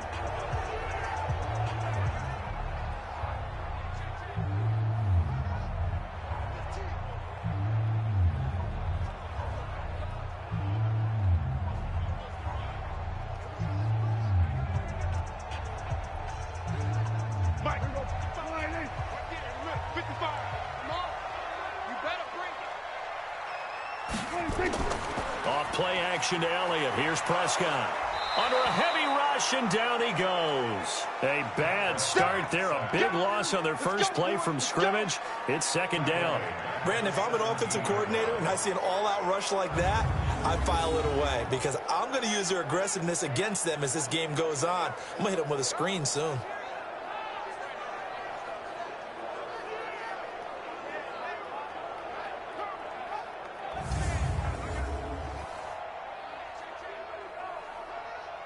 Got to imagine the pass rush will be equally intense here on second down following the sack. It's 2nd and 18. Prescott. This one complete to his fullback out of the backfield. And they'll bring him down at the 27-yard line. And the big guy catches the ball out of the backfield, and oftentimes it's quite a surprise to the guys playing defense because not ordinarily thought as a pass catcher, it often works when they decide to dial it up. An early tough test on the opening drive. This is 3rd and 8. They're not ready for this, man. From the shotgun, it's Prescott. And he can't find a receiver, and he's brought down. No doubt that's a very good play defensively right there because you've always got to be aware that he can take off and make a big play with his legs. How about the way they were able to contain him? That also tells me the coverage was excellent downfield.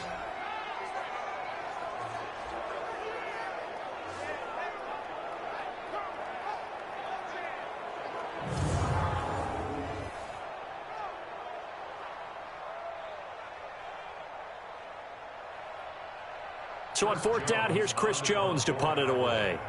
Adam Humphries deep for the Titans.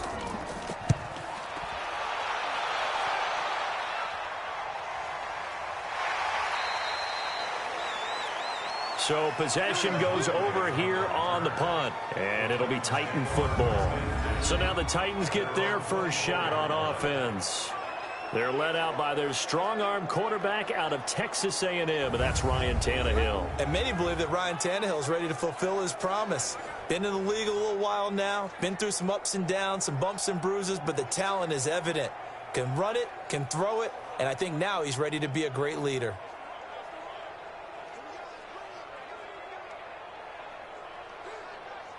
Tannehill and the Titans come up now 1st and 10 at their own 24.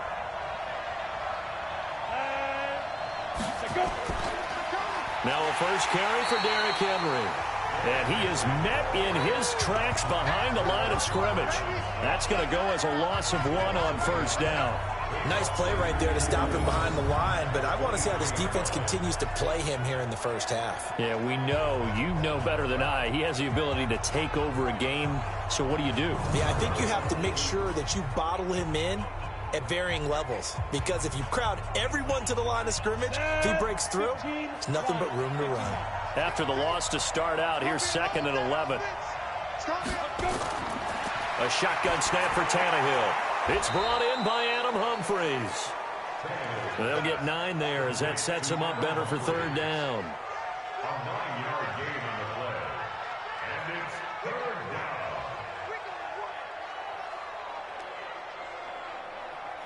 Let's go now. 60 or. Watch the pass.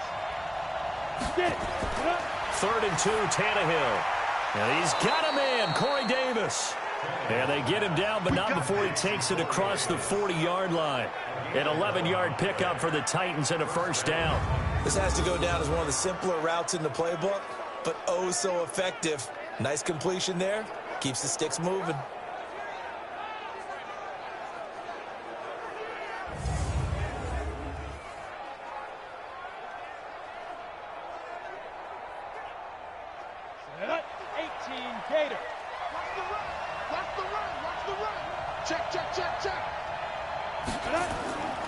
A first down carry for Henry. And he's got this one across midfield into Cowboy territory. A nice run there, 9 yards, and it'll be 2nd down. A nice run here early on. It doesn't take a great play caller to realize you want to establish a guy of his caliber with runs like this early, because they'll pay dividends as the game progresses. The last run got 9. That leaves him with 2nd and a yard. They'll try the right side with Henry. And he is met quickly in the backfield. Down he goes, folded like a lawn chair. That'll be a loss of a yard, and it leads to a 3rd down. We all have habits. We can be somewhat predictable, and you know me pretty well on 2nd down and short. What I like to say? Play action. Yeah, without a doubt. I thought that was a great spot to call it. Instead, didn't go their way, did it? No, defense sold out for the run. Worked out well. Let's go. 8 reads. 54.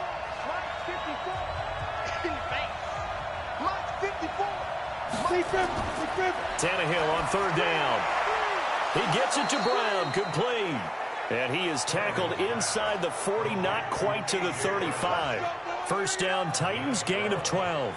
Nice job keeping that opening drive alive, and they're in plus territory, that part of the field where you really want to convert on 3rd down. They did. Big-time pickup for them, and now I think the aggressive play callers think to themselves, this part of the field, I take my shot at the end zone, because the closer you get to the end zone, the field gets condensed. Makes it a lot tougher to run those routes. You still got a chance to actually run past people right now. Take your shot at the end zone early in the down and distance count. Here's a quick throw out wide to Humphries. And he takes this just a few yards shy of the red zone before going out. 13 yards is the pickup for Tennessee and a first down. How about the start throwing the football? 4 for 4 on this opening drive. Oh, he's slinging it. And oftentimes when you talk about slinging it, you're thinking about a guy throwing it all over the yard, not necessarily accurately. In this case, though, he's honing in on his targets, and he's delivering. Yeah, the opening script, however, they drew it up for this first drive, going to plan so far. Here's a throw right side, taken in by his tight end. And down inside the 15, shy of the 10. First down, Titans, gain of 12. They're piecing together a nice drive to start this one. Seems pretty scripted and pretty successful so far. And I think they did it without our help, because you remember when we sat in the production meeting with them to talk about this, and hey, you know, how are you guys going to come out of the gate? I know I offered my help with a few plays, and they didn't seem to want it. I didn't offer mine. You were the smart one. Whatever they're doing, though, it's working really well. 7 yards on the pickup there, and it'll leave them with a 2nd and 3.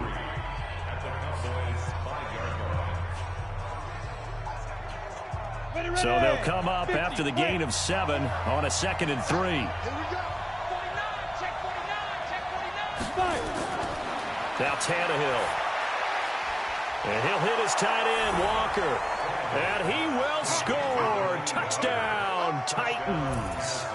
A 5-yard touchdown as his guys are able to strike first here in this opening quarter. Well, you've got to like that start on both sides of the football. You force the 3-and-out, and then you score on your first drive. Well, I know someone who doesn't like that start. Well, yeah, the other side. Yeah, they don't like that at all, right? This is not the way it's supposed to be. But what you just described, that's team football, all right? When you get a 3-and-out, you're supposed to take advantage of it on the offensive side of the ball. You said, thank you very much for getting us the rock. Let's put it in the end zone, and they did exactly that.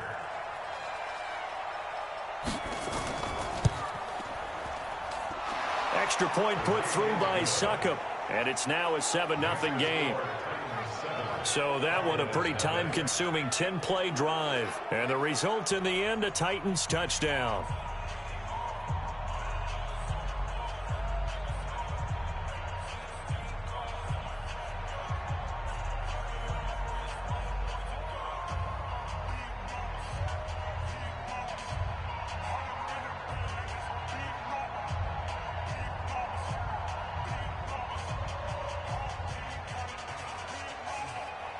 Joseph now to kick this one away. That'll be taken in the end zone. And no run back here. This will be a touchback, and it comes out to the 25-yard line.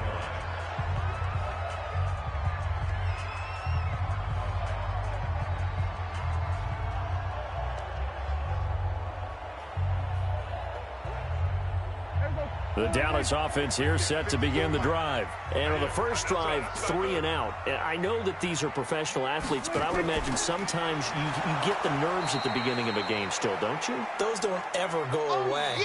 And typically what I've heard from guys and what I remember from playing, if you don't have nerves at the start of a game, it's not going to be a great day for you. You're not really ready to play. So finding a way to harness those nerves and not let them affect you in a negative way, that's what all the guys are looking for.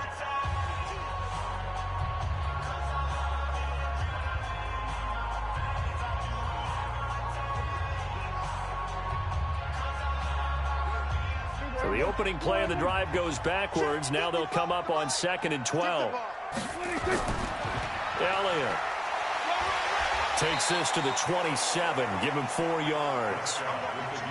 On any running play that's called, they're always hoping that it's going to break big and go the distance. But when you get a nice gain like that, you're able to do so many things anyway. You can come back and run essentially the same play again, continue to move the ball on the ground, or you can decide to throw the ball now because usually you have the defense back on its heels. They play fake to Elliott. Now Prescott connects here with a tight end, Blake Jarwin. And he slips up past the 45 before being tackled. His first catch, and it's a pretty big one. They get the conversion on 3rd down. And there's a completion to the tight end. And look at the size of these players nowadays. At that spot, 6'4", 6'5", and up. A lot of guys used to be basketball players, somehow came back to football. And that's really good for the game of football. You're getting better athleticism, great hand-eye coordination, guys who know how to control their bodies when they run their routes.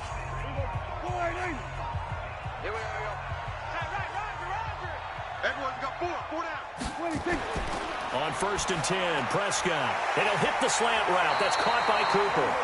And down he goes at the 45 after a pickup of 9.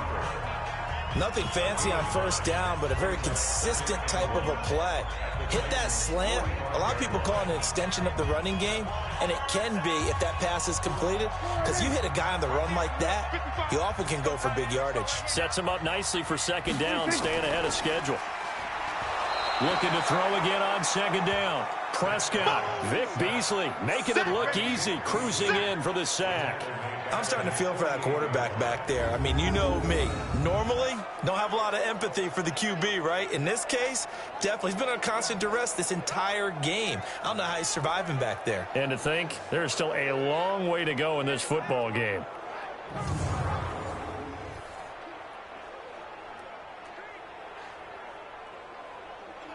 Got an extra defensive back out there for the Titans now here for 3rd down.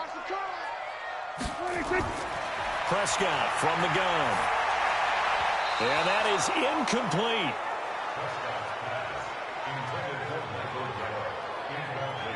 More problems here on 3rd down. They've converted only once so far in this first half. And you know as well as I do in this league, If you don't win on third down, it makes it hard to win a ball game because then you're relying on your defense, you're relying on your special teams. You've got to get it done with your offensive unit.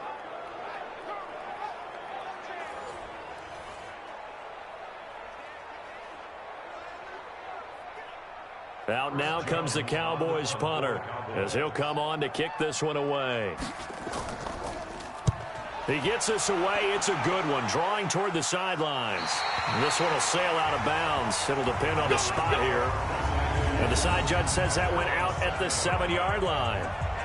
Let's go old school there. That's absolutely a great coffin corner punt. Someone's put some time in working on that, hasn't it? Seems like every year these guys get better and better. It's amazing how they can command that football through the air. Yeah, they used to actually practice with hula hoops where they place them and try and put them there. Now a lot of guys use barrels on the sidelines to try and put the football in one.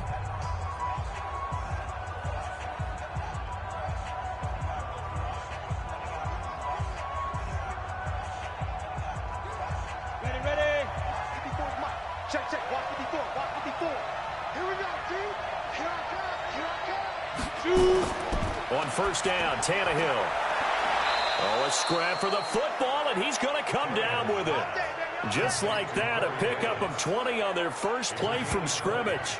You know I'm going to lean towards the defender, right? You know I'm going to do that. I know. That's a tough situation for him as I see it. But the truth of the matter is, that ball was not streaking towards him. Had a little arc on it. He's got to find a way to get his head around and make a play on the football.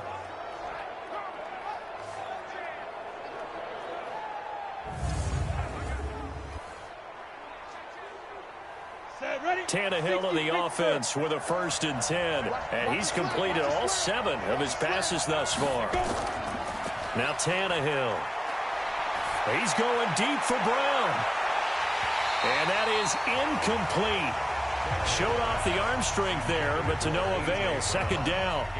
Well, they went for the big play there, but that drop could really hurt their momentum.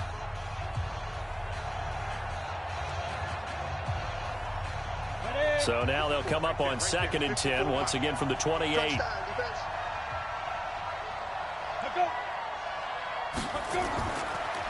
Derrick Henry. And he still has yet to get on track in this first half as they're going to stop him behind the line. That's a big loss of 3, and it brings up 3rd down. Came out in a power set, but that only served to put more men in the box. And guess what? If you're going to do that, you've got to win up front, right? Your offensive guys have got to beat the defenders. They lost all leverage on that play.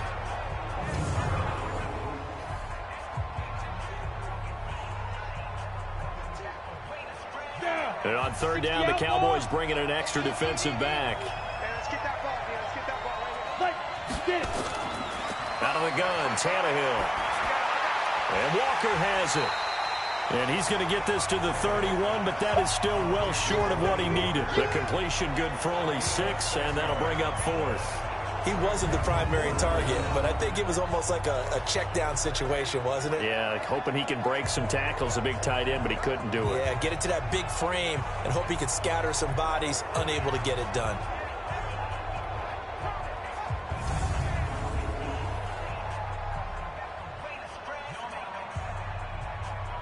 What is on up? 4th down, here's Brett Kern to punt the football away.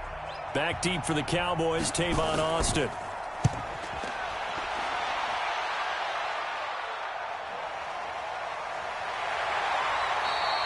A good kick, 48 yards, 4 on the return. And the Cowboys will take over the football with a 1st and 10.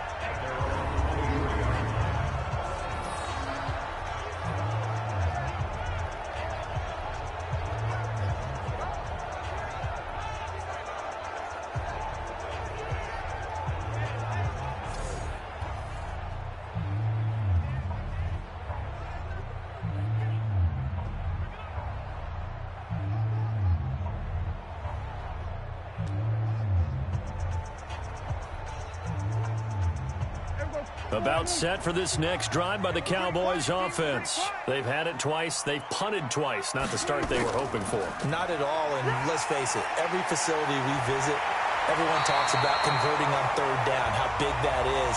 In this situation, they've had to punt it away twice, so they're furiously going over things on the sidelines. What do we need to do to pick up a 1st down and change our momentum?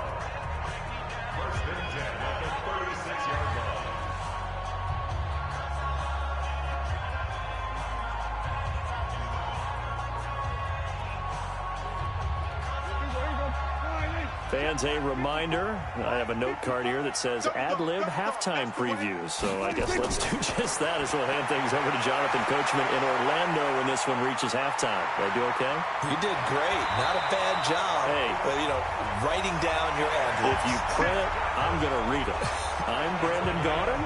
Opted to run for it. The decision a good one. Picking up the first, getting 14 yards on the scramble. First down now, but that clock rolling. First down, Welcome to the Stream Sports Studios in Elliott. And this will be stopped at the 44. That one good for 7 yards. And just in general, Charles, on a play like that, how tough is it for the defense to account for a running back essentially being a receiver downfield? It's very difficult, especially if the running back has skills like a receiver, and you're aware of that before the game even begins. So throughout your practice sessions, you're going to want to be aware of him. Where is he lining up? What can he do? What kind of damage can he do to us downfield? And who can match up with him without weakening our overall defense? You're exactly right. It's a tough task to match up to him. First and 10 at the 33-yard line.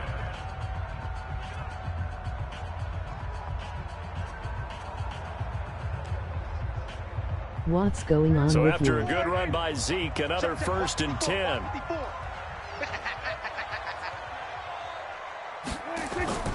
Out of the gun. Here's Prescott. A dump off to Elliott.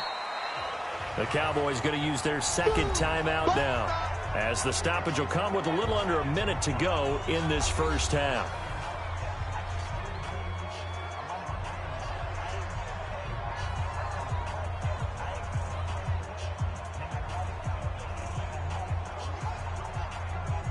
Here's a four-receiver look now. Three of those guys out to the right side on 2nd and 8. Welcome to the cleanest place on earth. Here's Prescott. I think They'll let I this can go go for the win end it. zone. And that's going to be incomplete. Good effort there, trying to take a shot, but it's third down. This defense not going to make it easy for you. They're a physical group, and we just saw it there on that play. He came in, made the contact, just as he's trying to haul it in. They got to get to the 23 here on third. Tackles. Throwing, Prescott. Yeah, that one's going to be knocked away and incomplete. It's always tough for the guys throwing the football when they think they've got a completion and the ball's almost there, and then someone sneaks a hand or two in and bats it away.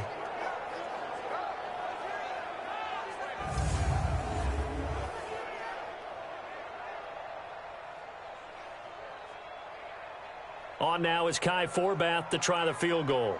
On the left hash, this from 48 yards. And this one looks good. It is good. Right down the pipe. And they are on the board, but still trailing. It's 7-3.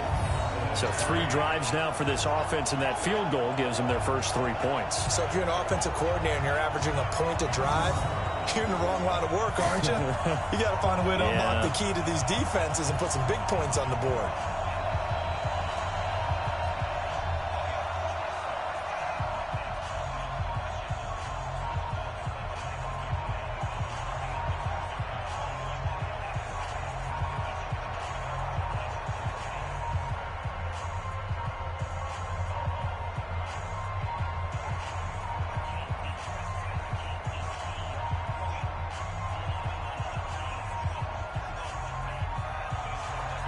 Forbath now to kick it away after the made field goal.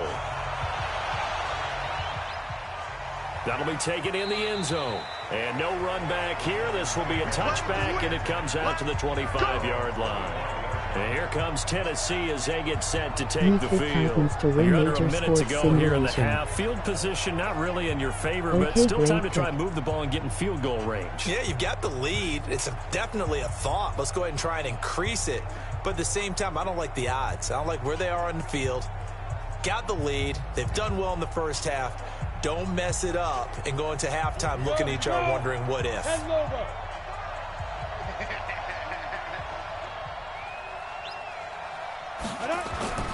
On first down, it's Tannehill. And Walker with it over the middle.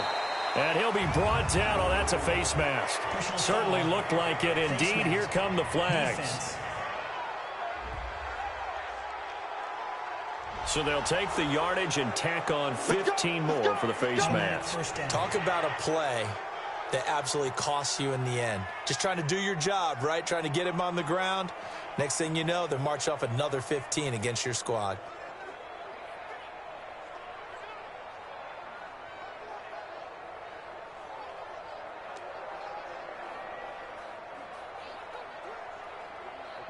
The Titans offense set to begin the drive. They've got the lead. Last time had to punt it, though. What's the key to this drive? I think it's leverage. The big guys up front. You know the motivational speech on the sideline is, guys, give us an opportunity. Protect the passer, create space for our runners, and let's go ahead and get these guys. Low man wins. Let's go do it on this drive. We'll watch that leverage on this drive.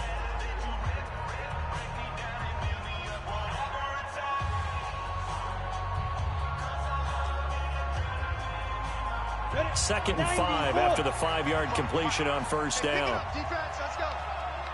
Watch, twist. Here's Tannehill. And that one will fall incomplete. Clock here now just under 30 seconds to go in this first half. Jordan Lewis right there on the coverage.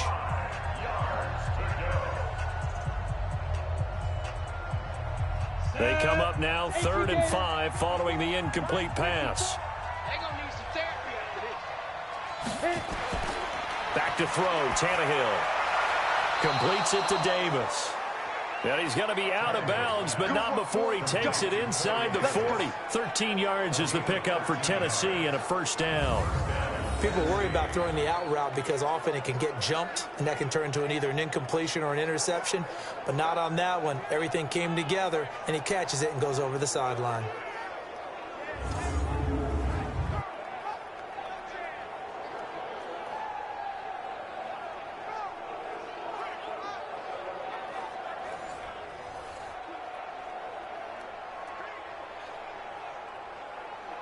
Go now. So here's a 1st and 10 at the 38. Oh, you got deep? Ready? Again, Tannehill. It's caught. Humphreys. And they'll wind up getting this one all the way down inside the 20. Now Tennessee going to use the second of their timeouts as the clock will stop with 18 seconds to go in the first half.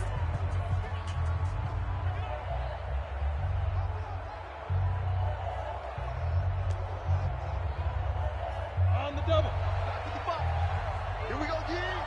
Tight end right. Four there. Now.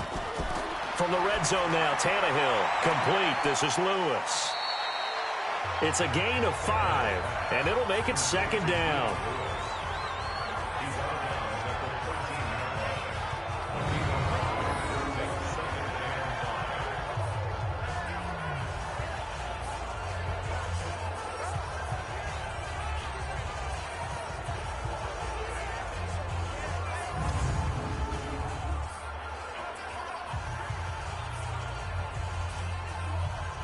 Second and 5 after the 5-yard completion on first down. Throwing again is Tannehill. And that's incomplete. Clock stops with 10 seconds left.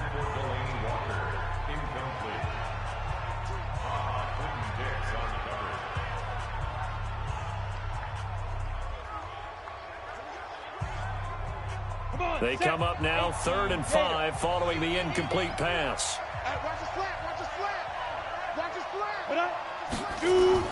To the air again, Tannehill.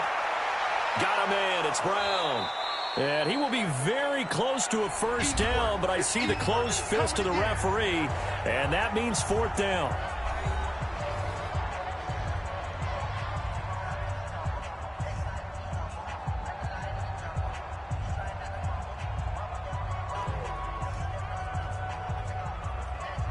So with 4 seconds to go in the half, here's the field goal unit onto the field. This from 25 yards out. And the 10-year vet knocks it through the goalpost. And they push the lead up to a touchdown now at 10-3. So a capper there to a pretty good first half. And I love the way that they put a chokehold on the clock and pretty much drained everything before they put the field goal on the board as they headed into the half.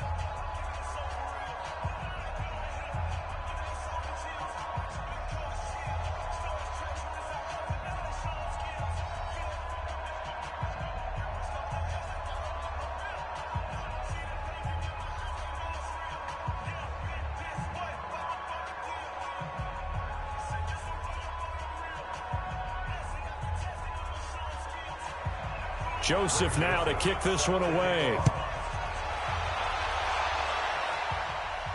This is fielded at the chalk of the 10. Here we go. Here we go. So we have reached halftime with a touchdown. That's the difference on the scoreboard. As we send you on over to Orlando for Jonathan Coachman at our EA Sports Halftime Report. Take it away, Coach. Okay, right, Brandon. Thanks very much. And welcome in, everyone, to this slimmed-down version of the EA Sports Halftime Report. This game's had a little bit of everything thus far, and certainly plenty to look forward to, as the teams are right back out there for the second half. So we'll get right back out there as well, as we'll turn it back over to Brandon Godden. Okay, Coach, appreciate it. A one-touchdown game here as we get set to resume play in the second half.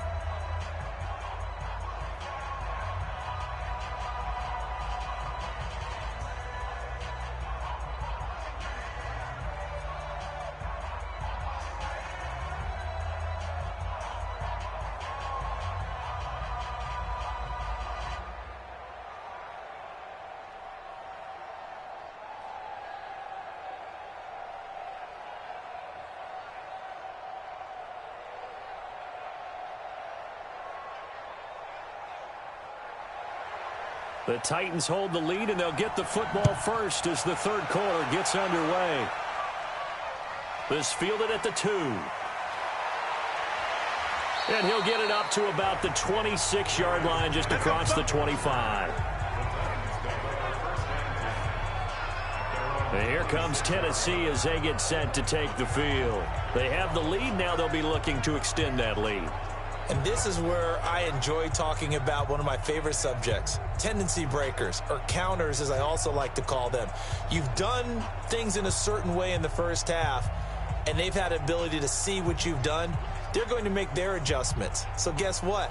You adjust yourself and try and stay ahead of the pace because you are looking for some separation in this ball game. The adjustment to the adjustment. Without a doubt. Show them one thing, hit them with something else. Only a couple there as he'll be brought down about the 28. In the first half, he was held in check on the ground, but despite that lack of production, they still have the lead. Yeah, and they've got to feel fortunate about that. If they could actually get production from their lead horse, that would help open up this offense and widen this margin, too.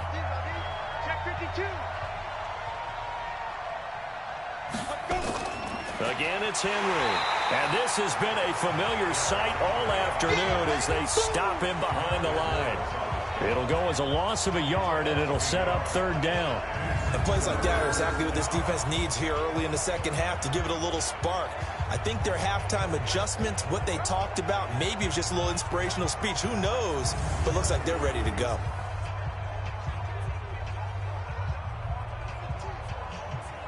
Yeah, the Cowboys here on third down bringing in an extra defensive back. From the gun, here's Tannehill. He finds Humphreys. And he slips up past the 45 before being tackled. A third down gain of 19. I know many people like to throw to the tight end, maybe in a little flexed out position because he creates mismatches with his size.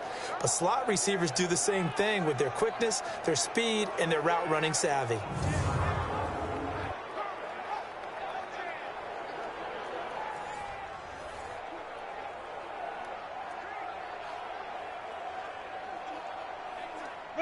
Tannehill now 14 out of 17, 82%, and it's 1st and 10.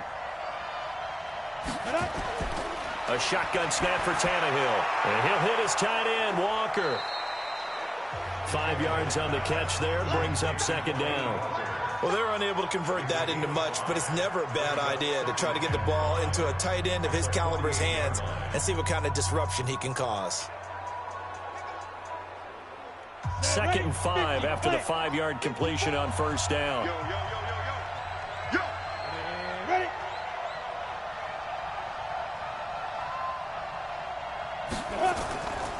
They'll run with Henry. And he is going to be stopped cold behind the line of scrimmage. It's a loss of 2, now 3rd down. That's a really alert defense there because they saw the heavy look come in from the offense, countered it with extra linebackers who brought a little bit of speed and heft, and able to really make a big-time play for their defense.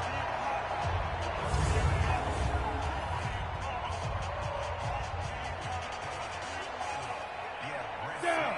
60 Pittsburgh. You're not ready. You're not ready. From the 50, it's Tannehill. He'll get this to his tight end. It's Jonnu Smith. And he's going to come up a few yards short.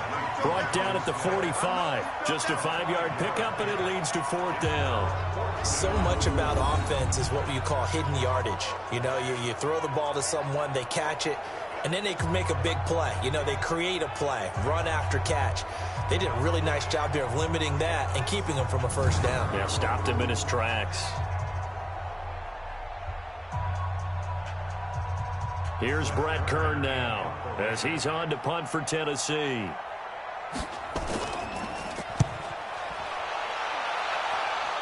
And they'll play keep away from the returner as this one will be marked out of bounds at the 13-yard line. Pretty good spot. Let's see what our player spotlight feature has in store with Dak Prescott. And I guess the question, Charles, is what's the formula for keeping him better protected? Because as we see, the protection, it struggled. And normally what you get is renewed determination. When the big guy gets hit, that usually sparks people. Hey, we can't let this happen anymore. They take it personally. He's not supposed to be on the ground, but that hasn't been the case so far in this game. So maybe they've got to figure out how do they get rid of the ball faster to help out the offensive line so he doesn't get hit as much. And we'll see if they can keep him off the ground now going forward. They'll start the drive with Elliott.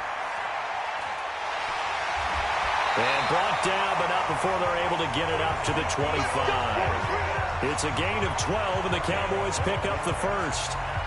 Boy, he does it at a high level, doesn't he? Because when I watch him, I think of his vision. Straight ahead, peripheral. Also has that sense of where holes are going to be before they actually open. I think that helps set him apart from many of the other backs in the league.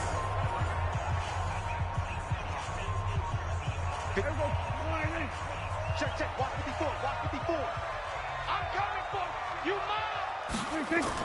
They keep on the ground with Elliott. And he's upended after a gain of 2 out to the 27. They tried a quick hitter inside, but that one was swallowed up because what they're hoping, those big defensive linemen will take the bait and move laterally and open up a crease that they can run through. Didn't happen on that play. The last run good for 2. Here's 2nd and 8. Watch the slats. Watch the slats. Out of the gun, it's Elliott. Give him 6 yards on the carry. It's going to be 3rd and 3 now. Offensive linemen love creating space for their guys carrying the ball, but when that guy also breaks tackles and creates extra yardage, they almost feel like he's one of them, and they really embrace him. Here we go. Go right in. You can't block me. You can't block me. 26. They'll try and run for it with Elliott.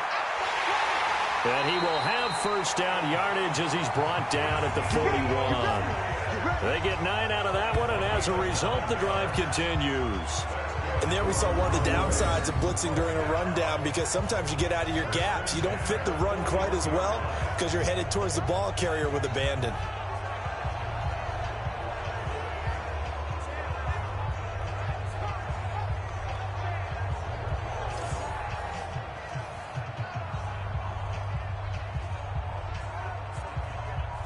Under a minute to go in this 3rd quarter as they come up 1st and 10. 26. Off the play fake, Prescott. Sliding out of the pocket. And an alley to run. And they'll get this well past midfield before being stopped just before the 35. That's a good chunk of yardage. It's going to be canceled out. And we always talk about hidden yardage in a game.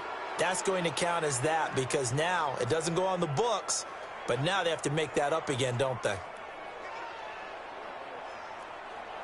So following the hold, they're in a bit of a hole here with a 1st and 20. They can't hang with us. They'll try to throw now. Prescott. And he whips that one incomplete there. The intended receiver, Tavon Austin. That'll bring up 2nd down. How about the defensive effort from both of these teams that we've seen in this game? Would you say it's like a high-stakes chess match right now?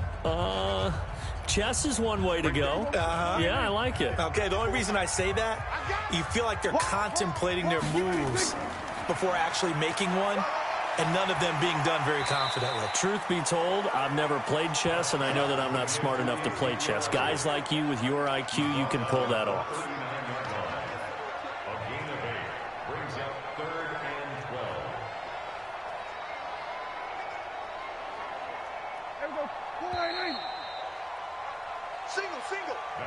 So they'll get a little extra time to come up with his 3rd down play as we played 3 quarters.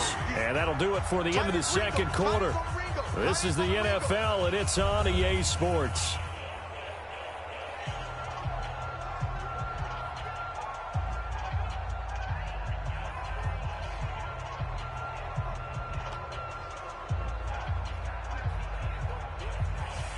The Cowboys on 3rd down. 2 for 5 to this point. This is 3rd down and 12. Prescott from the gun. Got an open man to tight end Jarwin. And he'll have it past midfield almost to the 40 before being taken down.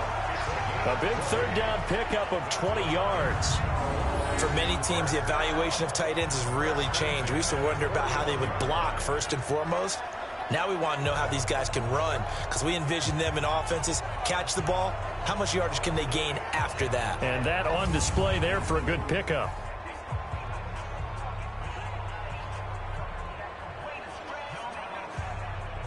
The drive continues as they search for a tying touchdown. Here's 1st and 10. From the shotgun, it's Prescott. And that is incomplete. He couldn't hold on through the contact. Brings up 2nd down. We have not seen a whole lot of wide-open receivers. Everything seemingly has been contested. And that's another nice job there to force an incompletion. They've been very cohesive, knowing each other's moves all game long, and they've been on the spot just about every time. And they've held them in check on the scoreboard. To throw again on 2nd down. Prescott, and he's going to have to eat this one as down he goes. Kamale Correa just would not be denied. That's a loss of 7. The amount of sacks that they've absorbed in this game is absolutely extraordinary. Let's just face it. This offensive line, flat out, cannot handle this pass rush. It's been demonstrated time and time again.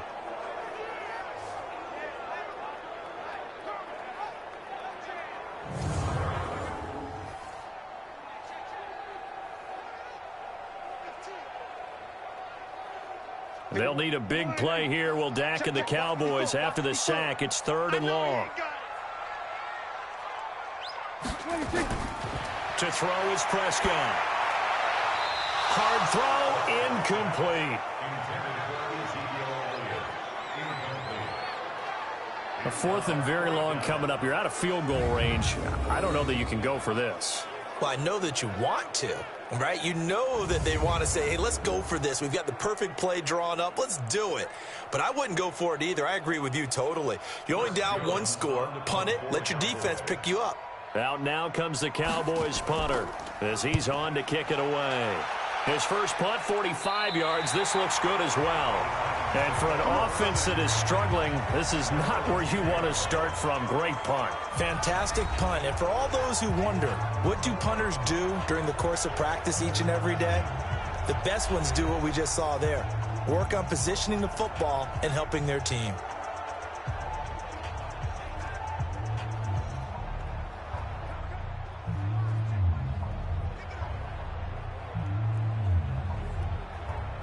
Tannehill and the Titans come up now 1st and 10 from back at their own 10-yard line.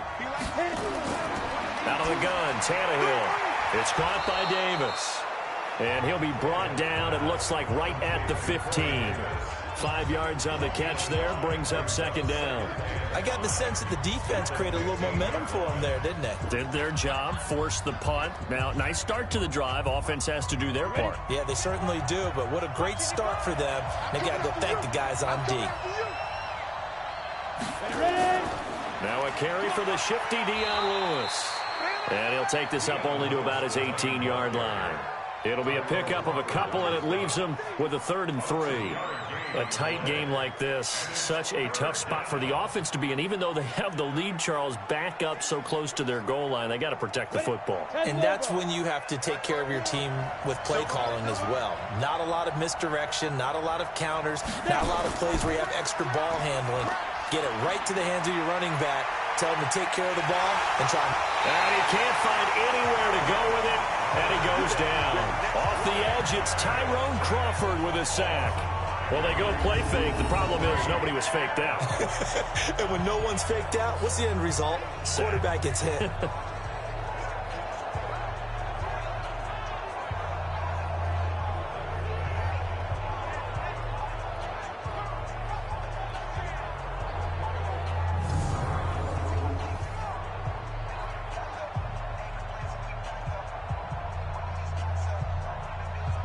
Here's Brett Kern now, standing about a yard deep in his own end zone.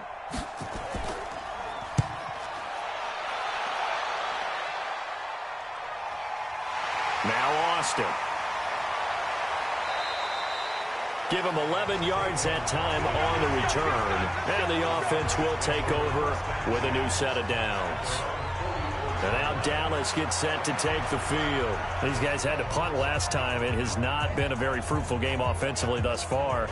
They haven't even made a trip to the red zone. And I know that everyone's going crazy on that sideline because that drives you berserk to come off the field, not really move the ball well. As you said, not even get to the red zone, let alone, not even put points on the board. They've got to just take a deep breath, relax, try and figure out what is working, and call more of that. Good starting position for the Cowboys here as they come up 1st and 10 at their own 44. Prescott now. This to Jarwin. 7 yards, the pickup on the pitch and catch. Now that's staying ahead of the chains. Really good pickup on 1st down, hitting the tight end there. Now it brings up a 2nd and manageable. Just found a hole in that zone. Able to get 7 on that 1st down pass play. 2nd and 3. Push him back. Push him back. 10th carry now for Elliott. And he'll be brought down at the 45-yard line. They'll get 3 as the drive continues. It's a 1st down. So many teams want to throw the ball in this situation nowadays, but I love watching a team that has enough confidence to go ahead and run the football. In that situation, that's almost a tendency breaker.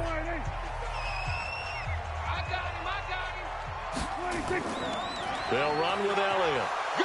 It'll be a minimum pickup, and it will take us to the 2-minute warning. 4th quarter, down to the final 2 minutes, and we've got a 1-score game.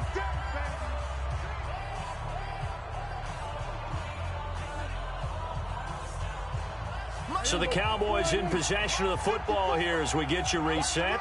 They come up on a 2nd down now in a game that looks like it's going to go down the wire.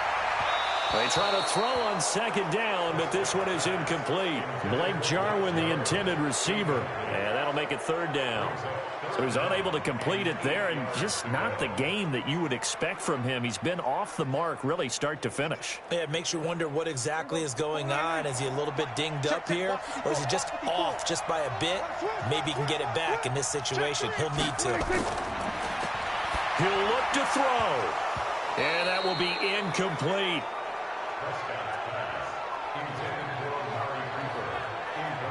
Figuring they're going for it on 4th down. Remember, though, they do have all 3 timeouts, so even if they don't get it, all is not lost. Yeah, normally in this situation, when you're talking about having to go for it, everything is in this play. But as you noted, with those 3 timeouts, they actually have a little bit of a safety net.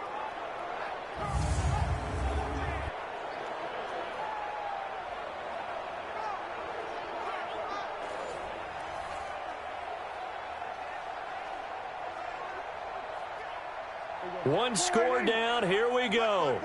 They're going to go for it here on 4th down.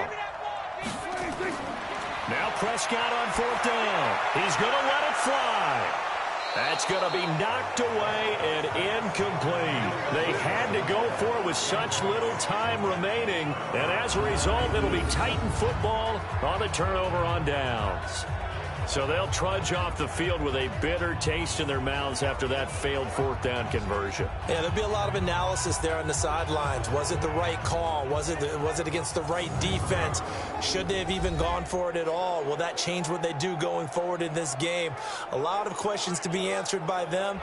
The defense doesn't really care. They're like, bring it on again. We'll stop you the next time, too.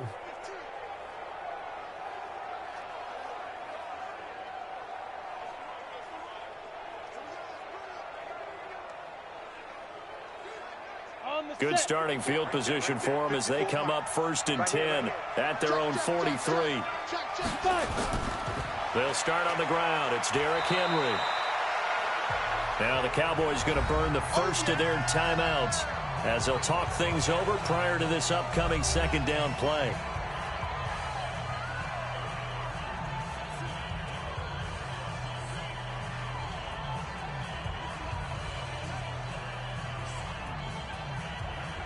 So they come up on second down, and they can get another run like we just saw. Would likely put an end to this thing. 10th carry now for Derrick Henry. And they'll get him down as he's inside the 40. The Cowboys going to use their second timeout now. And they'll be disappointed to have to burn one there after giving up the first down.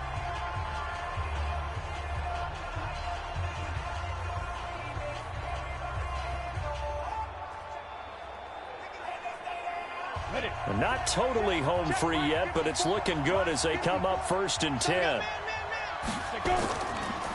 Henry. And just no chance of turning the corner. He can only get back to the line of scrimmage. 2nd and 10 coming up.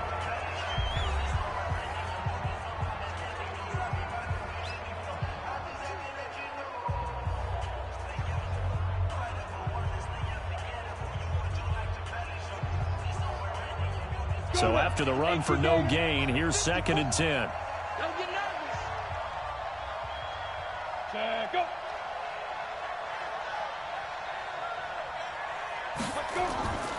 This is Henry. Give him 4 on the ground there. They're now left with 3rd and 6. I like a guy who understands the situation. I also like a guy who you look at him and you say, that looks like a guy who knows the coach is going to say, guess what? You drop this one, you'll be carrying around the training facility for an entire week. Maybe flashback to high school or college, carrying it around campus, right? The old gauntlet drill, right? Anyone get the ball out while he's sitting in class and bring it back to the coach? He's in big trouble. On 3rd down, Henry. And he'll be brought down at the 34, well short of the first down marker. Just a yard on the run there, and that's going to bring us to a 4th down.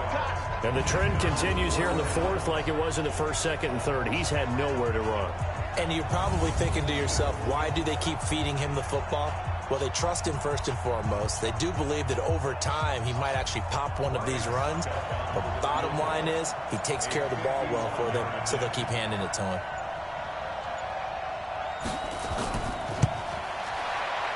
And this one is right down the middle. And they will stretch their lead to 10 now at 13-3. So barring something extraordinary here in the closing stages, that field goal should just about put this one on ice. Yeah, we've got to find 2 scores. So, we're not going to exactly move it over there yet. It can be done, but, boy, it's going to be a little bit of a stretch for them, isn't it? Yeah, they would have to move incredibly quick and have some luck, too.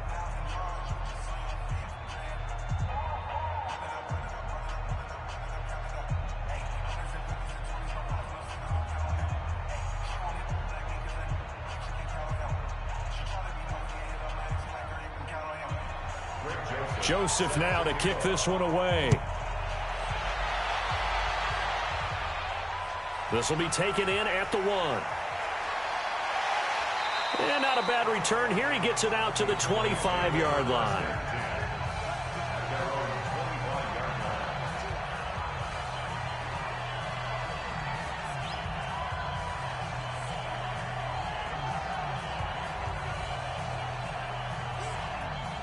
The Dallas offense here set to begin the drive. They might be thinking this is close to a lost cause here. Got to play it out. What do they need to do? Well, they have a thought process in mind already, but they can't get ahead of themselves. They know that they need to score quickly. Yep, two-score game. Onside kick and get the ball back and then score again, but they can't worry about the last 2 points. The only thing that matters is scoring quickly, then they'll take it from there. So this one, a Tennessee Titan victory.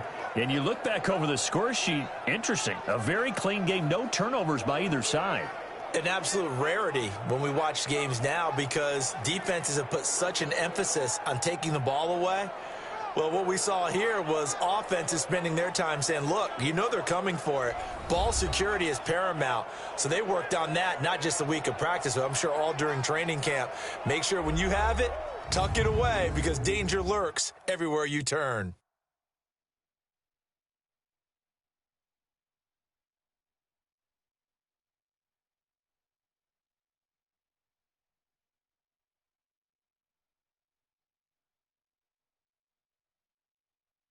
So that's a wrap for Charles Davis. I'm Brandon Gaudin. And this has been a presentation of the NFL on EA Sports. For more, check us out at easports.com. With that, we say so long from Big D.